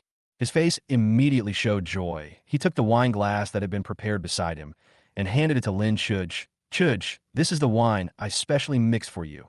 It's your favorite flavor. Try it. Oh, really? Lin Shuj narrowed his eyes slightly and slowly took the wine glass. In fact, her head was about to explode at this time. Lin Tao's inner voice kept ringing, saying that there was something wrong with this glass of wine. Of course, Lin Shuj wouldn't drink it. She just didn't want to let Bai Feng go so easily. Seeing that figure in the corner about to rush out, Lin Shuj smiled faintly and said, Bai Feng, I've always wanted you to taste the flavor I like. Why don't you drink this glass of wine? Bai Feng never expected that Lin Shuj would suddenly say this. I didn't think of a response plan in advance, and the smile on my face gradually froze. After a long while, he hurriedly explained, Chugu, you know, I rarely drink in this kind of occasion. I don't drink much to begin with. It would be bad if I drink too much and make things difficult. Oh, what if I drink too much? Lin Shuj smiled and asked, Aren't you afraid that I might get drunk and cause trouble? How could that be? I'll take care of you if you get drunk. Bai Feng quickly put on a smile again. Then I can take care of you even if you're drunk? Or do you not trust me? Lin Shuj narrowed his eyes slightly. Bai Feng was speechless again, not knowing how to explain. Lin Shuj now completely saw through Bai Feng's abnormality and was basically certain that there was something wrong with this glass of wine. I didn't expect that I had been dating such a despicable person before. He took a deep breath and slowly placed the glass aside. Bai Feng's eyes were always following the wine glass. He was full of anxiety and kept thinking about how to get Lin Shuj to drink the wine. He didn't notice at all that Lin Shuj's increasingly cold eyes and his slowly raised arm. The next second, there was a pop sound. Bai Feng's face was hit and tilted to the side. He turned his head in surprise and touched his face tremblingly. The burning pain almost made him lose his gentlemanly appearance. Chugo, what do you mean? Bai Feng suppressed the anger in his heart and asked with gritted teeth. Don't you know what I mean? Lin Shuj quickly raised his hand and slapped Bai Feng on the other side of his face. Lin Shuj. Finally, Bai Feng got angry. He suddenly grabbed Lin Shuj's arm, which was raised again, and clamped her wrist tightly. He couldn't pretend anymore. He thought he had bowed his head, but he still suffered such humiliation. As the eldest son of the Bai family, when had he ever suffered such humiliation? Lin Shuj, you really don't want to accept my toast. In that case, don't blame me for being rude. Bai Feng gnashed his teeth in hatred. He grabbed Lin Chuj's arm forcefully and dragged him to the next room. He looked Lin Chuj up and down, his eyes full of viciousness and vulgarity. Want to break up? Fine, I want to see how you're going to break up with me when everyone sees you in my bed. Bai Feng, you are crazy. Lin Chuj stepped on Bai Feng's instep in anger. Bai Feng gasped in pain, but did not let go. Instead, he increased his strength. This made Lin Chuj a little panicked. She is a woman after all, and is not as strong as Bai Feng. She quickly looked towards the corner and shouted, Lin Tao, how long are you going to keep watching? Why? Lin Tao originally wanted to rush out to help, but he didn't expect that the eldest sister actually knew he was here. Hey, you're still thinking about being a hero and saving the damsel in distress. Lin Tao came out laughing and came to the two of them leisurely. When Bai Feng saw Lin Tao, he was also stunned. He had just confirmed that there was no one here. So how come this guy showed up? No, you kid. Bai Feng wanted to drive Lin Tao away. But the next second, he only saw a fist coming towards him. Bang! Bai Feng was beaten so hard that he fell backwards. Lin Tao rubbed his fists and looked down at Bai Feng. Which hand did you use to grab my sister just now? This one. As he said that, he stepped on Bai Feng's left wrist. Ah! A scream came from Bai Feng's throat. But the waiters on this floor had already been sent away by him, and the people outside were laughing and playing, so they would not hear any noise here. What was originally carefully prepared to deal with Lin Shuj ended up being a backfire. Oh, you used his hand too? Lin Tao slowly walked to the other side of Bai Feng and raised his foot to step down. Bai Feng was so scared that he dodged quickly, but Lin Tao's feet were hanging in the air and did not fall for a long time. Bai Feng raised his head tremblingly. Hey, I was kidding you. Lin Tao smiled brilliantly and stepped his hanging foot directly on Bai Feng's face. Since you have no shame, then forget about keeping it.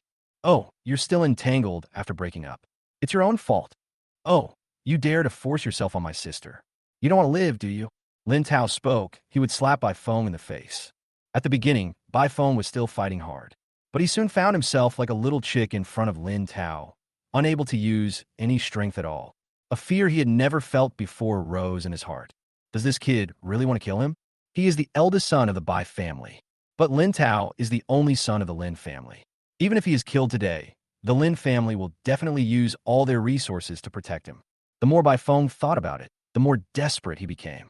He was so scared that he wet his pants. Chapter 45. Large-scale social death scene. Hey, what's that smell? It stinks. Lin Tao would not really beat Bai Feng to death like this. Seeing that Bai Feng had wet his pants, he waved his hands with disgust. Sister, you actually liked this kind of thing before. Ah.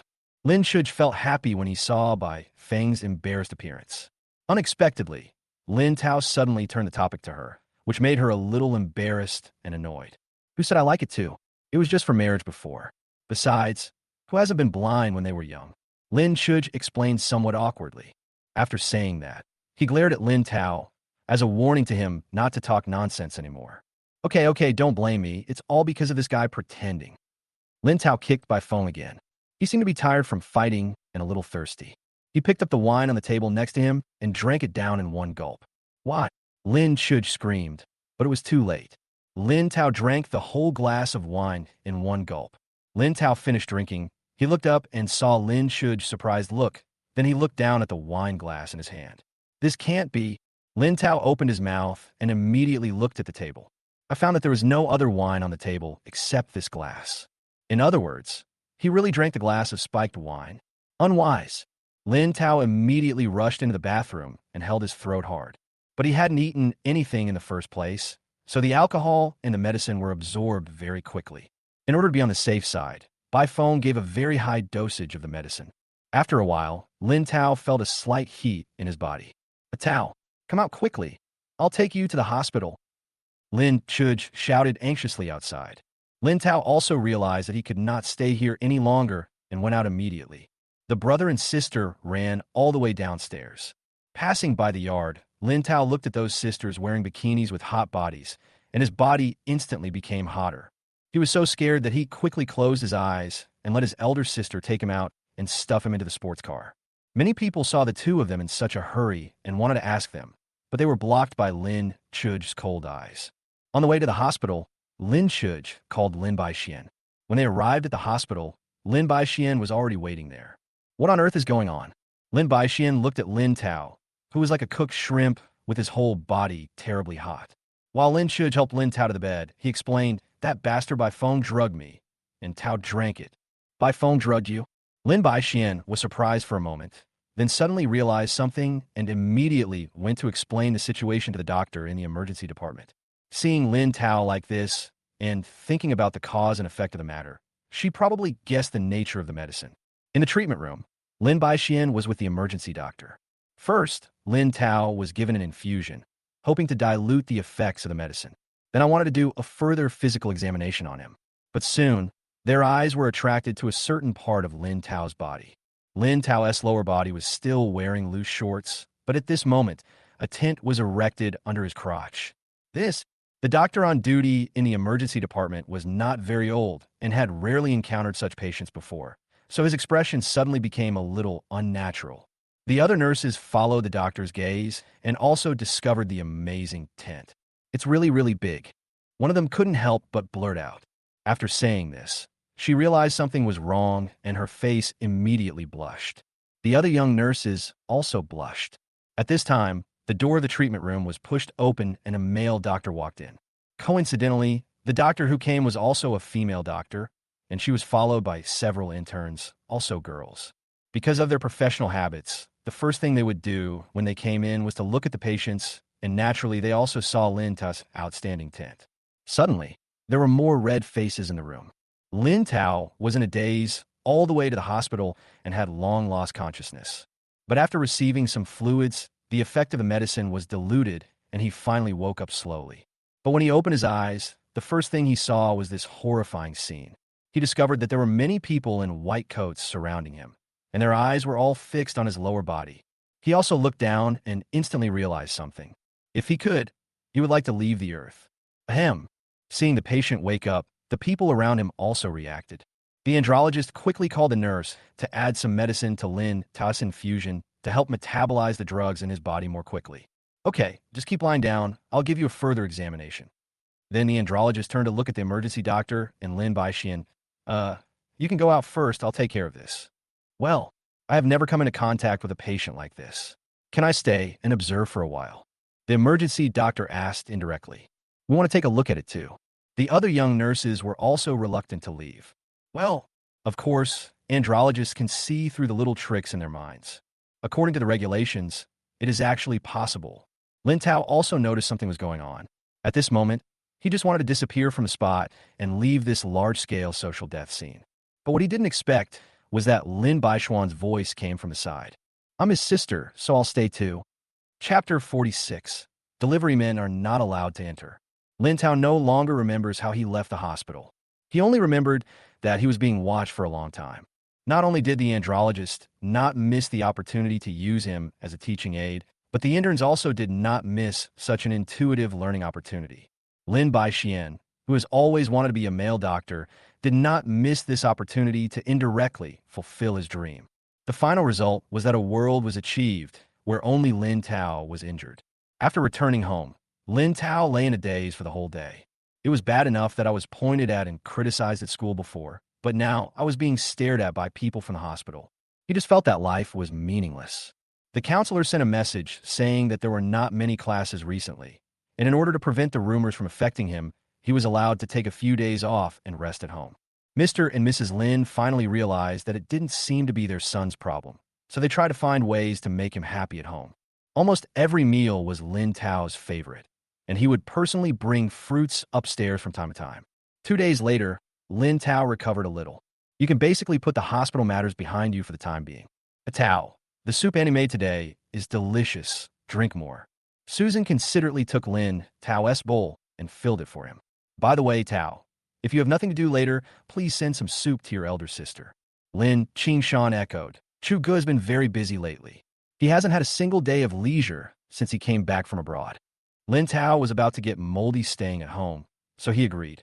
After dinner, he came to the Lin group building carrying an insulated bag. This is his first time coming from his own company. Looking at the towering building, Lin Tao couldn't help sighing in his heart. TSK, it really is worthy of being Lin's business. It's so magnificent. Lin Tao sighed. He did not feel the slightest bit of jealousy towards his elder sister. The Lin family has 6 daughters and 1 son.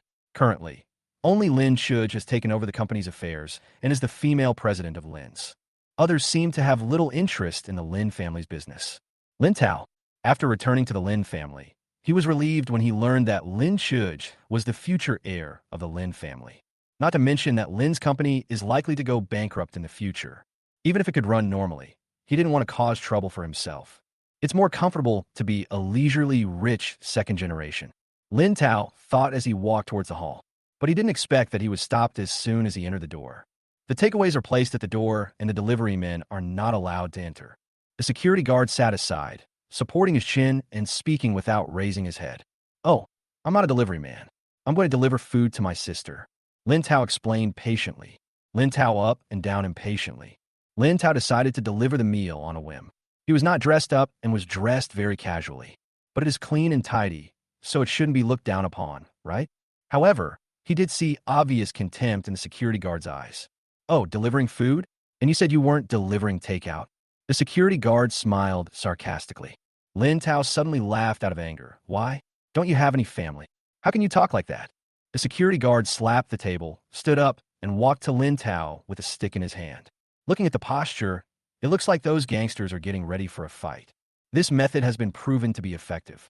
Every time he showed this ferocious look, the other party would mostly give in, whether they were afraid or didn't want to bother with it, which made him more confident in himself. But what he didn't expect was that he met a tough opponent this time. Lin Tao smiled even more brightly, just standing there, staring at him quietly. It's really embarrassing to be a security guard of Lin's. Lin Tao's eyes were equally mocking. The security guard was so angry that his eyes widened, and he raised his hand to push Lin Tao's shoulder. But as soon as he raised his hand, Lin Tao grabbed it. Still want to do it? Lin Tao chuckled, waved his hand, and pushed the security guard away. It hit the table with a bang. You really don't want to drink the wine. The security guard was completely enraged. He raised the stick in his hand and rushed towards Lin Tao. Lin Tao didn't move, seemed not to care, and even had a bright smile on his face. Bite. The sound of the elevator suddenly rang out. I saw the elevator door leading directly to the president's office, not far away, slowly open, and two women slowly walked out. Walking in front was Lin Shuj. Today, Lin Shuj wore a red dress, which was formal yet flamboyant. Walking behind her was a young beauty, also tall, wearing a black professional suit with a very cold expression. What are you doing? The professional beauty glanced at the security guard and asked calmly. Boss Lin. Assistant in. When the security guard saw the person coming, he immediately put on a flattering face. After nodding and greeting, he glared at Lin Tao fiercely. Company regulations do not allow delivery men to come in, but this guy insisted on breaking in and even called us Lin's company a disgrace. I'm going to kick him out right now. Sister. Lin Tao saw Lin Shuj and walked forward with a smile. Elder sister. The security guard's expression froze on his face, and he just stared blankly at Lin Tao, walking towards Lin Shuj. Thinking back, he seemed to have said that he wanted to bring food to his sister. Could it be that? The security guard's unbelievable guess was soon confirmed. When he saw Lin Tao handing the thermal bag to Lin Shuj, he felt like the whole world was spinning. Mr. Lin, I'm sorry, I don't know. The security guard reacted quickly and wanted to explain immediately. But Lin Shuj just glanced at him with anger in his eyes. Logically speaking, this was indeed a misunderstanding, and everything would be fine if we talked it out and apologized. In the security guard's impression, their female president is not a completely heartless person. But this time, he always felt that something was wrong. Something was definitely wrong this time. It wasn't because the security guard spoke rudely to Lin Tao, but because Lin Shuj heard Lin Tao's inner voice. Chapter 47. A Powerful, Beautiful Secretary. Just now, Lin Tao's voice suddenly rang in Lin Shuj's ears. This security guard is really interesting. He is clearly a spy sent by the enemy, yet he dares to be so arrogant. Aren't they afraid of being discovered? Or is it that after the 2 thefts last month, the mission is over and we can just ignore it? Hearing these words, Lin Shuj felt a chill on his back. The company experienced 2 file loss incidents in the last month. Although the lost documents were not particularly important, they still caused considerable trouble for the company. She originally thought that it was her secretary who betrayed her, accepted money from the rival company, and did these little things. Who would have thought that the culprit turned out to be this inconspicuous security guard? Fortunately, she learned the truth of the matter from Lin Tao today. Otherwise, she would have wrongly blamed her loyal secretary and might have lost this most important right-hand man. The rival is really insidious. Not only do they do these little tricks to steal company secrets, they even want to sow discord. Thinking of this, Lin Shuj's face became more and more ugly. Catch him and call the police, Lin Shuj said bluntly. The beautiful secretary immediately stepped forward and grabbed the security guard's arm. Although she didn't know why Lin Shuj wanted to make a big deal out of this little thing, the president must have his own reasons, and she just needed to do as he said. The security guard was stunned and asked in surprise, Boss Lin, what are you doing? I have always worked diligently. Even if I wrongly accuse your brother, it was your brother who didn't explain clearly first. Besides, I have already apologized. You can't take revenge on me because of this. The security guard's voice was so loud that it soon attracted the attention of people around him. The employees coming and going stopped and looked over here. After briefly understanding the situation, they basically stood on the side of the security guards. I feel that Lin Shuj is taking advantage of his power to bully others. It's just a small misunderstanding. Is it necessary to make such a fuss? Some people even took out their mobile phones to take a picture of the scene and post it online. They have already come up with a title for the video. Rich girl supports her brother and bullies an honest security guard. It must be eye-catching enough. Lin Shuj was not worried about this. She is not a waste to be able to sit in this position. It's not like there haven't been people who spread rumors about the Lin family before, and they all ended up badly. Tell me who sent you. Lin Shuj walked slowly to the security guard and asked calmly. The security guard widened his eyes in surprise and became very nervous. On the one hand, he was confident that he had concealed it well and didn't think it would be discovered. But on the other hand, Lin Shuj's tone at this time was also very firm, and there was no sign of testing at all. I don't believe that there are people who do things without leaving any loopholes. If you confess now, I can let you go directly. If you don't confess, I will call the police and let them investigate. Lin Shuj's tone was still cold. The security guard was completely confused. It now seems that no matter whether Lin Shuj has evidence in his heart or not, it has been completely determined that he has a problem. No matter how much he explains, I'm afraid it will be difficult to explain. Boss Lin, please let me go first. I'll talk to you slowly. The security guard changed his expression and begged for mercy. Lin Shuj winked at the secretary, and the secretary let go of the security guard's arm.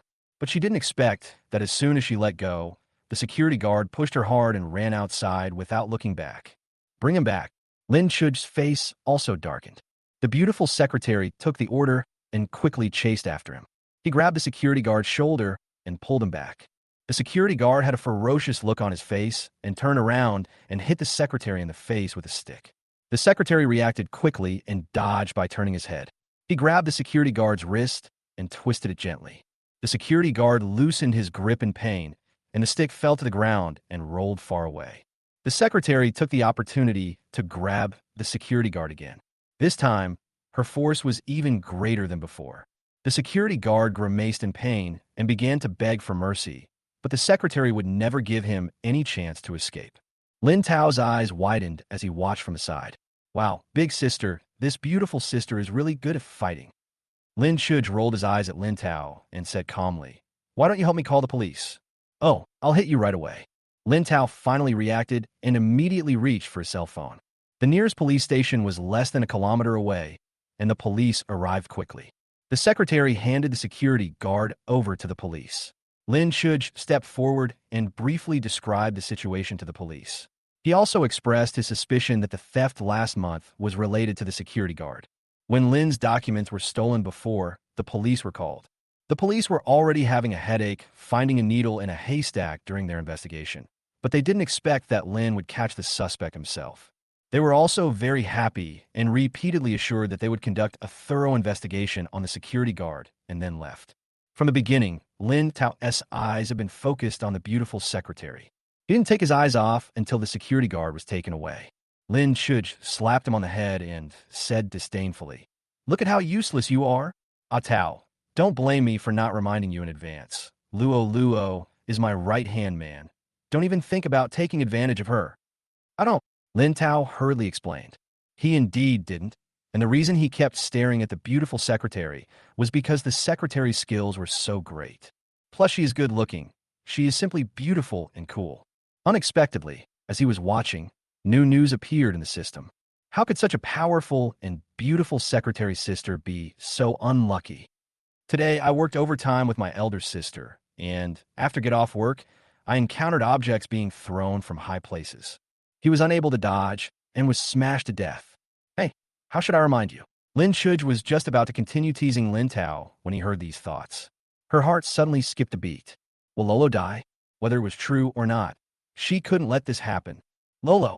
Lin Shuj quickly stopped the secretary who was about to go upstairs. "Boss Lin, what's wrong?" The beautiful secretary had no expression on her face and was very respectful. After all, it's been a month since he reported the theft to the police. "I'm worried that the police have forgotten some details. You go over now and tell them in detail, and then you can go home directly." Lin Shuj just found an excuse. Although the beautiful secretary didn't know why Lin Shuj suddenly made such a decision, she was only responsible for execution and would never ask any more questions.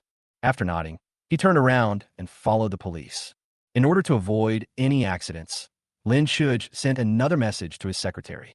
It seems like there are always people throwing objects from high places nearby recently. Be careful and stay away from those buildings. Chapter 48. Keeping a gigolo? Lin Tao completed his meal delivery mission and wanted to go home directly. Lin Shuj kept him and wanted to take him to see the Lin family. In case he wants to work in the company in the future, he can familiarize himself with it in advance. Lin Tao had nothing to do anyway, so he followed his elder sister to take a look upstairs. I have to say that Lin's company is really large. Not only is the lobby decorated magnificently, but the design and layout of other floors are also very exquisite. The office area is well planned, and there's also a large activity area and afternoon tea area.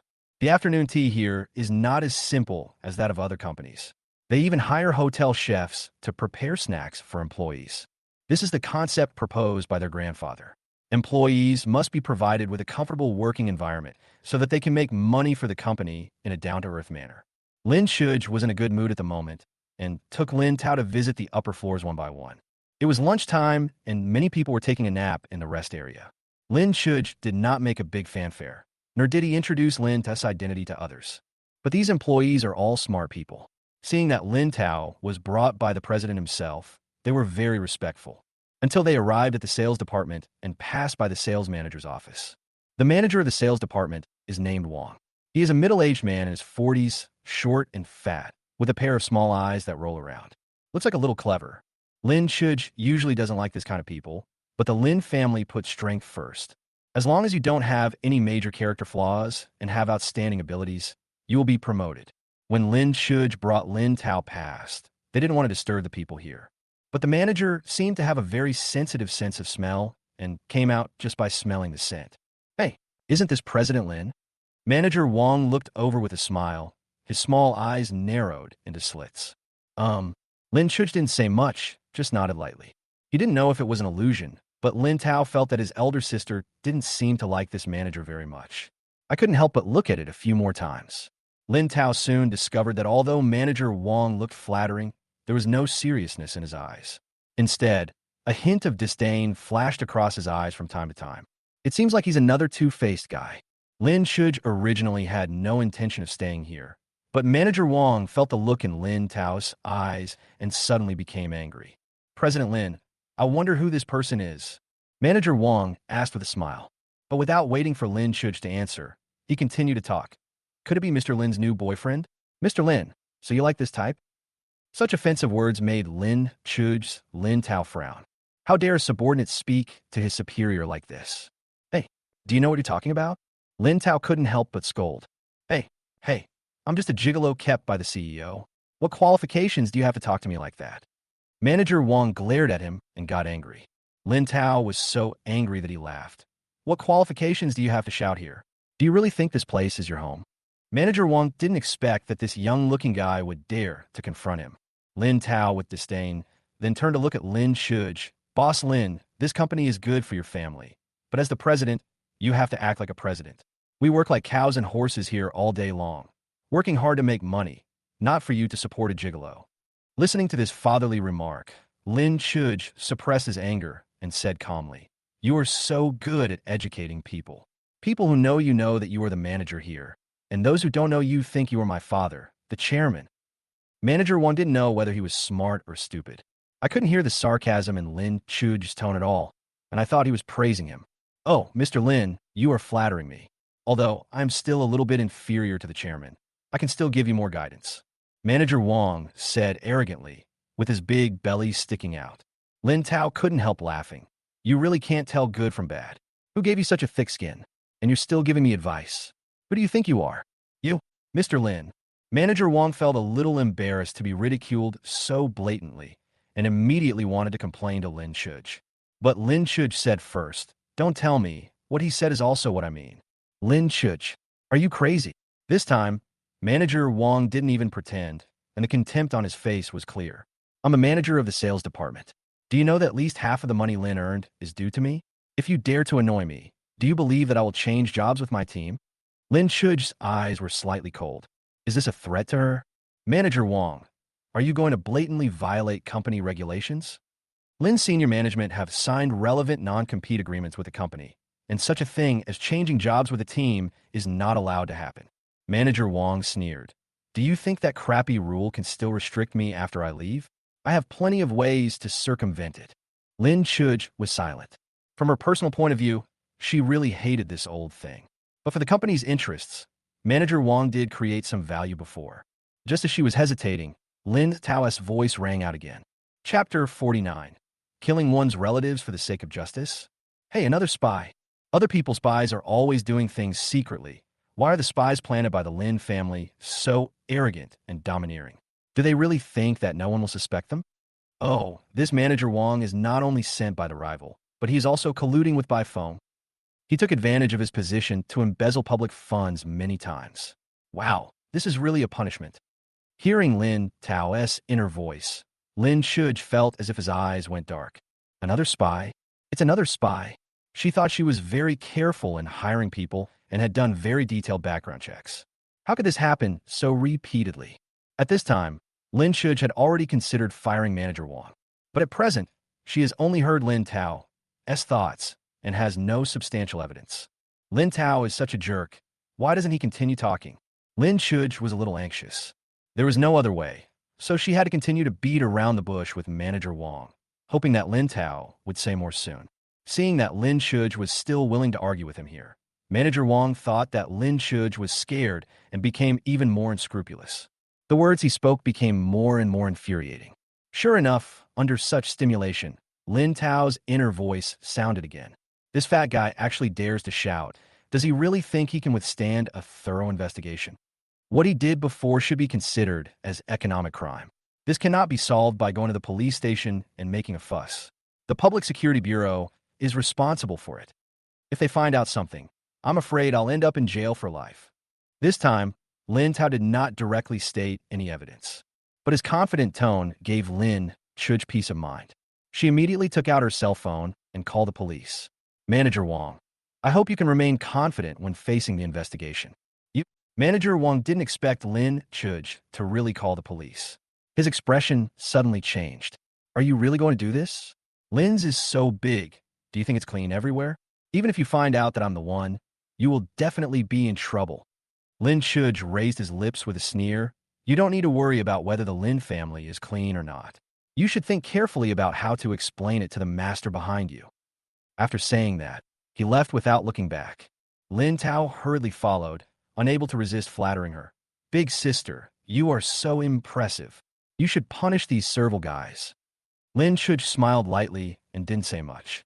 Lin Tao boldly asked, by the way, is there really nothing inconvenient for this Lin family to meet with others? He asked very politely, but Lin Shuj still frowned. Why? Do you not trust Mom and Dad, or do you not trust me? Do you think our family can't make money through legitimate channels? Hey, I don't mean that. I'm just worried that Manager Wong, that mad dog, will bite people randomly. Lin Tao immediately waved his hands to explain, looking embarrassed. Really? Lin Shuj stopped and turned to look at Lin Tao. Lin Tao quietly, what if I say yes? Lin Tao felt a chill down his spine when he saw this look, and he opened his mouth but couldn't utter a word for a long time. He already regrets it. Why does he have to ask such a sensitive question out of the blue? Wouldn't it be better to just be a rich second generation? Even if Lin goes bankrupt later, he can save a lot of money in advance and live the rest of his life comfortably. He was so reckless today. If he was forced to board the same pirate ship, wouldn't he be implicated as well? Big sister, just pretend I didn't say anything. Lin Tao pulled the corners of his mouth and revealed a forced smile. He wanted to continue explaining something, but Lin Shuj suddenly laughed. Oh, my silly brother, look how scared you are. Lin Tao's shouldered vigorously. I'm just kidding. Remember, our Lin family's ancestral motto is to obey the law, not to do evil, and only make the money you deserve. Do you understand? Lin Tao was so scared that he broke out in a sweat. Only when he saw Lin Shuj's serious expression did he finally breathe a sigh of relief. Big sister, you scared me to death. I was worried that you would really do something, and I would have to bear the pain and kill my own relatives for the sake of justice. You are so poor. The atmosphere became harmonious again. With the previous experience, Lin Shuj thought that since Lin Tao had such ability, it would be a waste to use it. She first settled Lin Tao in her office and then asked her assistant to notify all people above the level of team leader to go to the conference room to prepare for the meeting. She wants to take advantage of Lin Tao's presence to uncover all those who have ulterior motives in the company. Lin Tao was actually a little sleepy. When she heard that Lin Shuj was going to a meeting, she planned to get up and leave. "Sister, you are busy. I will go home first." "Wait, you go to the meeting with me," Lin Shuj said lightly. "Huh? I'm not from the company. Why should I go there?" Lin Tao was a little confused. "Nothing. I just want you to meet the people in the company and see how the company is running. You're taking a leave of absence from school anyway. So instead of lying at home, why not come here and get some education?" Lin Shuj smiled and added with a hint of sarcasm, "So that when you want to sacrifice your relatives for the sake of justice one day, you won't even know the people in the company." Chapter 50. Why did you fall asleep? "Big sister, what are you talking about? How could I kill my own relatives for the sake of justice?" Lin Tao knew that Lin Shuj was still concerned about his distrust of the Lin family, so he could only explain in a serious manner and hurriedly change the subject. "Then let's have a meeting, but don't tell them who I am yet, so as to avoid making them uncomfortable." "Good." Lin Tao's identity directly. She was counting on Lin Tao to help her find the spy in the company. The assistant was very efficient. In less than half an hour, all employees above the level of team leader were gathered in the conference room. Lin Shuj let Lin Tao go first and blend into the crowd. This is to avoid the two of them appearing together and attracting too much attention. Anyway, Lin's is a very large company, so it's normal that people in some departments haven't met each other. Lin Tao entered the meeting room and sat down in an inconspicuous corner. Watching people coming in one after another, he couldn't help but sigh at the scale of the Lin family. The employees above the level of team leaders alone would fill up this huge conference room. Soon, Lin Shuj also arrived and sat in the front seat. "Today's meeting is mainly to tell you a few things." Lin Shuj looked around and spoke calmly. Lin Tao supported his head with one hand, and out of boredom, he began to look at the people around him. When Lin Shuj mentioned the spies sent by other companies, Lin Tao vaguely noticed that the expressions of several people began to change. Unlike those whose first reaction was shock, there was a hint of nervousness in their expressions. Lin Tao began to pay attention to those people. After a while, the voice of the system really appeared in my mind. "Oh, I didn't expect that there are so many spies planted in the Lin family." Lin Tao chuckled. At the same time, Lin Shuj also heard Lin Tao's thoughts and was immediately delighted. Lin Tao said in his heart, she calmly marked out those people. Naturally, she would not confront those people directly in front of so many people. Moreover, those people don't know that they have been exposed, so they will not be too vigilant. It will also be more convenient when looking for evidence. After Lin Tao found out about these people, he started to feel bored. In the ears, Lin Shuj's voice also became like soft music, making people drowsy. Before I knew it, I fell asleep. While sleeping, he smacked his lips and said some incomprehensible words. When Lin Shuj heard the noise, he stopped speaking and looked over there quietly. When she found out it was Lin Tao, she couldn't help but be speechless. Although this meeting is a bit serious, it shouldn't be so boring, right? How could he fall asleep in front of so many people? It's fine if you're just asleep, but why are you talking in your sleep? Lin Shuj was worried that if Lin Tao continued, he would say something he shouldn't, so he immediately winked at the assistant next to him. The assistant knew Lin Tao's identity, so he quickly walked up to him and gently patted him on the shoulder. "Wake up, wake up." The assistant didn't address him, just called out twice in a low voice. Lin Tao's head shook and he opened his eyes drowsily. He even had a moment of trance and forgot where he was. It wasn't until he saw so many people's eyes were focused on him that he reacted. Sorry." Lin Tao lowered his head embarrassedly. Lin Shuj said calmly, "Either wake up or get out."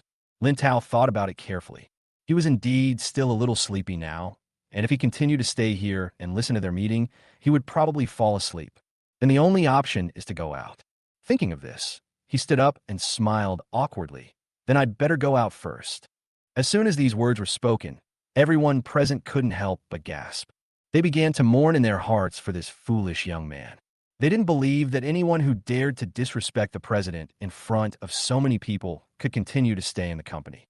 Lin Shuj's face didn't look very good either. He regretted that he should have let Lin Tao out directly instead of letting him choose. "I made myself so embarrassed." Fortunately, Lin Tao is not her employee, so there is still time to teach him a lesson after returning home. Lin Tao left the meeting room in full view of everyone. However, He would not leave without Lin Xan's permission. Moreover, he was still concerned about the spies just now, wondering if there was any way to remind them. While I was wandering at the door, two female employees came over. When they saw Lin Tao, their eyes suddenly lit up. "Sister, I always tell you the inside information as soon as I get it. Isn't that generous of me?" One of them spoke secretly in a low voice. "Hey, I didn't expect our CEO to be so secretive. If your sister hadn't happened to be in the same university as the young master of the Lin family, I would have missed such a good opportunity." The other man's eyes sparkled as he said confidently, "Don't worry, I won't disappoint my sisters and will definitely take him down." Lin Tao was wandering alone outside the meeting room, completely unaware that he was being watched. I heard the sound of high heels behind me, turned around, and saw a young female employee wearing a professional suit and with a slim figure. "Hey, why are you here alone? Sister invites you to have a cup of afternoon tea over there." The female employee blinked her big eyes, with a gleam in her eyes. Before coming, she deliberately unbuttoned one more button on her chest. As I leaned over, waves of spring scenery appeared and disappeared. Chapter 51. Unchangeable Fate. Lin Tao looked the female employee up and down. This style is not what he likes. Although there was a hint of temptation in those eyes, they seemed more purposeful. Coming to see him at this time, most likely it's not good news. Just as I was about to refuse, the system's voice sounded in my mind. "Huh, I just wanted to hook up with a rich second generation, but no one really took me seriously. I was always being played by them. She had more than 20 boyfriends and had 5 abortions. No, it's already like this. Why haven't you given up yet? This sister is really strong." Lin Tao's eyes kept changing as he looked at the female employee.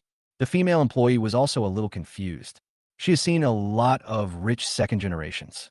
No matter whether they really like her or not, when they see her for the first time, there is more or less a desire to possess her in their eyes.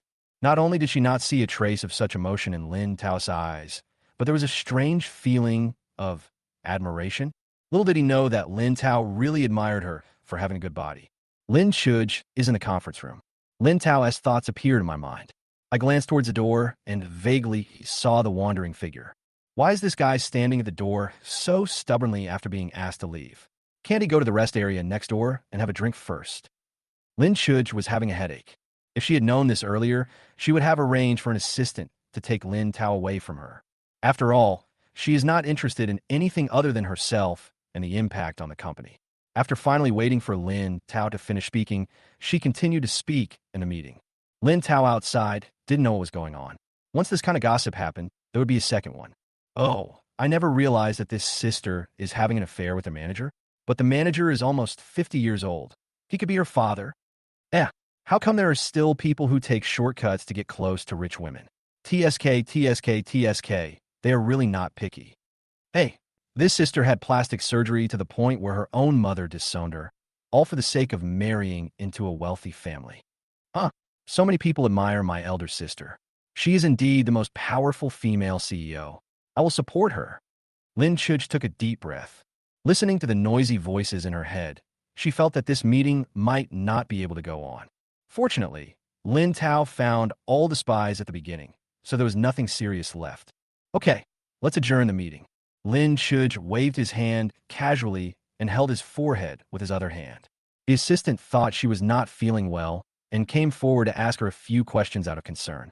Lin Shuj said that he was fine, stood up, and went to take the chatterbox at the doorway. Just as she reached the door, the cell phone in her bag suddenly rang. This is her work phone, and is only used by her secretary and assistant when reporting on work. At this time, all the assistants were by her side, and the only one who could contact her with this number was her secretary. Lin Tao, as previous thoughts, Lin Shuj's heart suddenly skipped a beat. He quickly took out his cell phone and found that it was indeed a message from his secretary Lolo. "Mr. Lin, I'm sorry. I'm injured and may need to take a day off tomorrow." Lin Shuj looked at the message and immediately made a phone call. The person on the other end answered the call quickly, and his voice was a little weak. "Boss Lin, I'm in the Beijing hospital. I'm fine. I just hurt a little." However, before she could finish her words, the call was hung up. Lin Shuj immediately asked her assistant to go back and arrange the work first, while she grabbed Lin Tao at the door and walked towards the elevator. "Hey, big sister, what's wrong?" Lin Tao was a little confused. "Lolo was injured.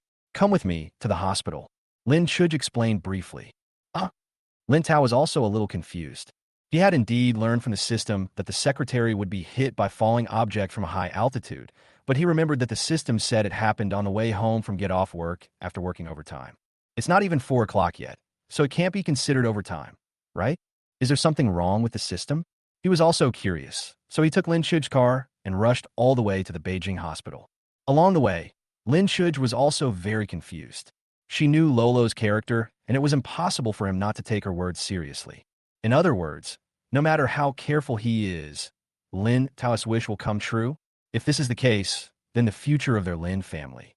Thinking of this, Lin Shuj couldn't help but feel a chill on his back. The two came to the hospital, and after a quick ask, they found the ward where Lolo was. Lin Shuj pushed the door open without any hesitation. She was afraid to see Lolo, who was critically ill, but she had no choice but to face it.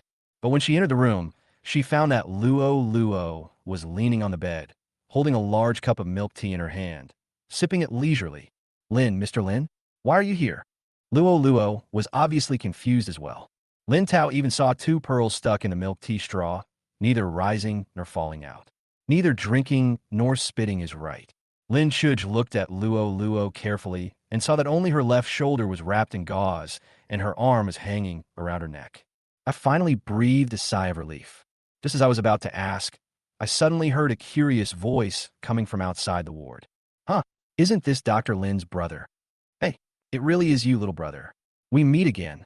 Lin Tao heard this voice. He immediately thought that something was wrong.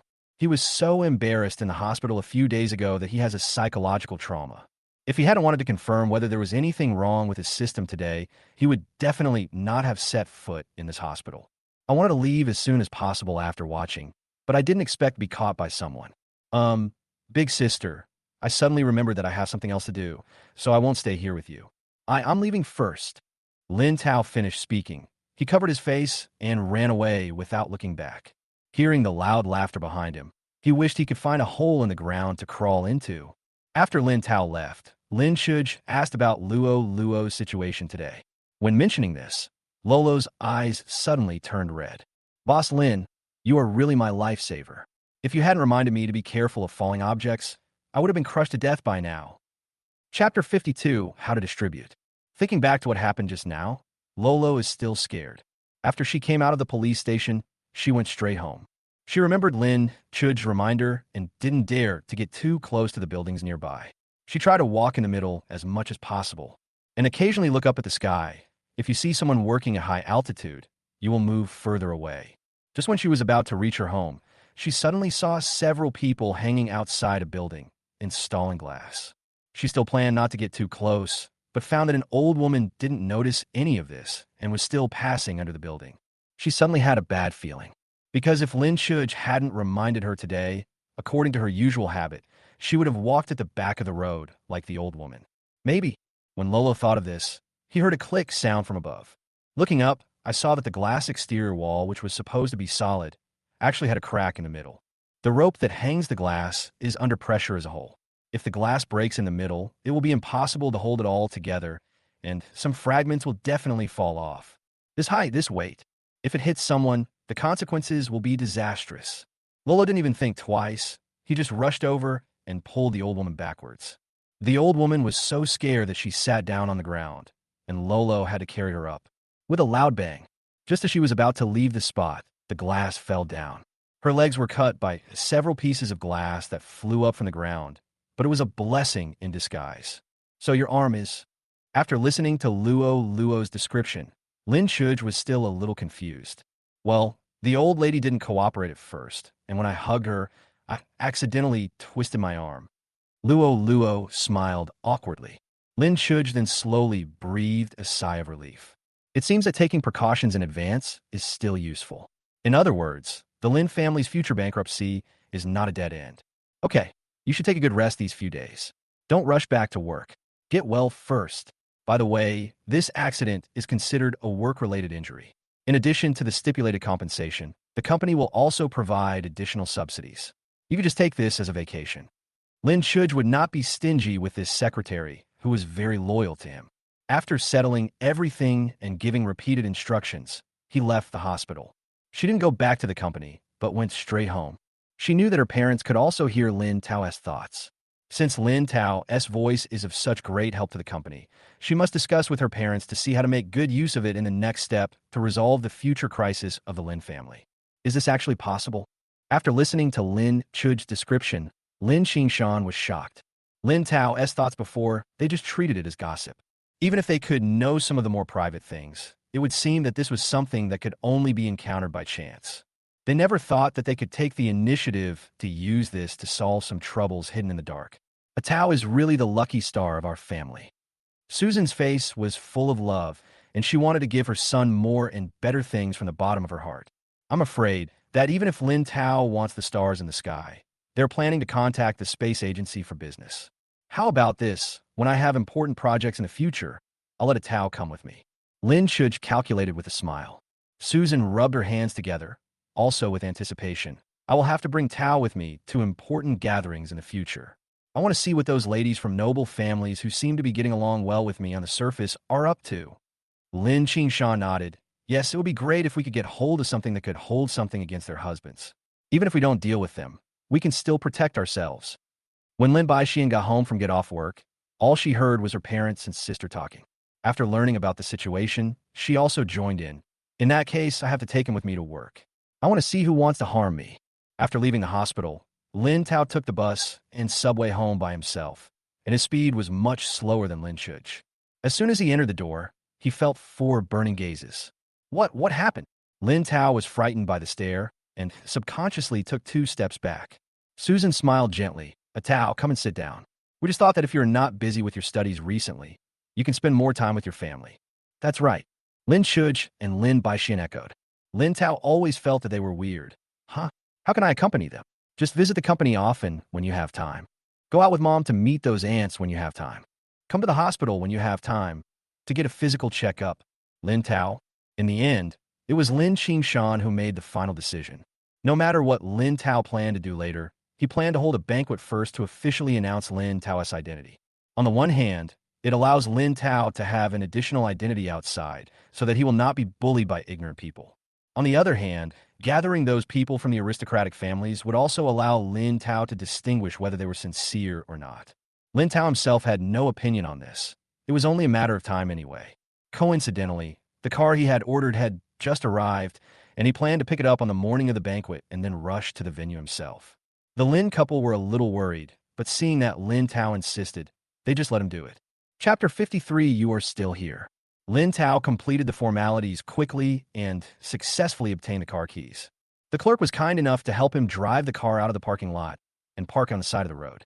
Everything seemed to be going very smoothly. But when Lin Tao opened the door and got into the car, he realized the seriousness of the situation. He has a driver's license. He has it both before he traveled through time and in this world. But equally, whether before crossing over or in this world, he had never driven a car much. Not to mention, it's such a luxury car.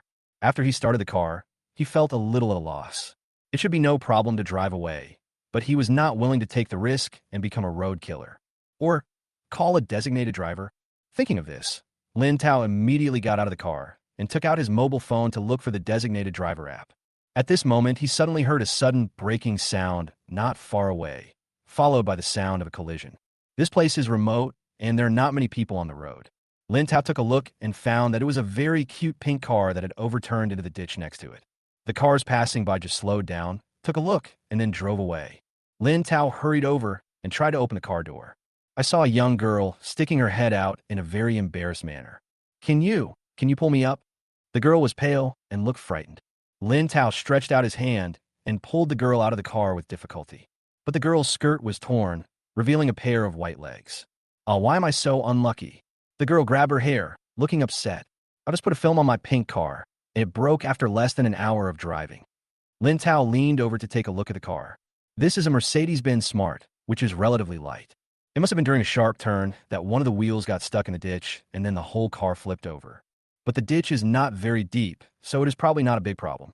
Seeing the girl's collapse, he reminded her, I think she may still be able to be saved. Really? The girl raised her head, and a glimmer of hope rose in her watery eyes. Yeah, but you might need to find someone to get the car out first. Lin Tao can push this car by himself. But in order to avoid secondary injuries, professional matters should be left to professionals. The girl nodded and immediately made a phone call. Hearing the reply from the other end, she frowned slightly and said in a somewhat impatient tone, "Okay, okay, then I'll send you the location, and you can come over and deal with it later." After saying that, he hung up the phone. "The more urgent the matter, the more urgent it is," she muttered quietly. With a sigh, she carefully lifted her skirt, stepped into the shallow ditch, and took out a large bag from the trunk. "It's over. The dress is dirty too." The girl broke down again. Lin Tao looked at the girl in front of him, who sometimes collapsed and sometimes was normal. Although the girl was very pitiful, he couldn't help but want to laugh. But just as he raised the corners of his mouth, the girl suddenly turned her head. "Benefactor, can you please help me again?" Lin Tao quickly stopped smiling. "It's hard to get a taxi here.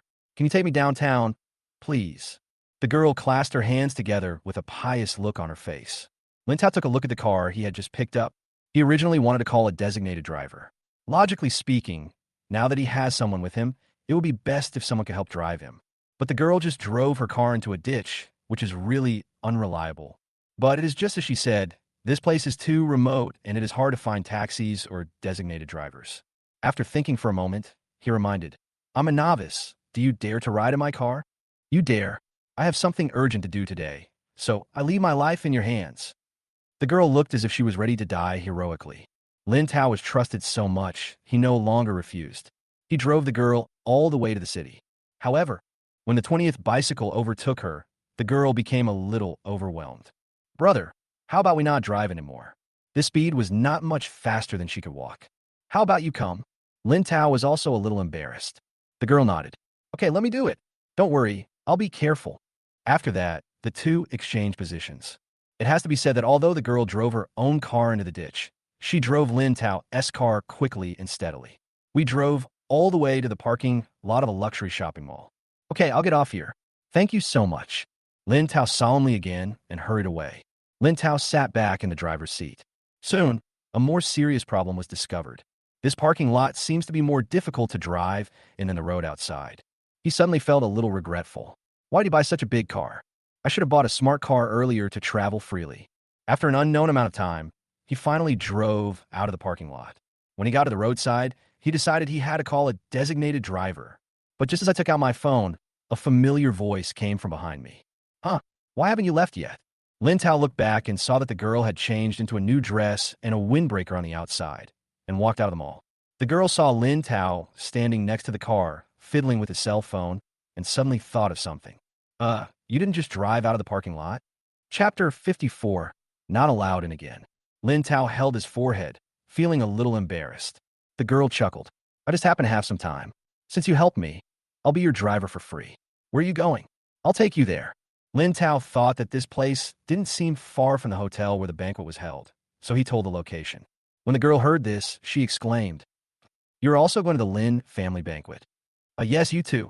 Lin Tao looked the girl up and down curiously. "Yeah.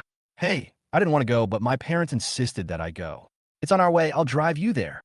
The girl got back into the driver's seat and drove Lin Tao to the hotel. Soon, they arrived at the hotel entrance. The girl asked mischievously, "Do you need me to help you park the car?" "No need. I can do it myself this time." "Today has been embarrassing enough. Lin Tao must fight for it." "Okay, my parents just called me, so I'll go in first." The girl said this with a smile, then got out of the car and walked towards the hotel on foot. Lin Tao sat back in the driver's seat and took a deep breath. It's just parking. How difficult is that? He just doesn't believe it. I don't know if the parking space of this hotel is spacious, but after some effort, he actually parked there. But soon he regretted it. This luxury hotel provides parking services. As long as he drives his car to the hotel entrance, someone will come to help him park. Just treat it as practicing your skills. Lin Tao sighed lightly, got out of the car, and walked silently towards the hotel gate. But before he could enter the door, he saw a man in a security uniform running towards him. Hey. Online ride-hailing cars can't park in our parking lot." Lin Tao looked confused. Online ride-hailing? Why are online ride-hailing services so expensive? Could it be that I recognized the wrong person? But the security guard quickly walked up to him, pointed at his car not far away, and said, "You can't park here with your green BYD." Lin Tao was even more confused. The green license plate is correct. He bought a hybrid. But what the hell is BYD? What did he do to offend anyone with his green license plate Bentley? "No, big brother, are you mistaken?" Lin Tao wanted the security guard to take a closer look. But the security guard looked at him with disdain. Stop pretending. I just saw you send a girl over here. Don't you see that there are luxury cars parked here, where you should park? I've seen a lot of people like you, taking advantage of sending people over to eat and drink for free. Lin Tao looked at the security guard's serious expression and didn't know what to say for a moment. Aren't you really being abstract? Listen to me. First of all, I don't drive an online taxi, and secondly, I'm here to attend the party. Lin Tao said seriously. You're attending a banquet? Lin Tao up and down and sneered. Ah. Lin Tao looked down at his clothes. Thinking that it wouldn't take long to pick up the car, he asked his elder sister to bring his suit here first, intending to change into it after he got here. So he was wearing casual clothes now, and his trouser legs were also stained with a lot of mud and water because of saving the girl just now. It certainly doesn't look like someone who's here to attend a party. Seeing that it was getting late, Lin Tao had no choice but to take out his cell phone and call his elder sister. But the phone rang for a long time and no one answered. He called his second sister and parents again, but still no one answered. 2. When attending such occasions, they usually don't carry their mobile phones with them. Anyway, if there is anything important, I will contact the assistant. Lin Tao did not have the phone number of their assistant. Lin Tao was a little anxious and stuck his head to look inside. Hoped to see Big Sister or someone else who knew him. Unfortunately, the Lin couple did not formally introduce him to the people in this circle, and almost no one here knew him. When he looked up, Lin Tao was suddenly pushed from behind. Make way. Make way. Can't you see there's a car coming? The people who pushed him were a few people dressed as bodyguards, with impatient looks on their faces. But there was clearly no one at the door, and no one was blocking the road, so there was no need to evacuate. Lin Tao just now seemed to see what Lin Tao was thinking and sneered. See? These rich people are all looking down on others. I advise you not to try to get in. If you are discovered, you will be in big trouble. I don't want to be harmed by you. Lin Tao was speechless. Strictly speaking, he is also the rich man mentioned by the security guard. But now, not only does he not have the qualifications to act arrogantly, he can't even enter this door. After a group of bodyguards cleared the area, a luxury car slowly stopped. The car door opened, and a young woman in a purple dress walked out. Surrounded by bodyguards and assistants, she walked slowly towards the door on the red carpet in high heels. She looked like a big star walking on the red carpet. The woman's appearance was actually not that outstanding, and she looked very ordinary no matter how you looked at her. But what he was wearing was obviously worth a lot of money. And when her eyes swept around, they looked condescending. She passed Lin Tao. She actually stopped. Lin Tao up and down and said with disdain, "Why, someone else wants to sneak in." Although the words were questions, they were full of sarcasm. The security guard immediately licked his face and laughed awkwardly. This is a driver of an online car-hailing service, trying to sneak in and eat and drink for free. The woman snorted coldly and waved her hand casually. "Why don't you hurry up and get rid of them? This is the Lin family's banquet. Don't let these people get in the way here." "Yes, miss." The bodyguards took the order and immediately drove Lin Tao away. Lin Tao was already annoyed because he couldn't get in, and when he heard this, he got even more angry. He dodged the bodyguard in a few moves and said coldly, "You also know that this is the Lin family's banquet. Who are you to give orders here?" The woman was about to walk inside, but when she heard Lin Taoist's words, she stopped again. She didn't seem to expect that someone here would dare to question her. And questioning her in front of so many people is simply a humiliation to her. "Oh, our Song family is going to marry the Lin family, and I'll be the future young lady of the Lin family. Not only can I give orders here, I can also crush you like an ant." As she said this, she winked at the bodyguards. The bodyguard immediately took the order and reached out to grab Lin Tao. Lin Tao knocked down 2 bodyguards casually and couldn't help laughing. "You were the only one who wants to marry into the Lin family? It's really funny. Why don't you ask me if I'm willing to marry you?" Chapter 55. Head-on confrontation. Everyone present was stunned, and then looked at Lin Tao as if he were a madman. What did he just say? He wants Miss Song to ask him if he wants to marry her. Did I take the wrong medicine? As Song Rue was right next to them, the bodyguards couldn't speak first. They just looked at Lin Tao silently, wanting to see how he would die today. Song Rue was stunned for a moment, and her expression became very ugly. "Do you know what you were saying? I'm Lin Tao, the young master of the Lin family. Even if I marry a pig, I won't marry you." Lin Tao stared into Song Rue's eyes and spoke word by word. Lin Tao's serious expression, Song Rue felt a moment of panic in her heart. But she quickly came to her senses as if she had heard the funniest thing in the world, and sneered.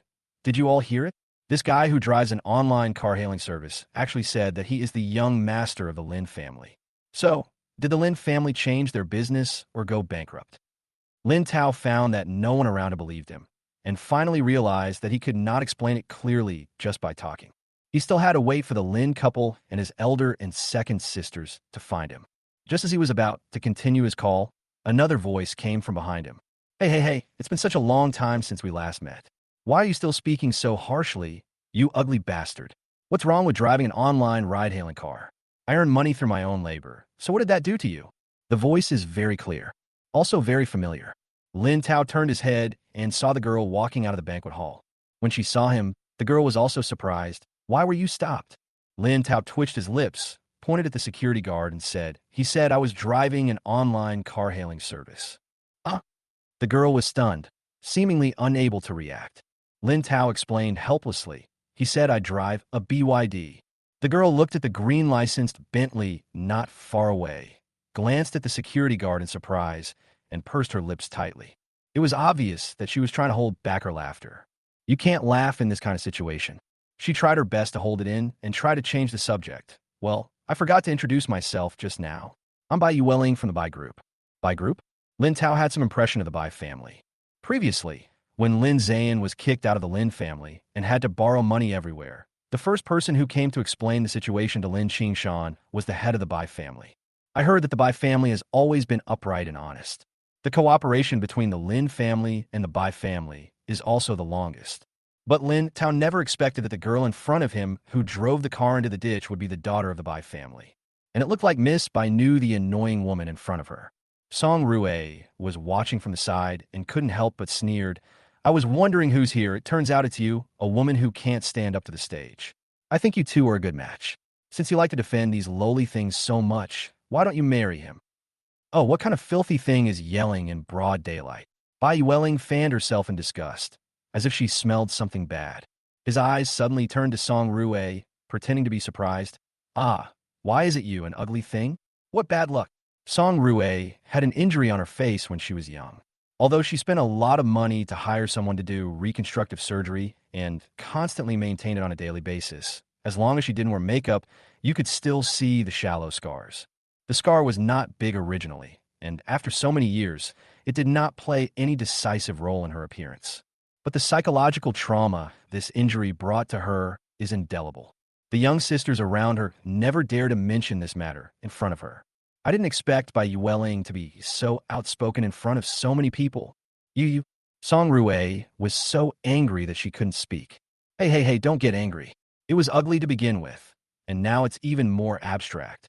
Bai Yueling is not at all ambiguous when it comes to insulting others.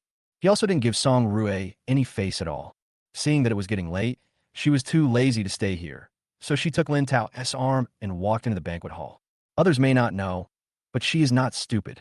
Not to mention that the car Lin Tao was driving was not an online hailing car at all. Although the green label Bentley is indeed a bit abstract, the price is not low. How could someone who could afford such a luxury car be a poor guy? But Song Rue was obviously unwilling to let them go and immediately ordered the bodyguards to stop in front of the two of them. Bai Yueling, since you have chosen to be with him, there is no need for you to attend this banquet. But I was the one who was going to marry into the Lin family, so it would be better for you to face the reality sooner. Oh, ugly thing. Do you think everyone is as obsessed with getting married as you are? I have no interest in the young master of the Lin family. If my parents hadn't forced me to come, I wouldn't have cared about it. Bai Yueling chuckled and said nonchalantly, Really? Then why are you still hanging around here? Why don't you get out of here? Song Rue didn't seem to believe Bai Yueling's words at all. Since I've already promised my parents, I have to be there. Bai Yueling's expression became a little impatient, and her eyes gradually turned cold. Song Rue, do you really dare to stop me? The Song family and the Bai family had never gotten along, and Song Rue and Bai Yueling had also disliked each other since childhood. Since the two families were equally powerful, the two of them just quarreled when they met. Song Rue is arrogant and domineering in front of others, but in front of Bai Yueling, she doesn't dare to confront her head-on. But now that there's so many people watching, it would be embarrassing for her to just move aside. At this moment, the sound of high-heeled shoes was heard from inside, followed by a cold and resolute voice. What's going on? Who dares to cause trouble at our Lin family banquet? Upon hearing this voice, Song Rui and Bai Yueling's hearts skipped a beat. Only Lin Tao showed a bright smile. It's Lin Shuj who is here. Chapter 56. Go wherever you want. Big. Lin Tao wanted to speak. Unexpectedly, Song Rui came over first and took Lin Shuj's arm affectionately. Ah, sister, why are you here? There's a trouble here. I can handle it myself. Why bother you to come here? Lin Tao couldn't help rolling his eyes. How could this woman be so shameless? Are the two families familiar with each other? He had been home for quite some time, but he had never heard anyone mention her, the eldest daughter of the Song family. I don't even know when she and Lin Shuj became so close. Bai Yueling originally wanted to step forward and say hello, but when she saw Song Rui's expression, she stopped. Hey, if you don't have to attend this party, why don't you leave first? Otherwise, you'll be ridiculed by them if you go in. Bai Yueling whispered beside Lin Tao, I'll go in and say hello to my parents and then come out to find you. It's better not to attend this kind of banquet where people look down on others. Bai Yueling spoke with indignation, and it was obvious that she was angry. Lin Tao chuckled. Don't go, there's something interesting to watch. What? Bai Yueling blinked in confusion. Next, you just need to stay here and watch. Lin Tao said this was because he noticed that Lin Chuj's face had become not very good looking. The arm that was entangled by Song Rui was pulled out without a sound. But Song Rui didn't pay any attention to these things and was still there slandering Lin Tao and Bai Yueling in her own way. Even until Lin Tao slowly walked towards Lin Shuj, Song Rui still wanted to stop him. Big sister, Lin Tao said somewhat unhappily. Look how many times I called you. Lin Shuj shook his head helplessly. I'm really too busy today. I should have asked someone to pick you up earlier. After hearing these words, Song Rui stood there stiffly as if petrified. Bai Yueling was also confused, but she quickly reacted and couldn't help but laugh. Of course, you are really the young master of the Lin family. How could it be false? Lin Tao curled his lips and looked at Song Rui meaningfully. It's a pity that some people say that I am a lowly person. TSK. I don't know what my parents would think if they knew about this. No. Song Rui panicked and said at a loss. I didn't know you were the young master of the Lin family, and you didn't tell me earlier. Wait a minute. If I remember correctly, I just said that, but you didn't believe it. Lin Tao would not give Song Rui any chance to make excuses. What did you say at that time? Do you need me to help you recall it? Song Rui suddenly felt a chill on her back. How could she not remember what she just said? If those words were heard by the Lin family, I'm afraid. Master Lin, I didn't know at the time. Ignorance is innocent, right? Song Rui forced a smile and explained with difficulty. What's more, we want to get married. At the end of her speech, her voice became smaller and smaller, and it was obvious that she had no confidence. Lin Tao couldn't help laughing. He really didn't understand how this woman had the nerve to bring this up. Is she stupid, or is she treating him as a fool? Miss Song, you should also remember that I said at the time that I would rather marry a pig than marry you. Lin Tao waved his hands casually and said bluntly, I'm getting annoyed just looking at you now. Go somewhere cooler. Master Lin, Song Rui wanted to explain something, but Lin Tao had already left in big strides. Bai Yueling did not miss the opportunity to scold Song Rui. When passing by Song Rui, he acted in all kinds of weird ways and even made a face at the end. Seeing Song Rui's complexion getting worse and worse, she felt so happy. At the same time, she no longer resisted the banquet and walked happily in the direction where Lin Tao left. In the dressing room, the stylist was already on standby. Lin Tao arrived. They immediately began to transform him. All the messy clothes were changed, and the messy hair was combed neatly. In less than half an hour, Lin Tao looked completely refreshed. When the parents and second sister pushed the door open, they saw a different Lin Tao and were very surprised. Lin Tao looked at himself in the mirror and was stunned for a moment. He never expected that after dressing himself up and putting on a suit, he would look so good. The perfectly tailored suit made his already slender figure look even more outstanding. The black hair is styled to make his face look extremely handsome. As good as a big star. My son is so handsome. Susan praised with a smile. As expected, clothes make the man. Brother, from now on, buy clothes like this and weld them all on your body. Lin Shuj was also very satisfied and immediately gave the stylist a big red envelope. Lin Tao felt a little embarrassed by the compliment and immediately changed the subject. Dad, Mom, don't you have to entertain the guests over there? It's okay to go away for a while. Susan then remembered that they came here to find Lin Tao for a serious matter. A Tao. I just heard from your sister that you have a good relationship with the young lady of the Bai family. If you like, we can go talk to your uncle and Aunt Bai. Lin Tao guessed what Susan meant and quickly explained it was just a chance encounter. I felt that the girl was quite interesting, but I can't say that I like her. Oh, so that's how it is. Susan nodded somewhat disappointedly. I was thinking that if you like, we can start the process of marriage between the two families. I have long wanted to become a relative of Aunt Bai. Lin Tao knew that his mother actually had selfish motives. Chapter 57. Selecting a marriage partner. Because the situation of the Bai family is a bit complicated. Lin Shuj's ex-boyfriend by phone was the illegitimate son of the eldest son of the Bai family. He was originally raised outside and was not intended to be brought home. Unfortunately, the old man of the Bai family has 3 sons but cannot give birth to a grandson. The eldest brother has no other children except this illegitimate child. The second and third sons each have only one daughter. In this kind of traditional family, sons have always been given priority in inheritance. I will only hand over the company to my daughter if there is really no other way, and she is exceptionally outstanding, just like Lin Shuj. But the 2 remaining daughters of the Bai family are not interested in the company at all. Bai Yueling thinks about experiencing life all day long and doesn't act like a young lady at all. Her cousin was not much better. She was obsessed with art and wanted to be a freelance painter. Mr. Bai had no choice but to ask the eldest brother to take Bai Feng, the illegitimate son, back and train him as his heir. Bai Feng did a good job on the surface. As long as he could marry Lin Shuj, he would be truly successful. But it was destroyed by Lin Tao. The Lin couple has a good relationship with the third son of the Bai family. Finding Lin Tao, they were thinking about letting Lin Ze'an marry Bai Yueling. But Bai Yueling really couldn't stand Lin Ze'an's cynical attitude, so she had to give up. Lin Tao would be able to perform well this time, but unexpectedly, he still failed. Hey, we adults can't force young people to do what they want, so let Tao decide for himself. Lin Xan is more open-minded. His marriage to Susan was also a marriage of arrangement. They had been childhood sweethearts and had an emotional foundation.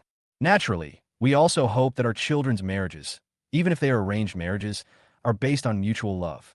Seeing that the Lin couple were so easy to talk to, Lin Tao slowly breathed a sigh of relief. But what he didn't know was that someone was a little sad because of his attitude.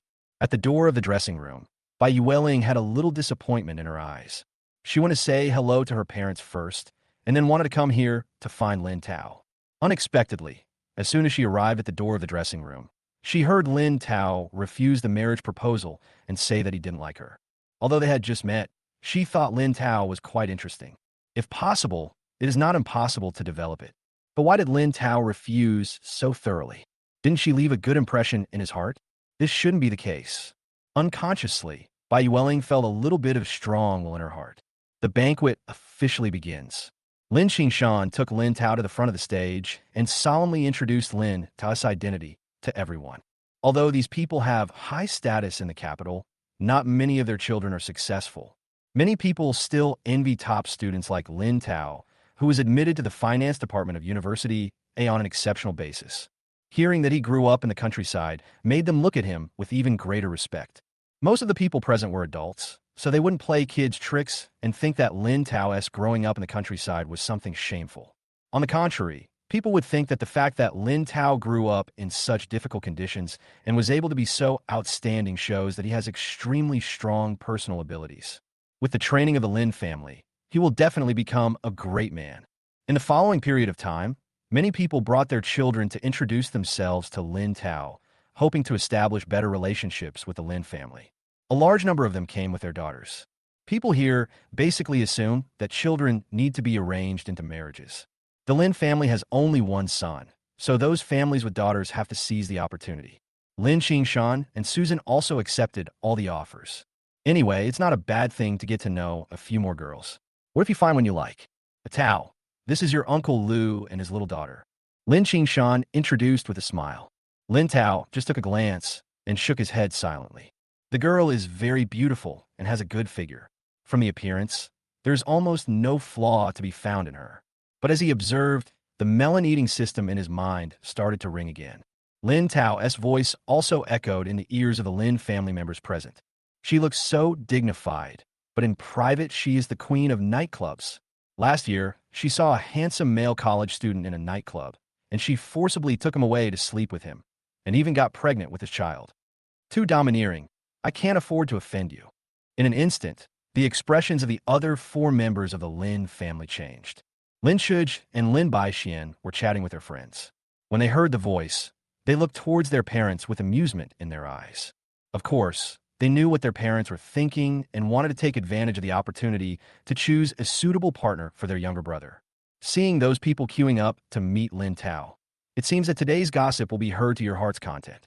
Lin Xan and Susan are also people who have experienced many ups and downs. The surprise on his face only lasted for a moment before he turned into a smile. "Well, old Lu, I remember your daughter had a good relationship with the boy from the Yang family. Well, I have to advise you, let the children solve their own problems. If we adults interfere too much, the children will hate us." After some casual chatting, Lin Xan calmly resolved the acquaintance. Even if Mr. Lu noticed something, he would not offend Lin Xan. The two of them soon started talking about other things, and the matter of letting the two children get to know each other was put on hold for the time being. However, after the first person left, the people behind him naturally took over. "Tao, this is your Aunt Zhao and her daughter. Come and meet them." Susan saw a woman she knew. She quickly stepped forward to introduce her. She still trusts her own vision. Mrs. Zhao is well-educated and well-mannered, and the daughter she raised will definitely not be so rebellious. Lin Tao looked at him again. The girl is also good-looking, tall, and with long legs. But the look she gave him seemed inexplicably cold. Soon, he found out the reason. "This girl is nice, but she doesn't like men at all. Hey, Mom, don't bother praising me. We are not on the same track." Chapter 58. Baifeng's parents are here. Susan's face was visibly panicked. Mrs. Zhao obviously did not notice Susan's abnormality and continued to try her best to introduce her daughter. He graduated from a famous foreign university and has a good personality and is considerate. But Susan couldn't listen to a word. Lin Tao said in his heart just now, "I just don't like boys. This is completely not the same track. What's the use of being excellent?"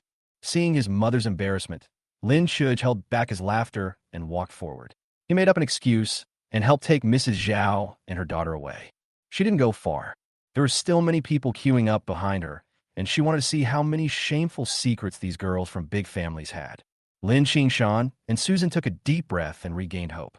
With so many people present, they just couldn't believe there wasn't a suitable one. Cases like the two just now should be exceptions. After all, they're all trained in big families, so it shouldn't be too outrageous. However, every subsequent person challenges their hearts. "Oh my, this is unbelievable. He actually has a masochistic fetish. You can't tell from his appearance. He's so perverted. This little girl is interesting.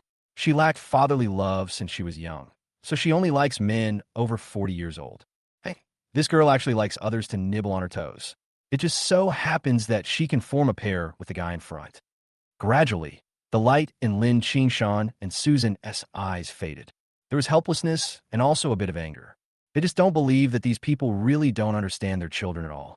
Isn't it just that he wants to take advantage of the fact that Lin Tao is still young, has just entered this circle of rich people, and can't judge people well, so as to seize the opportunity to take advantage of him? Do you really think that we, the parents, are fools? But then again, if it weren't for Lin Tao's voice, some people might have gotten away with it. Fortunately, there are many guests today, and some of them are relatively normal people. I also got to know Lin Tao a little bit, and there may be opportunities for development in the future.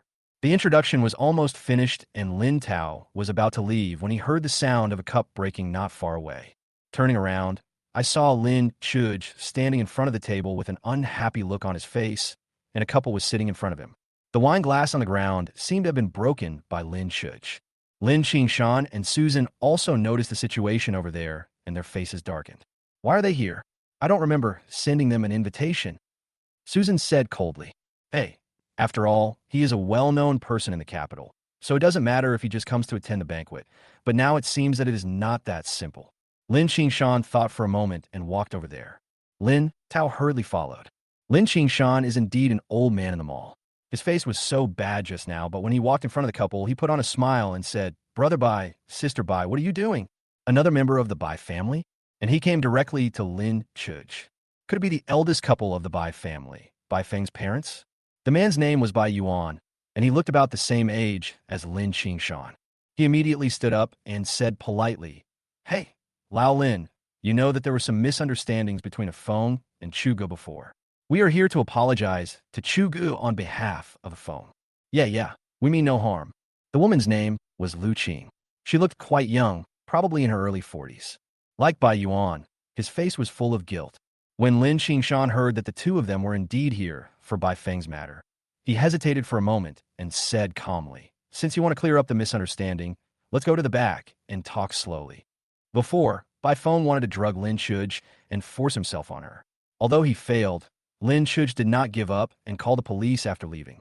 During the investigation, the police actually found evidence that Bai Feng had drugged the woman and detained him. The Bai family is wealthy and powerful.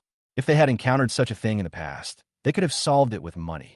At worst, they could have asked the victim to issue a letter of forgiveness. But this time he had provoked the Lin family, and there was absolutely no possibility of compromise. Not only did Lin Shuj refuse to coordinate, he even refused to meet the two of them. There was no choice but to find this place. In a small reception room behind the banquet hall, the four members of the Lin family sat on one side, and the Bai Yuan couple sat on the other side. If you have anything to say, just speak up. There aren't that many people here, and Lin Xan doesn't want to play along. They already knew that Bai Feng was trying to bully their daughter. This is not like hearing Lin Tao's inner thoughts, which is just a melodrama without any evidence, but a real thing that happened. There's no way they would have the slightest good attitude towards this. Lu Qing obviously realized this and quickly apologized. It was indeed Ah Feng who was wrong about what happened before. Chugu, after all, you two have been together for so long. There must be feelings for each other. Can you bear to let Ah Feng go to jail? Lin Shuj snorted coldly and said calmly, "Aunt, you said that as if I had put him in jail. He is an adult. Don't you know the consequences of his actions?"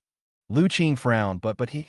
Bai Yuan saw Lin Shuj's determination and looked directly at Lin Xan. "Old Lin, we have been friends for so many years. There is no need to make such a fuss, right? Every child makes mistakes, as long as it doesn't cause any bad consequences." After these words were spoken, the four members of the Lin family could no longer suppress their anger. Chapter 59. Counterattack. The Bai Yuan couple said they came to apologize, but their words did not seem to be sincere. Seeing that no one from the Lin family said anything, Lu Qing thought they were planning to compromise.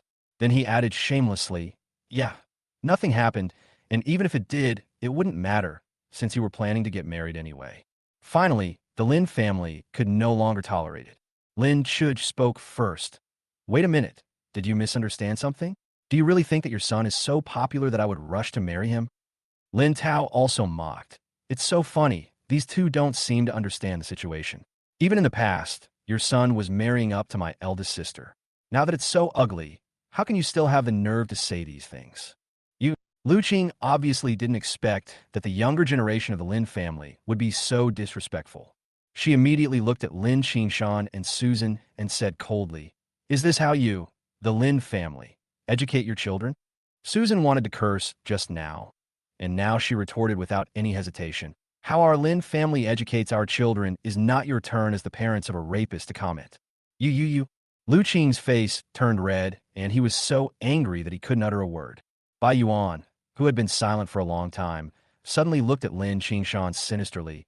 "Old Lin, do you really want to make things so ugly?" Lin Xan sighed softly.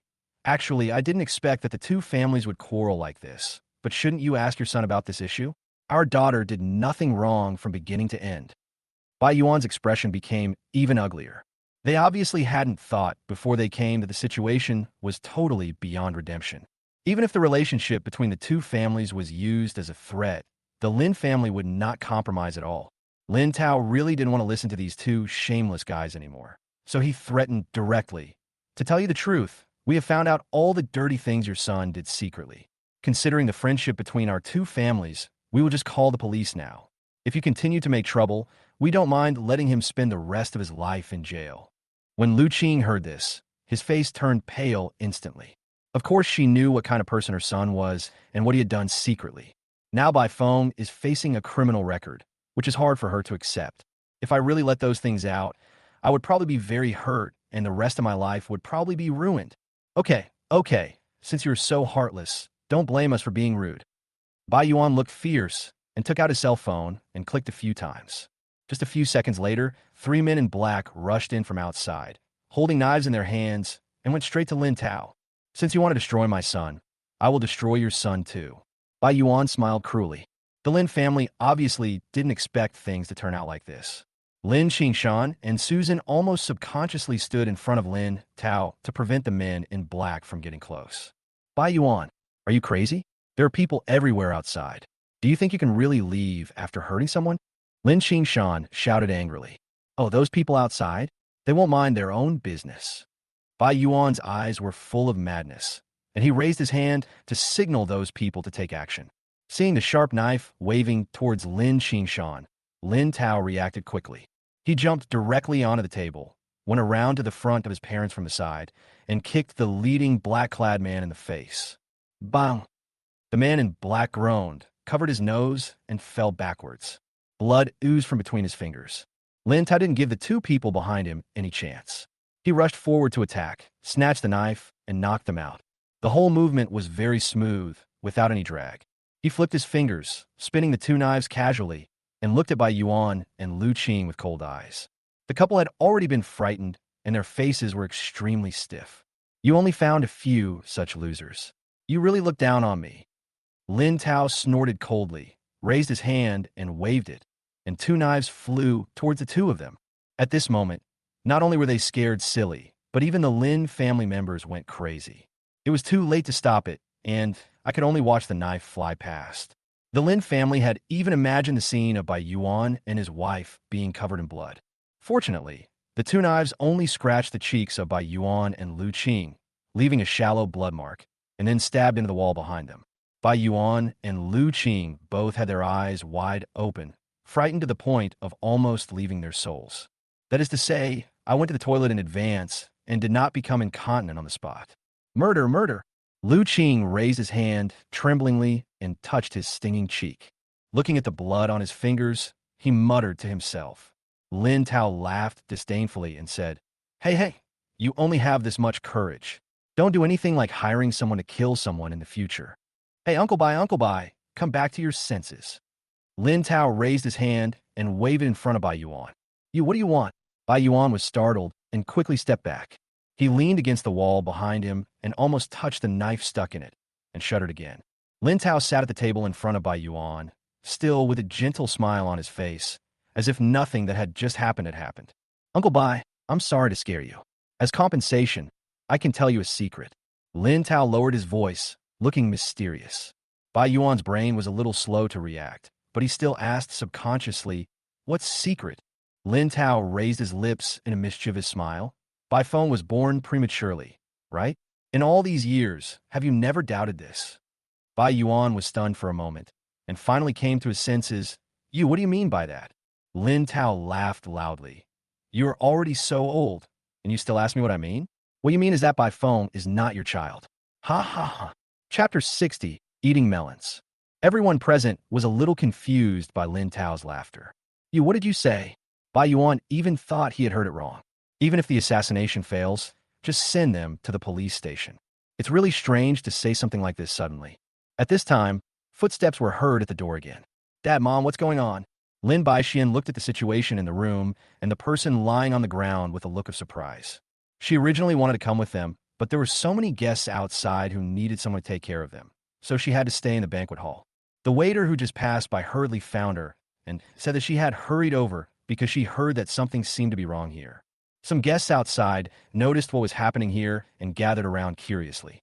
Lin Tao stuck his head out and looked outside, accurately locking onto a person in the crowd. Well, that's him, your son's biological father. Bai Yuan looked in the direction Lin Tao pointed and saw his second uncle, Bai Yin. He seemed to have thought of something, his eyes full of surprise. Yes, it's just what you think. You and your son should actually be called cousins.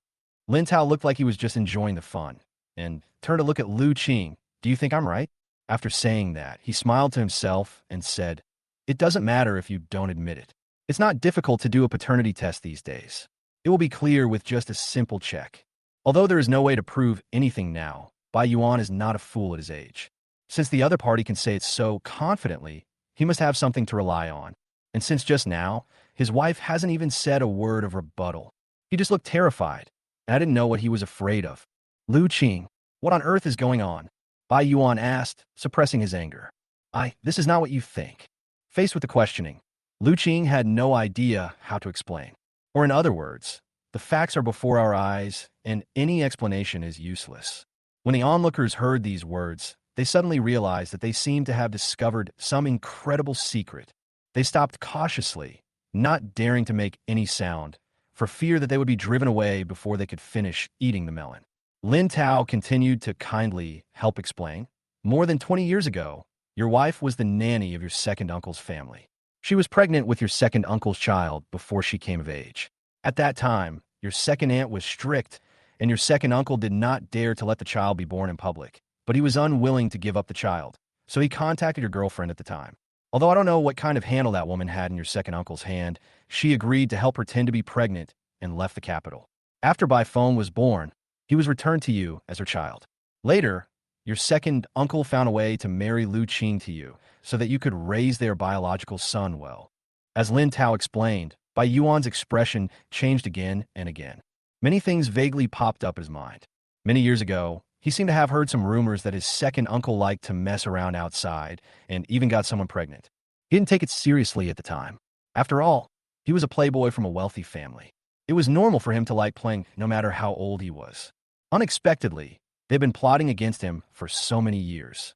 No wonder Lu Qing didn't show much reaction when he wanted to take this illegitimate child back. No wonder Lu Qing did not treat Bai Feng harshly over the years, but instead treated Bai Feng as his own son. She didn't even have her own children, and would rather let this nominally illegitimate child inherit the Bai family. Bai Yuan always thought that Lu Qing was considerate and sensible and didn't want to embarrass him. It turns out that he is the complete fool. He did everything he could to help Bai Feng become the heir of the Bai family. It turns out that I am just making wedding dresses for others. Ha, good. Bai Yuan looked crazy. He rushed to Lu Qing and slapped him in the face. Hey, what are you doing, little brat? An angry voice rang out among the crowd. Immediately afterwards, an old man in his 60s rushed over and hit Bai Yuan hard with a cane. It's Bai Yan. After all, Lu Qing is the mother of his child. How could he watch her being bullied? At this point, there's nothing to hide. Bai Yuan, if you don't want to live like this, then I'll take Lu Qing away, and you have to call her second aunt from now on. Bai Yan said loudly while tapping with his cane. Hearing these words, Bai Yuan almost couldn't breathe. After cheating him for more than 20 years and causing him to not even have a child of his own, now you want to be his elder? He immediately picked up the chair next to him and threw it at the two shameless people. For a moment, the three of them wrestled together. The Lin family was the closest and were almost affected, but luckily, they escaped quickly. Lin Shuj frowned unhappily and raised his hand to call for someone to take these three people away. But Lin Tao stopped her, pointed behind him, and said, "So many people are here to watch the show. Don't rush to chase them away." Lin Shuj turned around and saw that the guests were all staring intently. His face is full of excitement, as if he has eaten a big melon. There is no other way, so let this farce continue for a while. Lin Tao whispered a few words to the waiter next to him. Chapter 61, Very Straight. After a while, the waiter came over with a large plastic bag and distributed melon seeds to the guests who were watching the fun. Lin Tao a displeased look. This kid really enjoys watching the fun. Bai Yueling was also in the crowd and watched the entire show. Looking at Lin Tao eating melon seeds leisurely, I suddenly found this guy more interesting. Do you want to try to take him down? A banquet belonging to the upper class was interspersed with a farce that could only happen on the streets. The guests present were all very grateful to be there today. After this, the Bai family scandal will probably continue for a while. In the room, the three people who were fighting finally got tired. They fell to the ground in a very embarrassed manner, but still glared at each other. Bai Yuan knew in his heart that was a very embarrassing thing to be laughed at by so many people. But thinking back on the fact that he had been a laughingstock for more than 20 years, he didn't care about it for a moment. Finally, Mr. Bai heard about this and sent his assistant to take all three people away. The other guests then slowly dispersed. Lin Tao's positioned quietly. Since we have decided to capture Lin Tao, we can start implementing the plan now. Her smart eyes turned, and she thought of a simple method. Lin Tao was walking a little bit behind her, so if she accidentally fell now, they could have a close contact. In fact, she used to look down on such methods, but it must be said that these methods are often very useful. She adjusted the angle and aimed. He cried out, "Ouch!" and pretended to have twisted his foot, then fell diagonally backwards. Lin Tao had been thinking about something with his head down and had no idea of Bai Yueling's plan. Feeling something coming towards him, he almost subconsciously blocked it and pressed the person against the wall. There's no ambiguity like the wall dong. It's just simply pressing against the wall. Like hammering a nail. Bai Yueling was stunned. Lin Tao was also stunned. Lin Tao looked at Bai Yueling in surprise and asked in confusion, why did she fall flat on her face for no reason? Bai Yueling was suddenly choked. She couldn't say that she wanted to pretend to fall and throw herself into his arms, right? I had to find an excuse, feeling embarrassed and pretending to complain. It's all because of these high heels. They have to be so hard to wear. It's hard to walk. As he spoke, he took off his shoes and threw them aside in a huff. Hey, why are you still throwing things around? Lin Tao leaned over to pick up the high heels, stuffed them back into Bai Yueling's arms, and muttered, what if someone trips over them? Won't they fall like you? Bai Yueling looked at the shoes in her hand in surprise. She originally thought that Lin Tao, who had rescued her from the car, must be a very gentlemanly and considerate person. But now she suddenly realized that her feelings seemed to be a little bit wrong. For example, Lin Tao may have done it purely out of love. The kind that has nothing to do with worldly ideas. Love? If it were anyone else, they would definitely be disappointed and lose interest in Lin Tao. But Bai Yueling is different. Although she is a young lady, she likes to experience life everywhere. I have worked in small companies, walked dogs for others, and even delivered takeout. In short, she likes everything new. Lin Tao's strange behavior aroused her interest even more. Watching Lin Tao's back as he left, she put on her shoes silently, thinking about what to do next to get closer to Lin Tao. Since they met because of the car, let's start with the car. By the way, Lin Tao, I seem to have made your car dirty today. How about I drive it to wash it for you? No, I can go by myself. Well, since you helped me, I'll treat you to a meal. No need. You also dropped me off on the way here, so we're even. Bai Yueling tried almost everything she could think of, but Lin Tao always refused. In the end, she was at her wit's end. Or else, I'll teach you how to drive. Finally, Lin Tao stopped. Bai Yueling thought she had finally convinced this straight man, and quickly added, look, although my skills are not particularly good, I think it is enough to teach you. Otherwise, the next time you go to the parking lot, it will take you a long time to drive out. Lin Tao sighed softly. Thinking about how difficult it was to drive today, he finally shook his head. Forget it. I'll just find a driver next time I go out. Bai Yueling was completely stunned. Are there really such unromantic people in this world? Any normal person would be able to feel something under her attentiveness, right? Lin Tao didn't react at all. Really, it's challenging. Bai Yueling is the type of person who becomes more courageous as she faces more setbacks, and she is full of desire to conquer Lin Tao. Not only was he not discouraged, but he became more energized. Looking at Lin Tao's back as he left, she cheered herself up. Anyway, there's a long time to come, and she doesn't believe that she can't get this strange man. Chapter 62, War Without Gunpowder. Rumors in school always come and go quickly. Not long after the banquet, Lin Tao returned to school to attend classes as usual. Lin Tao's returned almost immediately and made an appointment with Lin Tao to have dinner together and go to the library to read together that day. During the days that Lin Tao was on vacation, she always felt like something was missing. It's like there's a void in life, a void that is difficult to fill with anything else. Especially when he heard that the Lin family held a banquet and announced Lin Tao's identity as the young master of the Lin family. This made Xiao Xiaoyan feel a sense of crisis. It felt like a treasure that only she knew about was suddenly made public. And Lin Tao is this treasure. She was happy that Lin Tao was recognized because this way, there wouldn't be so many people bullying him in school anymore. But on the other hand, she was worried that the person she loved would be taken away. This contradictory feeling continued until I met Lin Tao. Seeing that Lin Tao was still the same familiar face she used to be, she finally felt relieved. Lin Tao thought everything was back on track, until he saw Bai Yueling in a public class. He remembered that Bai Yueling was not from their school and didn't understand why she appeared here. Lin Tao just glanced at Bai Yueling and sat in the corner of the classroom as usual, pretending not to see her. But just after sitting down for a moment, a faint fragrance hit me. Looking up, I saw Bai Yueling sitting in the seat next to me. I thought you were a good student, but you turn out to be just like those playboys who just like to sit at the back and hang out. Bai Yueling said, as if nothing had happened. It's because I don't need to learn any more that I sit at the back and give the front row to those who need it. Lin Tao didn't want to explain, but he considered Bai Yueling's identity. For the sake of my own image, I still said a few more words. Bai Yueling didn't believe this at first. It was not until she saw the professor come in and politely chat with Lin Tao about the previous project that she realized that Lin Tao did not seem to be lying to her. Girls all admire strong men. Moreover, hearing from others that someone is great and actually seeing how great he is are two different things. At this time, Lin Tao's image in her mind became taller. But this feeling was soon broken by another emotion.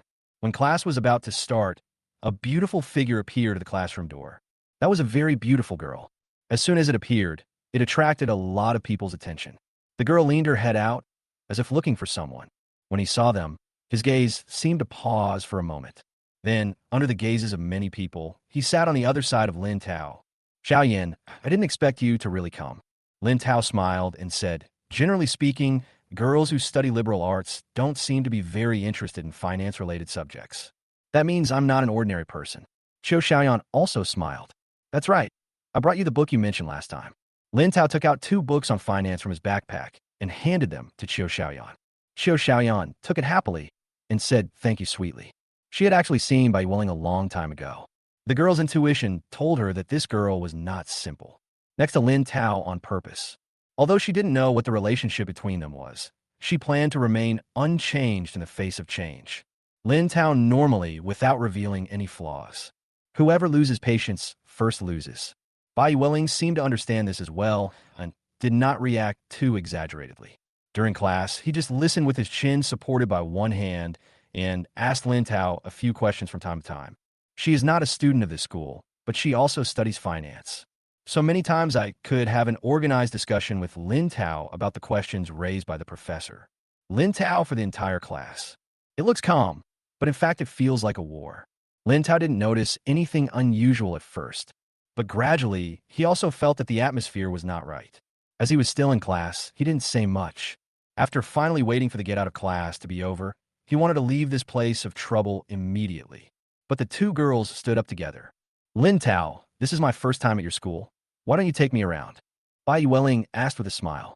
Xiaoyan would not let go so easily. She gently tugged at the corner of Lin Tao's clothes and whispered, "Lin Tao, we agreed yesterday to go to the new restaurant in front of the school to eat together." The flames of war eventually slowly surfaced. Obviously, Lin Tao can only choose one of the 2 activities. No one wants to be the loser.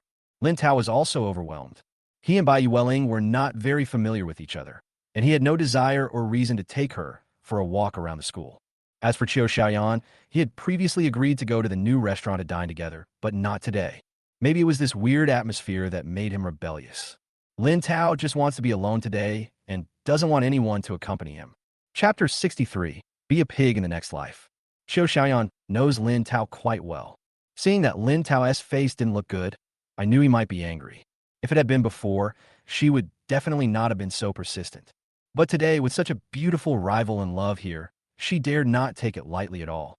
He was afraid that if he gave in, he would lose such an outstanding person like Lin Tao to someone else. Bai Yueling doesn't have as many concerns as Xiaoyan. She didn't care what Lin Tao was thinking. She just took Lin Tao's arm and said coquettishly, "Look, I came all the way to your school, and you don't even accompany me around. Can you bear it?" Lin Tao immediately pulled his arm away. It was just time for get out of class to end. Originally, these 2 beauties attracted a lot of attention, and Bai Yueling's voice was also loud. Lin Tao felt that almost all the attention of the people around him was focused here. There is envy and jealousy.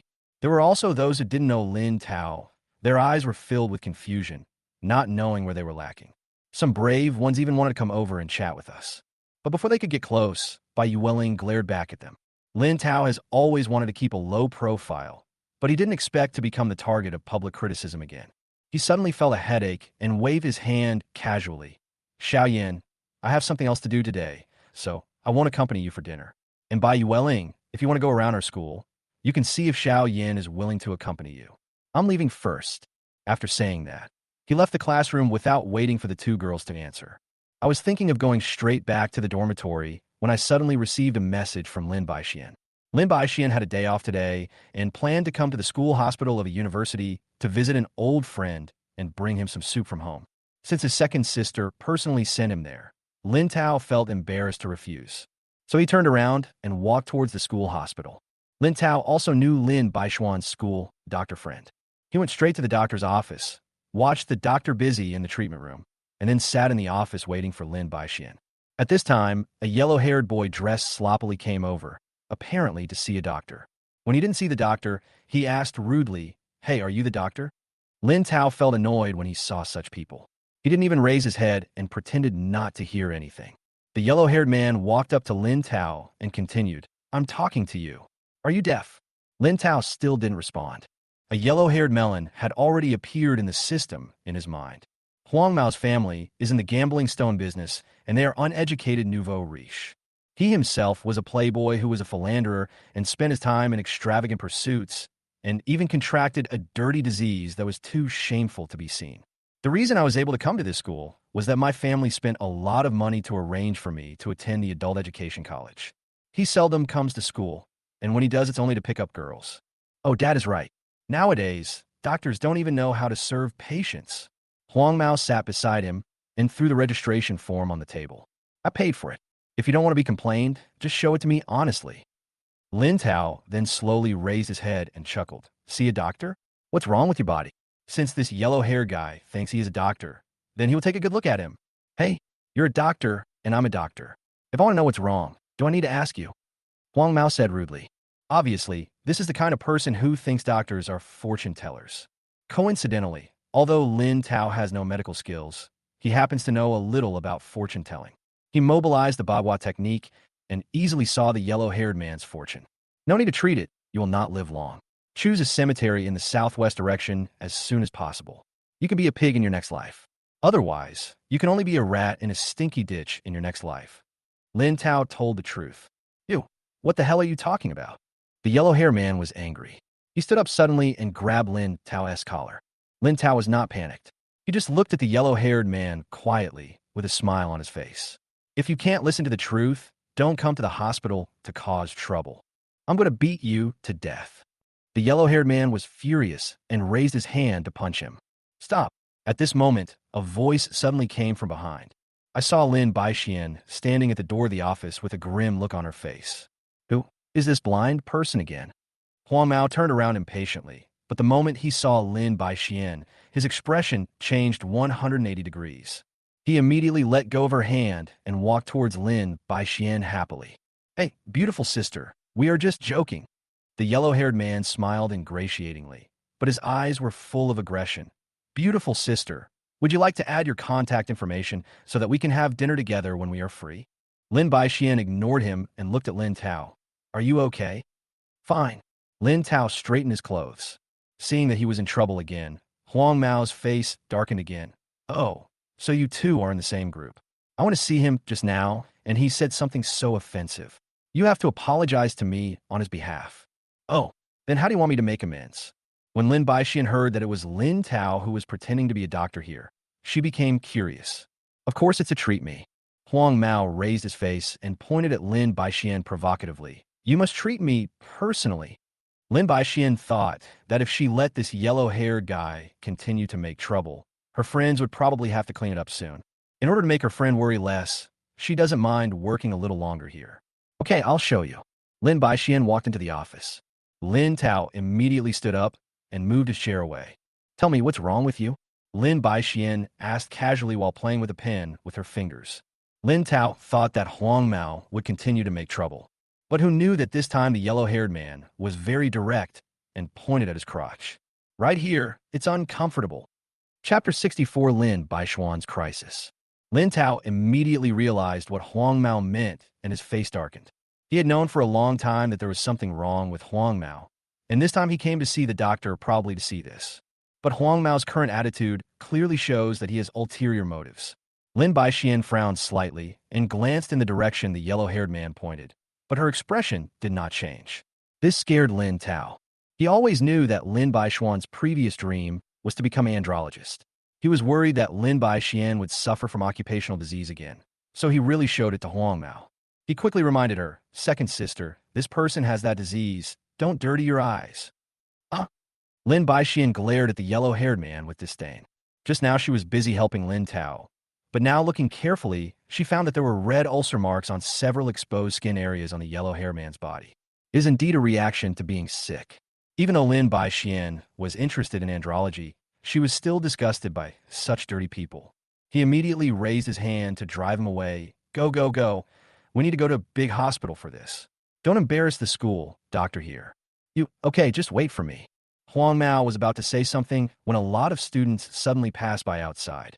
It seemed like someone had hurt his leg while playing basketball, and a group of people came over to deal with it. Huang Mao didn't want his story to spread, so he had to leave after saying something harsh. Lin Tao watched the yellow-haired figure disappear at the end of the corridor, and then he slowly breathed a sigh of relief. At least I don't have to look at those eye-irritating things. Unexpectedly, as soon as he turned around, he saw Lin Baixian staring at him motionlessly. What happened? Lin Tao touched his face and asked, "Is there something on my face?" Lin Baixian slowly shook her head and narrowed her eyes. With a scrutinizing look in her eyes, "I just want to ask you, how do you know that Huang Mao has that disease? Could it be that the two of you?" Lin Baixian couldn't help but recall the previous rumors about Lin Tao. Lin Tao raised his hand quickly. "Stop, second sister. You'd better stop your terrible thoughts now." "So what?" Lin Baixian raised her eyebrows slightly, and a smile appeared at the corner of her eyes. "That's what Mosquito told me." Lin Tao couldn't tell everyone about his systematic affairs. Anyway, he had told Lin Baixian before that he could understand what animals say. Mosquitoes are animals too. There's nothing wrong with them. "Oh, mosquitoes." Lin Baixian slowly stood up, walked to Lin Tao, and looked around for something. Then he patted Lin Tao on the shoulder and said, "Let's not talk about the weather. There are no mosquitoes here. Even if there are, can mosquitoes talk? You are fooling me again." Lin Tao dodged while explaining, "Well, I'm not sure if it was a mosquito. It could have been a fly or a cockroach. Anyway, that's what they told me. Otherwise, how could I know such a private thing when I met that yellow-haired guy for the first time?" Although Lin Baixian knew that Lin Tao was not telling the truth, there was still some truth in his words, so she didn't care about it anymore. At this moment, she suddenly heard Lin Tao's voice. "Oh my God, what a joke. This yellow-haired guy has no taboos when it comes to sex, regardless of gender, or even between humans and animals. He deserves to be sick. How could I possibly say this? I feel sick. What a sin it would be if I defiled my second sister's ears again." Hearing this, Lin Baixian tried her best to pretend nothing had happened. "But my stomach was starting to churn. I wanted to have dinner with my friends, but now I have no appetite at all. Bye." Lin Baixian's cell phone suddenly rang. Seeing the number on the screen, she immediately picked up the call. "Hello, director." Okay, I'll go back right away." After hanging up the phone, Lin Baixian's expression became solemn. He shouted to the room inside the office. "Old Qian, I have an emergency at the hospital. I have to go back first." "Huh? So urgent?" A young woman in a white coat walked out quickly, her face full of regret. "I just finished my work and you left." Lin Baixian nodded. A factory building to the west exploded. "Huh? That's serious. Then you should go back." Dr. Qian was shocked and tried not to persuade him to stay. Lin Tao listened to Lin Baixian's words and suddenly thought of something. The factory explosion, wasn't this the key event that changed Lin Baixian's fate? No matter how careful you are, what is bound to come will eventually come. Lin Baixian saw that Lin Tao had a serious expression and seemed to realize something. "Tao, will you go with me?" "Good." Even if Lin Baixian didn't say it, Lin Tao would have gone with her. He must not let anything happen to his second sister. The two quickly left the school and rushed to the hospital. There was a traffic jam on the way to the hospital. It seemed that there were too many cars carrying the injured. Fortunately, the traffic police arrived in time and evacuated several intersections to make way for the ambulance. After Lin Baixian revealed her identity, she drove and followed the ambulance team. At the same time, she also learned about her own destiny from Lin Tao's voice.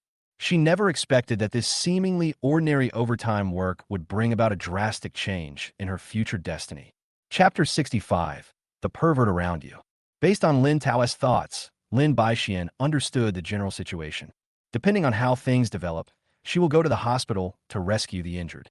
One of the injured died due to ineffective rescue efforts, and his family members staged a medical protest in the hospital.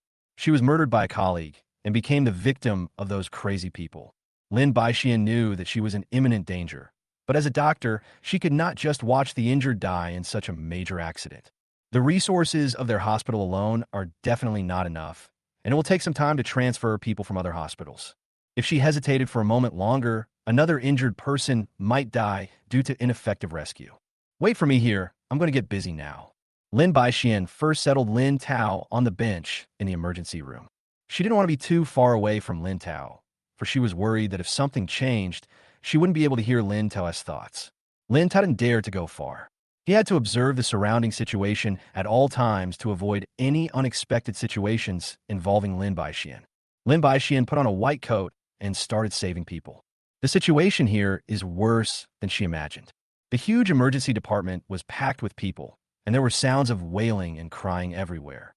Doctors and nurses were constantly busy, checking the injuries of the wounded and trying their best to save those who were seriously injured first. Lin Baixian has relatively high medical skills and took the initiative to take on the task of treating seriously injured patients. She also knew that this job could easily become thankless. If someone were to be seriously injured or die, she would be in trouble. But human life is at stake, so she can't care less. After rescuing patients one after another, she was exhausted and sweating. Just when I was about to take a breath, I suddenly heard a cry from the other side. "Dr. Lin, come over and take a look." Then, a man covered in blood was pushed in. Lin Baixian was stunned when she saw the badge hanging on the injured person's chest. Lin Xan was exactly the person Lin Tao was thinking about, the one who died despite failed rescue efforts. He is also the one whose family members will come and cause a lot of trouble after his death. She now has a choice. If the injured person is handed over to another doctor, he should be able to save himself. But now all the other doctors are busy, and it's hard to spare the time. There were also a few interns who had just treated some people with minor injuries. If they were called over, they might be able to free up some time. But then the injured's families would come looking for them. Thinking back to those young doctors who had just entered the profession and were still full of enthusiasm, Lin Baixian really couldn't bear to see them being discouraged by the medical disputes caused by family members. After a brief thought, Lin Baixian strode to Li Dashan and tried to rescue him at all costs. Now that she already knows the direction of things, is it possible to save this person? In that case, all the tragedies would not have happened. However, things don't always go as planned. Li Dashan still died. His injuries were so severe that the impact of the explosion caused a long piece of metal to penetrate his lung. The strip was still covered in rust, causing all sorts of impurities to mix into his wound. In addition, Li Dashan is already quite old, and his physical fitness is not as good as that of young people. Even after using all possible means, he still died on the operating table. Lin Baixian looked at Li Dashan's body and suddenly felt a little confused. It's not that she had never experienced failed rescues before, but this time, the situation made her feel deeply powerless. "Baixian, don't be sad. This is not your fault." Another doctor's voice came from beside me. Hearing this voice, Lin Baixian was suddenly startled, because this person was none other than the culprit who harmed Lin Tao in her heart, Song Lanlan. Song Lanlan was also her former high school classmate. The two used to have a very good relationship. They agreed to apply for medical university together, and after graduation, they came to this hospital together. But according to Lin Tao's thoughts, Song Lanlan has actually been pretending for all these years. In fact, Song Lanlan was very jealous of her. "I'm jealous of her good family background and her good academic performance." The most terrifying thing is that this jealousy actually caused Song Lanlan to have mental problems. He actually turned love into hatred and wanted to keep her by his side forever. So he changed her college entrance examination choice, and in the end, they both studied surgery. Thinking of this, Lin Baixian couldn't help but shudder. "Baixian, what's wrong with you?"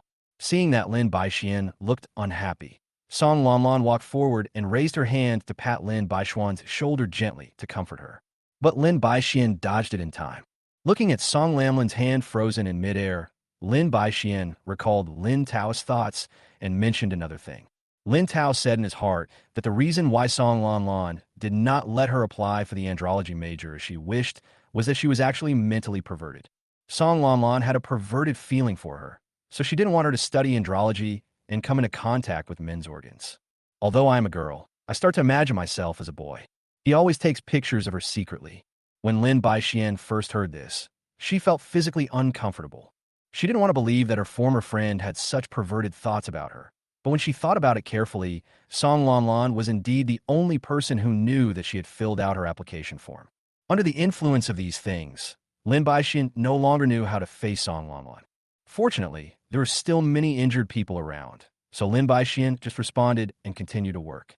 After an unknown amount of time, a roar was heard from the door. "Who on earth killed my dad?" Chapter 66, I Want to Report.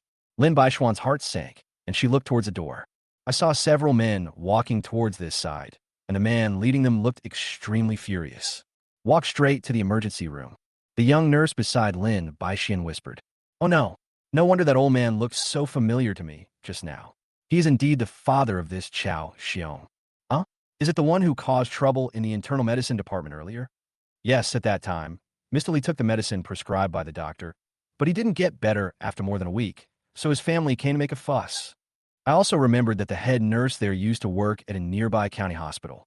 She said that she felt her son was abnormal many years ago, and when she took him for a checkup, it turned out that he was a hypermasculine. TSK, it's really pitiful. Old man Lee's family conditions are not very good. Giving birth to a child like this is really making things worse for the family. Let's not talk about that for now. Why do I feel that the look in this super masculine man's eyes is scary now? It seems quite scary. Maybe something bad is going to happen. Listening to the discussions of people around her, Lin Xan felt even colder. I can still reason with normal people, but with Chao Xiong, there's no logic at all. While I was thinking, the man had already rushed over here. Who killed my dad? Come out here now. Faced with this situation, doctors and nurses dared not speak. Even the other injured and their families did not dare to breathe for fear of being implicated. The man continued to roar, his expression becoming more ferocious. Lin Xan clenched her fists. She is not usually timid, but she is not stupid either. To step forward and admit it in such a situation, and to confront such an irrational person head-on, will only lead to a tragic end. Especially when she noticed that the man was shouting, a cold light flashed from his sleeves. It's a knife. This man came prepared. At this time, no matter who it is, if you stand out, the consequences will be disastrous. Lin Xan saw that the medical staff near the door had quietly gone to find the security guard. Originally, as long as they kept waiting like this, they could wait for the hospital security to come and take the man out. However, Song Lanlan moved. Although she just quietly moved away from Lin Xan, the avoidance in her eyes was very obvious. She looked at the man for a while, then at Lin Xan, as if she wanted to say something but hesitated. Lin Xan saw the whole scene. Lin Xan didn't believe that Song Lanlan would be unaware of the seriousness of the current situation. Moreover, they were standing in similar positions. Since she could see the knife in a man's sleeve, Song Lanlan must have seen it too. Song Lanlan could have chosen to stay still and wait for rescue. But she made such an obvious move, it's hard to imagine that she didn't do it on purpose. The man looked at Song Lanlan, then at Lin Xan, and asked coldly, "Is it you?" After saying that, he walked over here without waiting for Lin Xan to answer. Obviously, for the man, Lin Xan's answer is no longer important. The other medical staff did not notice Song Lanlan's actions. When they saw the man approaching, they were so scared that they quickly fled. Lin Xan also stepped back step by step, while her hand reached behind her and she calmly picked up a bottle of alcohol. "Bitch, how dare you kill my dad? I'm going to kill you." The man roared, raised his knife, and rushed towards Lin Xan. The other people around were also frightened when they saw the knife and started screaming and running away. Lin Xan did not step back. She took the alcohol in her hand and sprayed it on the man's face. The man's eyes bulged with excitement and were soaked with alcohol, and he immediately howled in pain. But the howl only lasted 2 or 3 seconds before it was replaced by a muffled groan, and then he fell limply to the ground. Lin Tao stood behind the man, a hint of coldness flashing in his eyes. In fact, even if Lin Xan didn't take action, he had already been prepared behind the scenes. Once a man dares to go crazy, he will take action. Unexpectedly, Lin Xan got there before him, which made him seem a little redundant. "That's awesome, second sister." Lin Tao pulled the bandage and tied the man's hands. "Raise your head and smile brightly." Lin Xan also breathed a sigh of relief. He raised his eyes and looked at the people who came with the man. These people are not Chao Xiong. They are very normal-minded, and they are not direct relatives of Li Dashan. They just came to watch the fun. As soon as they saw the man starting to go crazy, they panicked, but they didn't dare to stop him. Meeting Lin Xan's gaze at this moment, they quickly waved their hands. "It's none of our business. We're just here to visit." After saying that, he quickly ran outside. At this time, the police and security guards also arrived. After understanding the situation, the police took the man into the car, and after learning the details, they planned to leave. But at this moment, a sudden voice came from the crowd. "Uncle Police, wait a minute. I have something else going on here." Person who spoke was Lin Tao. The policeman came over and asked seriously, "Anything else?" "I want to report her." Lin Tao raised his hand. The fingertips passed through the crowd and pointed at Song Lan Lan, who was just about to leave. Chapter 67. Conclusive Evidence. Everyone present was stunned. Many of them also saw that Lin Tao and Lin Baixian were together, which meant they should stand on the same side as the medical staff here. But what does it mean to suddenly report the doctors here? After a moment of panic, Song Lan Lan quickly reacted. He smiled and looked at Lin Tao. You are Baixian's brother, right? If there is any misunderstanding, you can tell me in private. This will delay the police's work. Oh, let's talk privately. What if you run away? Lin Tao snorted coldly. Song Lanlin's smile froze on her face. After all, she was Lin Baishuan's friend, and she never expected that Lin Tao would be so disrespectful to her. He turned to look at Lin Baixian and smiled awkwardly. Baixian, look at your brother. He certainly has his reasons for saying that. If you haven't done anything wrong, there's no need to be nervous. Lin Baixian also had a cold expression. After what she had experienced, she would be a fool if she was soft-hearted towards this pervert. Although she didn't know what Lin Tao was going to say. The police frowned in confusion. Young man, don't blame me for not reminding you.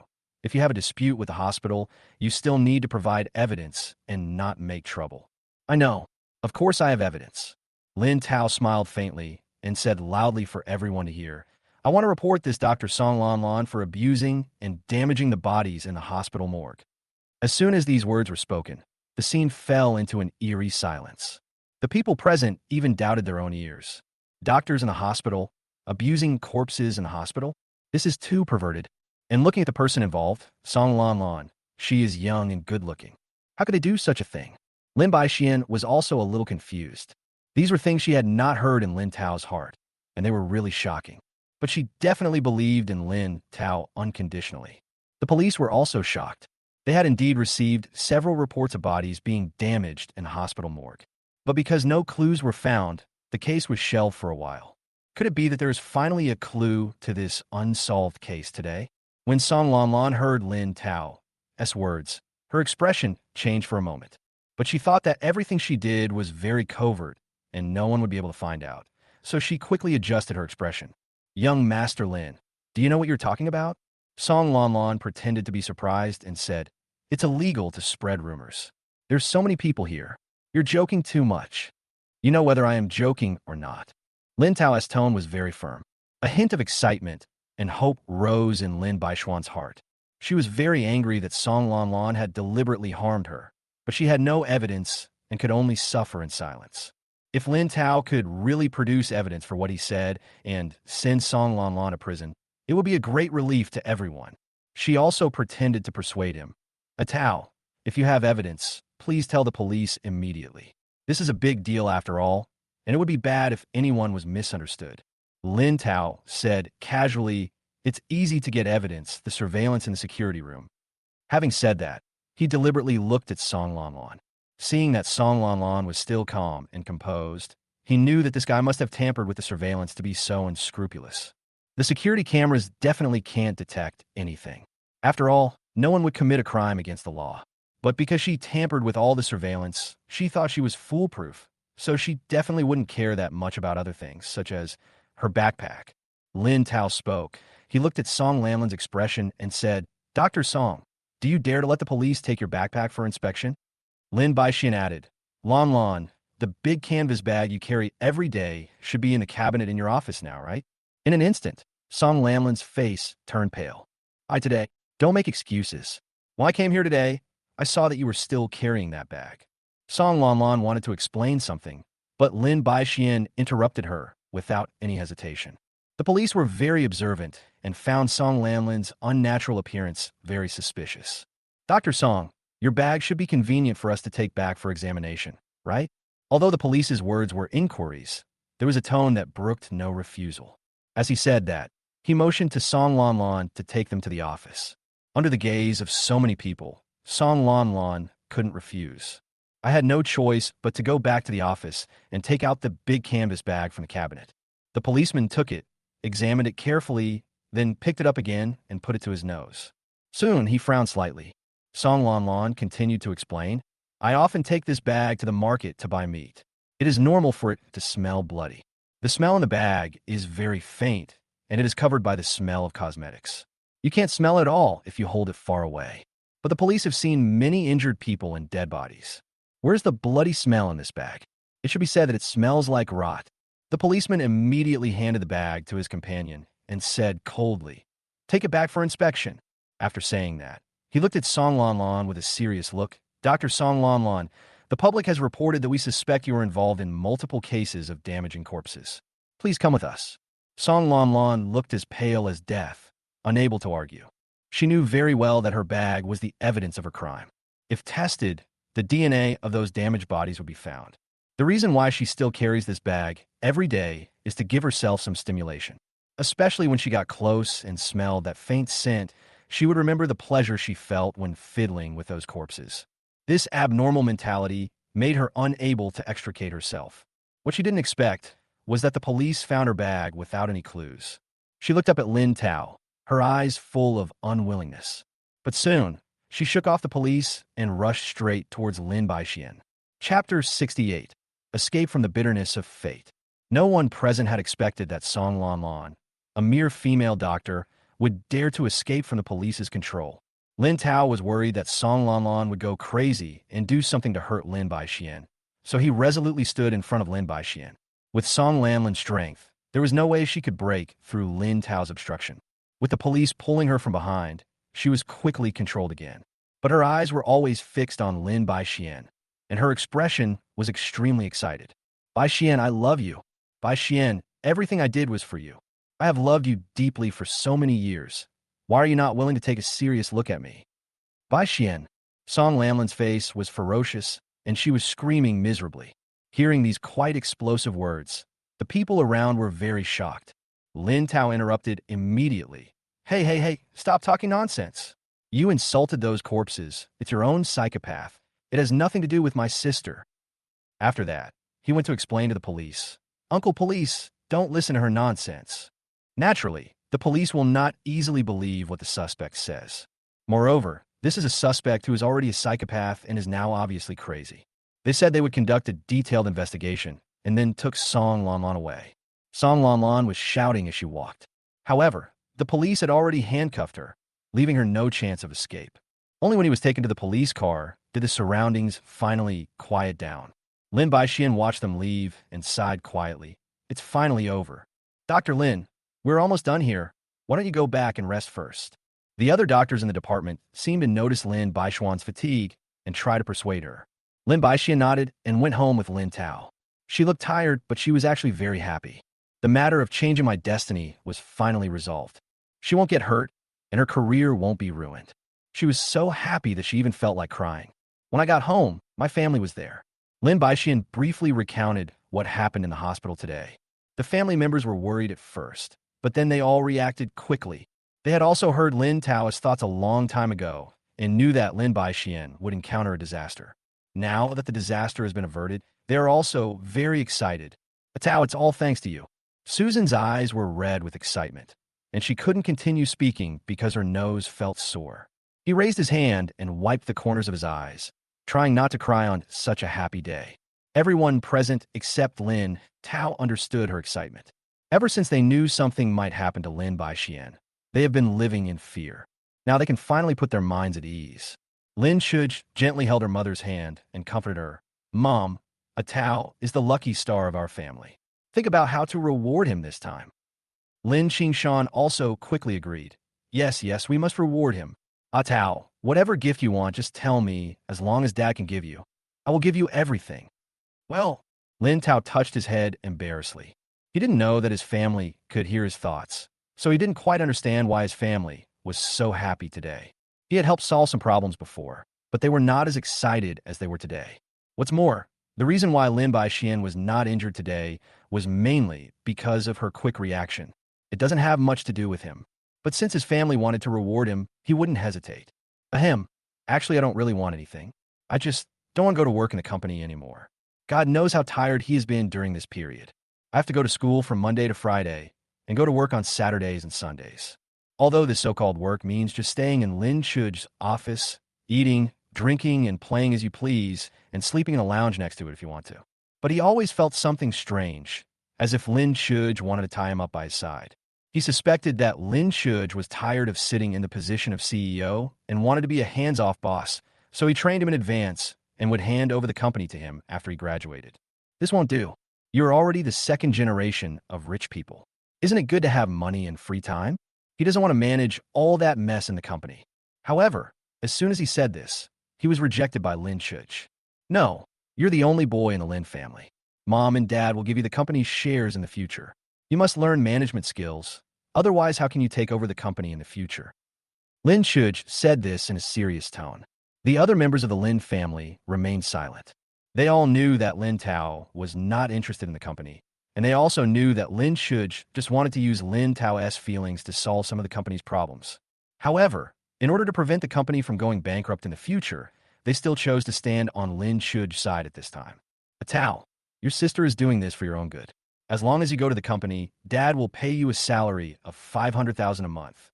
Of course, there's still no upper limit on your black card, so you can buy whatever you want. Lin Xan smiled and comforted. 500,000. Lin Tao couldn't help but smack his lips. This is money that an average family cannot earn in a year. And he can earn so much by just hanging around the company for 2 days on the weekend. It really is a world of the rich. Lin Tao thought for a moment and agreed. After going through so much, his thoughts have changed.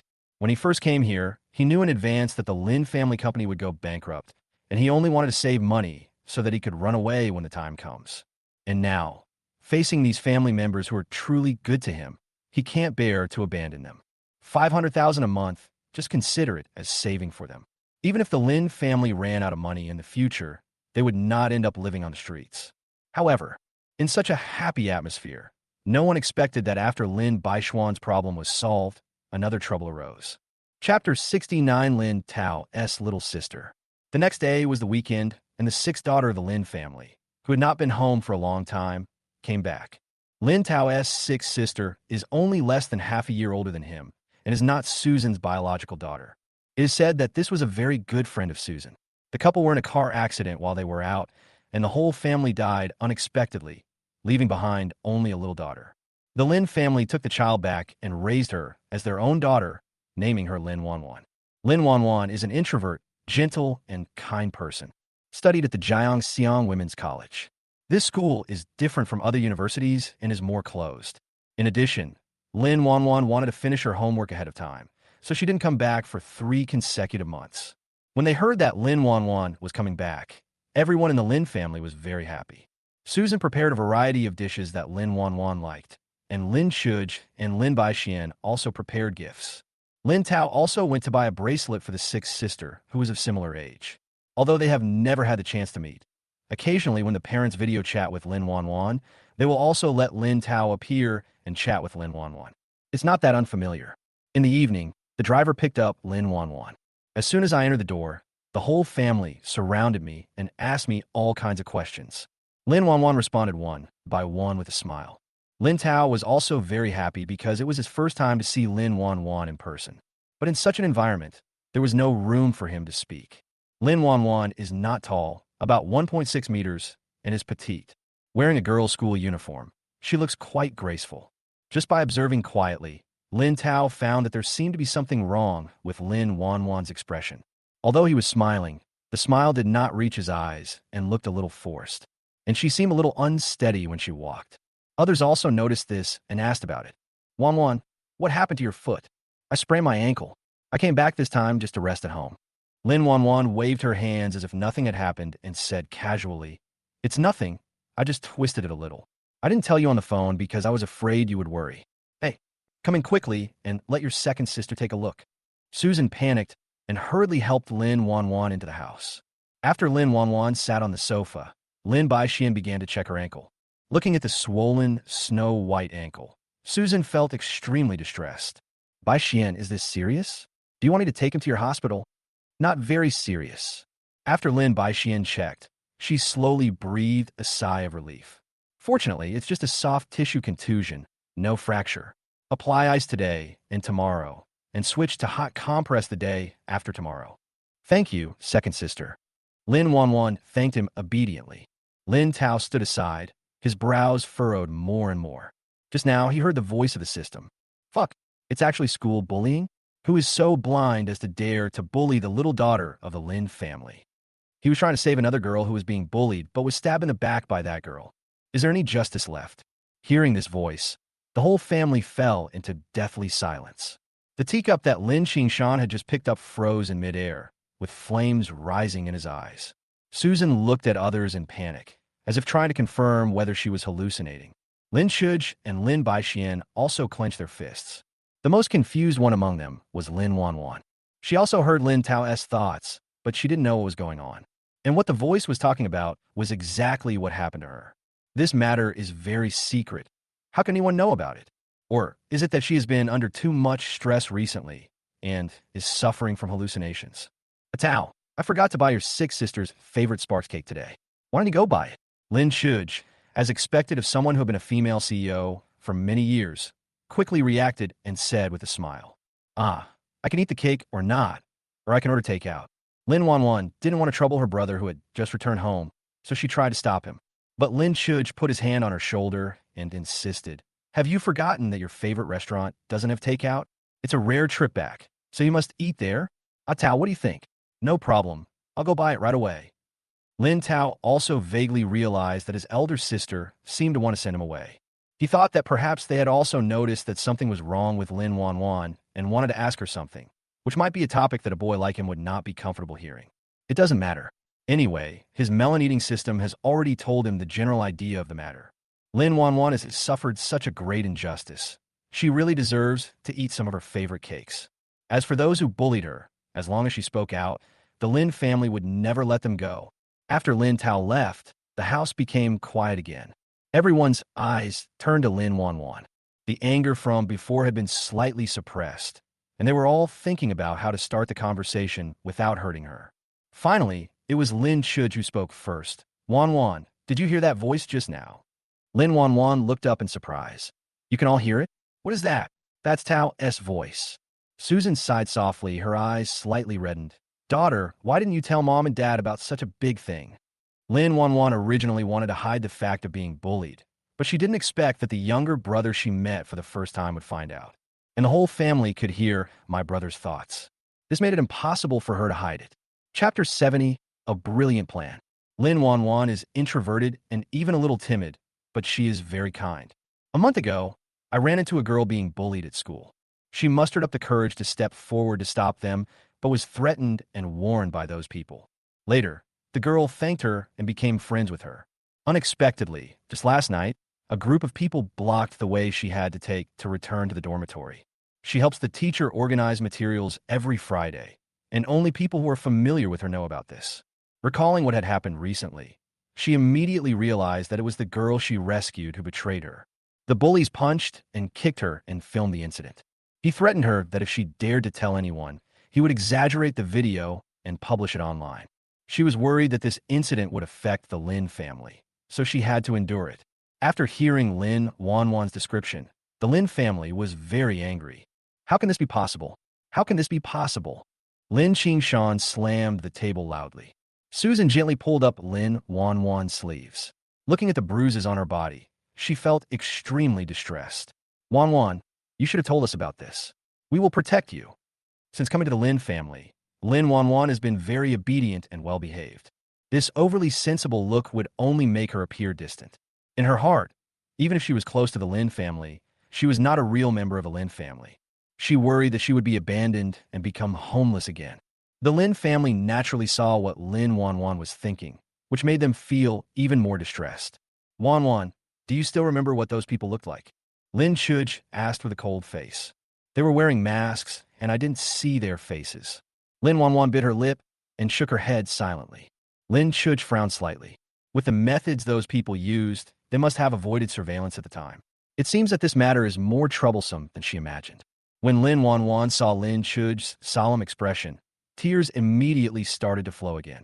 Mom, Dad, sister, I can handle this matter myself. Really, you don't have to worry. After saying that, she ran upstairs crying and quickly returned to her room. The atmosphere in the living room was solemn. Lin Xan's fingers were pinching so tightly that they made a crackling sound. Susan looked at her phone and wanted to call the school leaders to ask for accountability again and again. Lin Shuj was thinking about a solution. Lin Baixian, who had been silent, suddenly spoke up, "We have no evidence for this matter. If we go directly to the school leaders, they will either shirk responsibility or directly suggest that Wanwan change schools, which will not really solve the problem." That's right. Wanwan's mental trauma is far greater than her physical trauma. Running away won't solve the problem. Lin Shuj also agreed with Lin Baishuan's statement. Susan also realized this, which is why she didn't call for a long time. She put down her phone silently, eyes full of sadness. It's all our fault. We didn't protect her well. Lin Xan gently put his arm around Susan's shoulders and comforted her softly. There is still a chance to make amends now. Lin Shuj also comforted her. Yes, Mom. I will investigate privately and will definitely find those people. Actually, there is an even simpler way.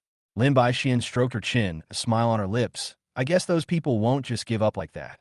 As long as someone sneaks into the school and is with Wanwan. The other three people's eyes lit up instantly. This is indeed a good idea. Wait a minute. Who should go? The fourth and fifth sisters are not here. And as for the two of us, we don't look like students, do we? Lin Shuj was suddenly in trouble again. Lin Baixian smiled mischievously. Don't we have a college student in our family? The three of them seemed to have thought of something, and their faces were filled with surprise. But they soon realized it. What a great idea! Lin Tao came back with the cake. He saw four people who were eyeing him covetously. What are you doing? Lin Tao vaguely sensed that something was wrong, but it was too late. Lin Shuj and Lin Baixian pressed him down on the sofa, took off his coat, and put on the large-size school uniform that they had just prepared on him. Then, various makeup were applied to his face, and finally a wig was put on him. Perfect. Lin Shuj and Lin Baixian were very satisfied when they looked at their works. Even Lin Xan and Susan nodded repeatedly. Not bad, not bad. I didn't expect that our Tao would be so beautiful after a little dressing up. Lin Tao stood in front of the mirror that he came back to his senses. He never thought that he could look like this. His face was still good-looking. With their makeup skills, his originally angular face was made to look a little softer. But the figure is still a little bit off. The breasts are as big as an airport and look like they're underdeveloped. But it doesn't matter, he is tall anyway. Standing there, I felt like an international supermodel. Wait a minute, what do you want to do by dressing me up like this? Lin Tao finally realized that something was wrong and his face was full of surprise. Lin Shuj walked up to him and patted his shoulder casually. We have already contacted the girls' school. You will go with Wanwan next Monday. You will be in the same class and the same dormitory. Lin Tao looked at everyone in horror. Seeing that they were not joking at all, I realized that they were not just trying to play a prank on me, but were serious about it. Especially Lin Xan and Susan. How could the couple, who have always been dignified and steady, agree to such a thing? Tao, you don't want to be bullied again, do you?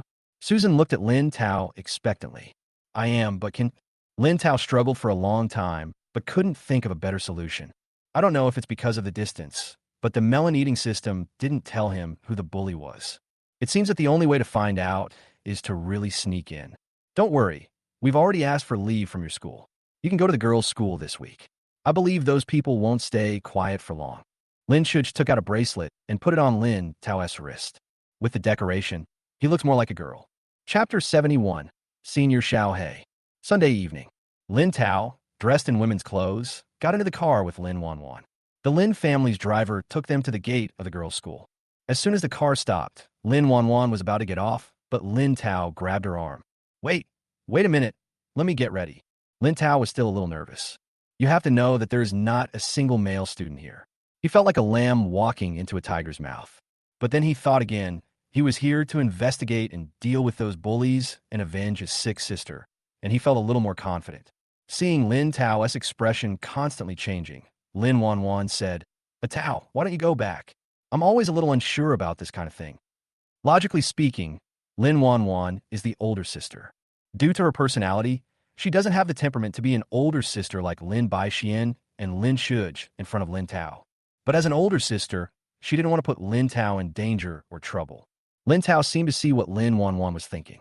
He put his arm around Lin Wanwan's shoulders and said firmly, since we're already here, there's no reason not to go in. Sixth sister, don't worry. I will definitely find those people for you. After saying that, Lin Tao got out of the car with a heroic look on his face. After taking 2 steps, I felt like I was too manly, so I changed to taking small steps. Lin Wanwan watched from the side and couldn't help laughing out loud. Lin Wanwan is good-looking, and when she smiles, she's full of energy. Lin Tao also turned around and smiled. Sister, this is how you should be. Lin Wanwan realized something and let out a long sigh. Indeed, she had been in a very bad mood these past few days, and she looked very gloomy. After being teased by Lin Tao, she calmed down a little. After entering the school, Lin Tao finally realized the role of money. From the gate to the classroom and then to the dormitory, the entire journey is unobstructed. Apart from being looked at sideways by some people due to his height, nothing unexpected happened. As soon as I entered the dormitory, the message in the family group came. Tao, I'm leaving Lao Lu's matter to you.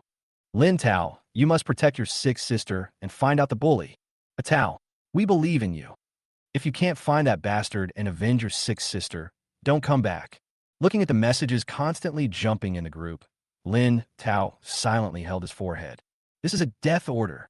In fact, as soon as he entered the school, the melon-eating system in his mind told him who the bully was. But there is no evidence now. Even if we find it and teach her a lesson, it would be too lenient.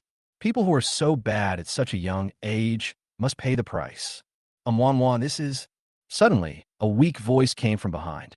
Lin Tao turned his head and saw a petite girl about the same height as Lin Wanwan, looking up at him. Ah Xiao, you're back. This is my sister, who is also transferred to our school. Lin Wanwan explained unnaturally. Oh, your sister is so tall. I'm so envious. Luo Xiaoi also seems to be a relatively simple girl. After Lin Wanwan's introduction, I naturally believed it and praised it sincerely. Lin Tao's previous understanding, the dormitories in this girls' school are all 4-person rooms. However, wealthy students can choose to live in a double or single room. In Lin Wanwan's dormitory, besides herself, there was only Luo Xiaoi left. Seeing that Luo Xiaoi accepted having one more person in the dormitory so easily, Lin Tao breathed a sigh of relief. It seems that the atmosphere in Lin Wanwan's dormitory is quite good. Unexpectedly, just when he was half relieved, something happened. Lin Wanwan went to make the bed. As soon as she lifted the quilt, she screamed, ah. Lin Tao hurried forward to check and saw a fake dead mouse on the bed. Sister, it's okay, it's fake. Lin Tao picked up the dead mouse and said comfortingly. But Lin Wanwan's expression still looked unhappy, and she had obviously thought of something. At this time, bursts of laughter came from the door. Hey, did you hear that scream? It made me laugh to death. Ha ha, what a coward. Lin Tao frowned and raised his hand to open the door. There were 4 or 5 girls standing at the door, laughing so hard that they were shaking with laughter. Their smiles stopped when they saw Lin Tao. Who are you? Isn't this Lin Wanwan's dormitory? Well, the girls questioned. I am your ancestor. Lin Tao cursed in his heart, but still held it back. He raised the fake mouse in his hand and said with a disdainful smile, You can only buy toys to scare people? If you have the ability, you can get some real mice to have fun with. The girls all frowned.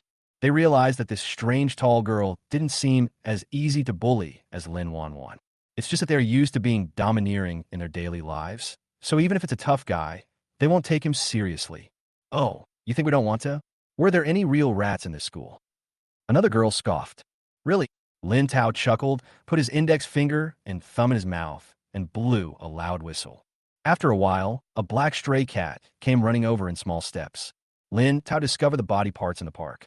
Lin Tao had just spotted it downstairs. After a brief conversation, the cat told him that the food here was better than in the park, so it crossed the street to come over. Lin Tao looked at the cat's figure, which was obviously rounder than before, and knew that it was not lying. The stray cats in school have always had better food, but they have to give something. Mao Mao seemed to have guessed Lin Tao's thoughts. He lowered his head to look at his balls, which were only covered with a layer of skin, then turned his head away embarrassedly. When the black cat appeared, the girls present were also stunned. Isn't this Senior Xiao He?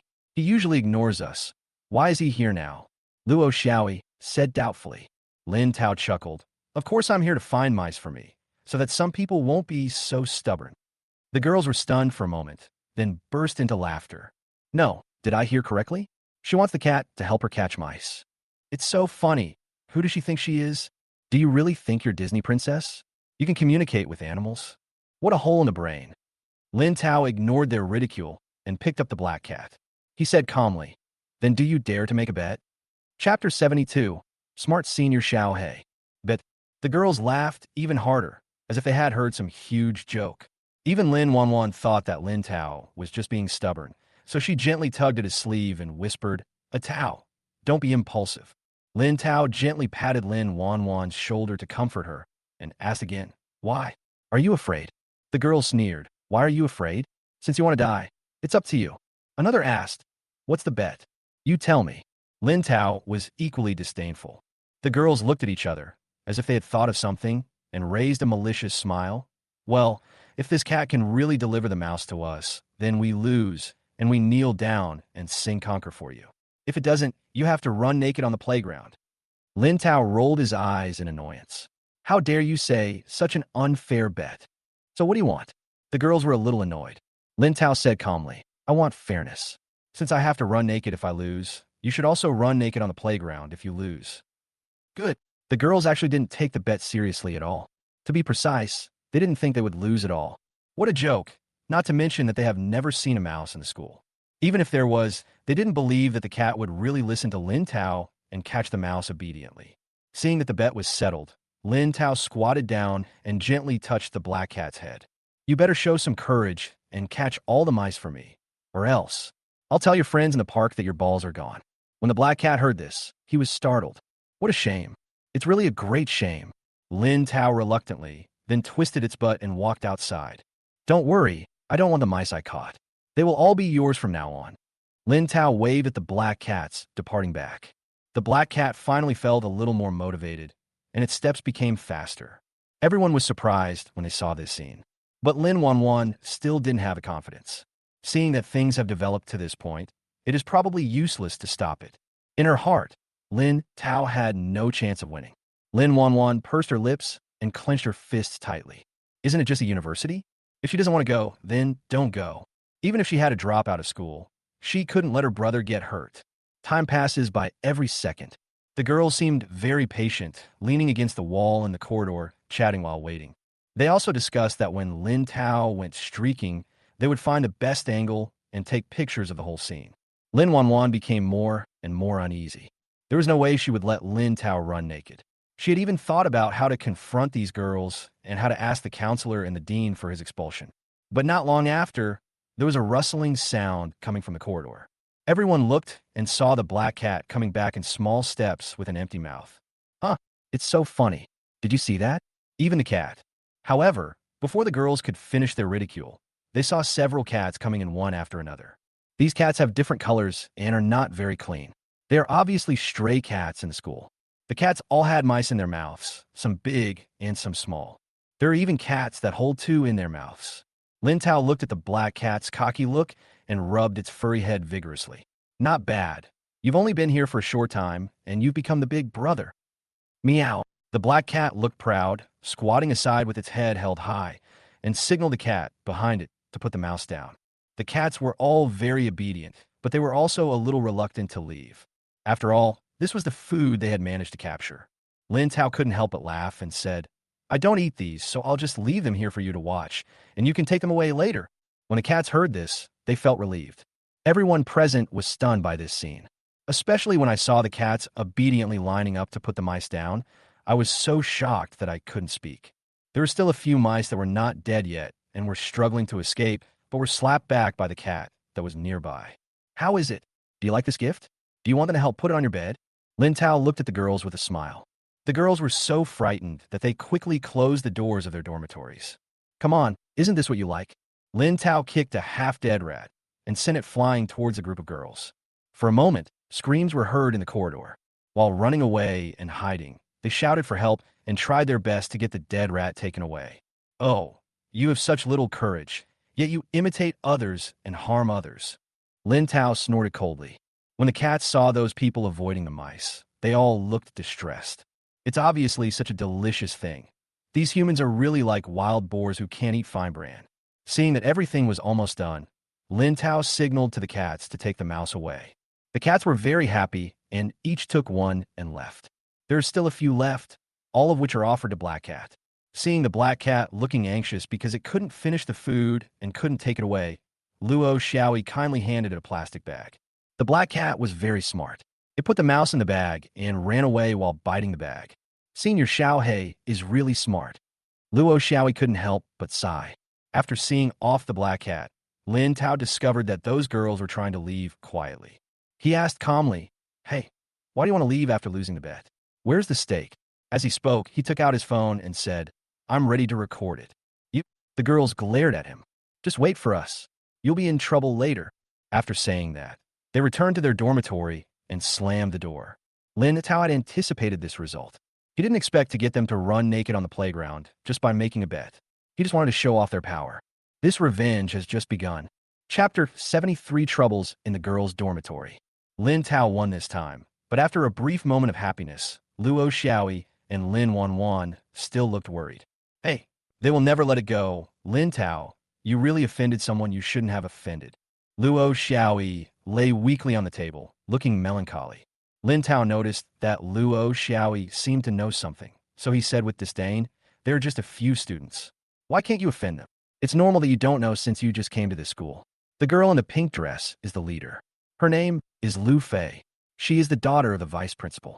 She's always so arrogant in school. Many people avoid her. I don't know how Wanwan offended her. While Lin Wanwan went to fetch water, Luo Xiaoyi kindly reminded Lin Tao a few more things. Lin Tao sneered in his heart. He knew, of course, that this Lu Fei was the one who wore a mask and bullied Lin Wanwan before. Lin Wanwan suffered such revenge because she had previously saved a girl who was bullied by Luffy. But I didn't expect that Lu Fei was actually the vice principal's daughter. What I didn't expect was that a mere vice president's daughter, not only would she cover her face, but she would actually dare to do such a thing so blatantly. Lin Tao was silent. Luo Xiaoyi thought he was afraid. So she advised him, "Actually, we ordinary students don't need to provoke those school bullies, but now it's like this. Otherwise, you can discuss with your sister and see if you can transfer to another school. Anyway, your sister has good academic performance, so there shouldn't be any problem." "Oh, that's amazing." Lin Tao smiled at Luo Xiaoyi and said, "Thank you for the reminder, Sister Xiaoyi. I will discuss it with my sister." Unexpectedly, Lin Wanwan is so low-key in school. Even her roommates didn't know that she was the daughter of the Lin family. No wonder the daughter of a mere vice president dared to be so arrogant. Thinking back to how domineering Lin Ze'an was in college, although they're all children of the Lin family, their experiences are so different. Fortunately, he came this time. He wanted to see what kind of waves the so-called school bully could make. After a while, Lin Wanwan came back. She poured Lin Tao a glass of water and then continued to make the bed. But as she kept collecting, her face became uglier and uglier. Lin Tao looked up and saw that in addition to the two fake mice, Lin Wanwan's bed was also splashed with some unknown black stuff. It also smells pungent. There is no time to buy bedding today, so I can't sleep on this bed for the time being. They are going too far. Luo Xiaoyi was also very angry when she looked at Lin Wanwan's bedding. Lin Tao frowned slightly, as if he had overlooked something before. "How did they get into your dormitory?" Lin Tao asked doubtfully. "The door lock of our dormitory building has been in disrepair for a long time and can be easily opened from the outside. However, due to the strict management of the school gate, the dormitory door also requires a car to enter, and there are surveillance cameras in the corridor, so the door lock has never been repaired," Luo Xiaoyi explained. Lin Tao sneered. "Aren't they afraid that others will call the police if they enter other people's dormitories like this?" Luo Xiaoyi sighed softly. "They are not afraid of such things. The students who are bullied by them are powerless and don't dare to confront them head-on. Besides, they're just playing some pranks, and they didn't really steal anything. Even if someone really calls the police, it will be nothing in the end." Lin Wanwan had also heard of similar things. The more she thought about it, the more worried she became. She whispered to Lin Tao, "But Tao, why don't you go home? I can handle things here by myself. What if they attack you?" "Sis, have you forgotten what I'm here for? What I want is for them to do something to me." Lin Tao gave a mischievous smile. Looking at the expression on Lin Wanwan's face, Lin Tao couldn't help but feel moved. Lin Wanwan is in this situation herself, but she is still worried about him. Although she's a little weak on weekdays, she is qualified as a sister. Lin Tao decided that he would help with this matter to the end. At night, the worrying things came. There were no extra beddings at the school, and the shops outside were closed. Lin Tao originally wanted to call his elder sister and ask her to ask someone to send a bed over. But Lin Wanwan didn't want to worry her family and strongly opposed it. There was no choice, but Lin Tao gave up. "Wanwan, why don't you two sisters spend the night together?" Luo Xiaoyi comforted. "No, no." Lin Wanwan was stunned and waved her hands quickly. Seeing Luo Xiaoyi's puzzled look, Lin Wanwan quickly explained, "My sister is too tall. I'm afraid she can't sleep. Xiaoi, can I squeeze in with you for one night? It seems so. Then you can sleep with me tonight. Luo Xiaoi took a look at Lin Tao and felt that it would not be very comfortable for Lin Tao to sleep alone in the bed, so she agreed immediately. Lin Tao stood aside, silent the whole time, but his inner drama was very intense. It was a close call. I almost got close to Six Sister, but Six Sister smelled good, so she seemed pretty good too, hee hee. Damn it, what kind of obscene idea is this? When Lin Wanwan heard these thoughts, she felt both ashamed and angry, but she just couldn't show it. However, the next second, something even more uncomfortable came. Luo Xiaoi packed some toiletries and pointed to the bathroom. I'm going to take a shower first. Do you want to join us and rub each other? Chapter 74. Young people full of vigor and vitality. Lin Wanwan was shocked by Luo Xiaoi's words, especially after hearing Lin Tao's somewhat obscene voice just now. He was even more worried that this guy might do something excessive under impulse. Xiaoi, let me take a shower with you. He could take a shower by himself later. Our bathroom is small. There is no room for 3 people to stand there. Lin Wanwan said this and half pushed Luo Xiaoi into the bathroom. When closing the door, he turned around and glared at Lin Tao. Looking at the angry expression on Lin Wanwan's gentle face, I couldn't help but find it funny. He was a little confused about what Lin Wanwan was wary of. Did she really think of him as a pervert? Does he look like the kind of man who would do something obscene? After a while, the sound of running water was heard in the bathroom. 2 shadows can be vaguely seen on the frosted glass, and the curvy lines really make people imagine. The rising mist from the hot water made the 2 shadows appear even more hazy. Lin Tao didn't want to look any further. His eyes were still attracted involuntarily. After all, he is still a young man with full of energy. It would be abnormal if he really didn't feel anything at all. Listening to the occasional laughter coming from inside, Lin Tao's heart became more and more elated. I didn't expect to have such an experience living in a girl's dormitory. It's really hard to describe. It's hard to describe. Luckily, Sixth Sister couldn't see it from inside. No, I have to find something to do. Otherwise, when they come out, they will see me staring at the bathroom. It will be too embarrassing. But before they come out, I should be able to watch for a while. Why do I feel like I have become wretched for some unknown reason since I came here? Lin Tao's thoughts came one after another, giving Lin Wanwan a headache in the bathroom. But more of it was shame and anger. Although Lin Tao felt conflicted and thought he shouldn't be like this, he just couldn't control himself. Lin Wanwan didn't have the heart to continue washing properly. After a quick rinse, she came out of the bathroom, just as Lin Tao had thought before. When she came out, Lin Tao was carefully fiddling with the books on the table. Those things were originally given to him for show. Anyway, he wouldn't stay in this school for long, and there was no need for him to study their major. Moreover, Lin Tao looked obviously absent-minded, but he was trying hard to pretend. A Tao. Lin Wanwan walked up to Lin Tao and said with a half smile, "Hey, are you reading a book? Is there anything you don't understand? Do you want me to explain it to you?" No. Lin Tao quickly waved his hands and explained seriously, "I'm just taking a look at tomorrow's class. What if your professor is strict and likes to ask questions? What if I get caught?" "Oh, is that so?" "Yeah, that's it. But you got the wrong one. This semester, we're studying this book." Lin Wanwan exposed Lin Tao without hesitation and reached out to take another book from the bookshelf. She had made some marks on the book before and told Lin Tao about it. "Oh, you can't even pretend." Lin Wanwan snorted coldly. "Sister, I just forgot." Lin Tao was still trying hard to explain. Anyway, there was no way he would admit that he was absent-minded. He couldn't let Sixth Sister think he was a pervert. Seeing that Luo Xiaoi was about to come out, Lin Wanwan did not expose Lin Tao's little thoughts. He just warned in a cold voice, "A Tao, you must behave yourself here and not have any evil thoughts." "Yeah, I know, don't worry." Lin Tao nodded rapidly, looking very obedient. Lin Wanwan didn't know what to say anymore, so she packed up and climbed onto Luo Xiaoi's bed, ready to go to sleep. Lin Tao waited until Lin Wanwan and Luo Xiaoi fell asleep before he carefully climbed onto the bed and pulled the bed curtains tightly, leaving no gaps. This was his first time spending the night in the girls' dormitory, and he was still nervous. He came to help Lin Wanwan solve the problem, but he couldn't reveal his identity and cause unnecessary trouble for Lin Wanwan. This worry made him unable to sleep at all. In a daze, he seemed to hear a slight sobbing sound. After careful identification, it turned out to be sent by Lin Wanwan. He got out of bed carefully and crawled to the other side, and found out Lin Wanwan and Luo Xiaoyi were already asleep. And there were indeed traces of tears in the corners of Lin Wanwan's eyes. Lin Tao suddenly felt distressed. He didn't understand how much grievance Lin Wanwan had hidden in her heart. When she was awake, she looked fine, but when she fell asleep, she even cried in her dreams. He couldn't help but reach out his hand and try to wipe away the tears from the corners of Lin Wanwan's eyes. But as soon as he touched it, Lin Wanwan seemed to feel something and raised his hand to punch him. Lin Tao was knocked off the bed without any preparation. Covering his aching eyes, he dared not make a sound. I even felt a little relieved. It would be great if Lin Wanwan could keep her ruthlessness in the daytime. That way, no one in school would dare to bully her. Lin Tao hardly slept the entire night.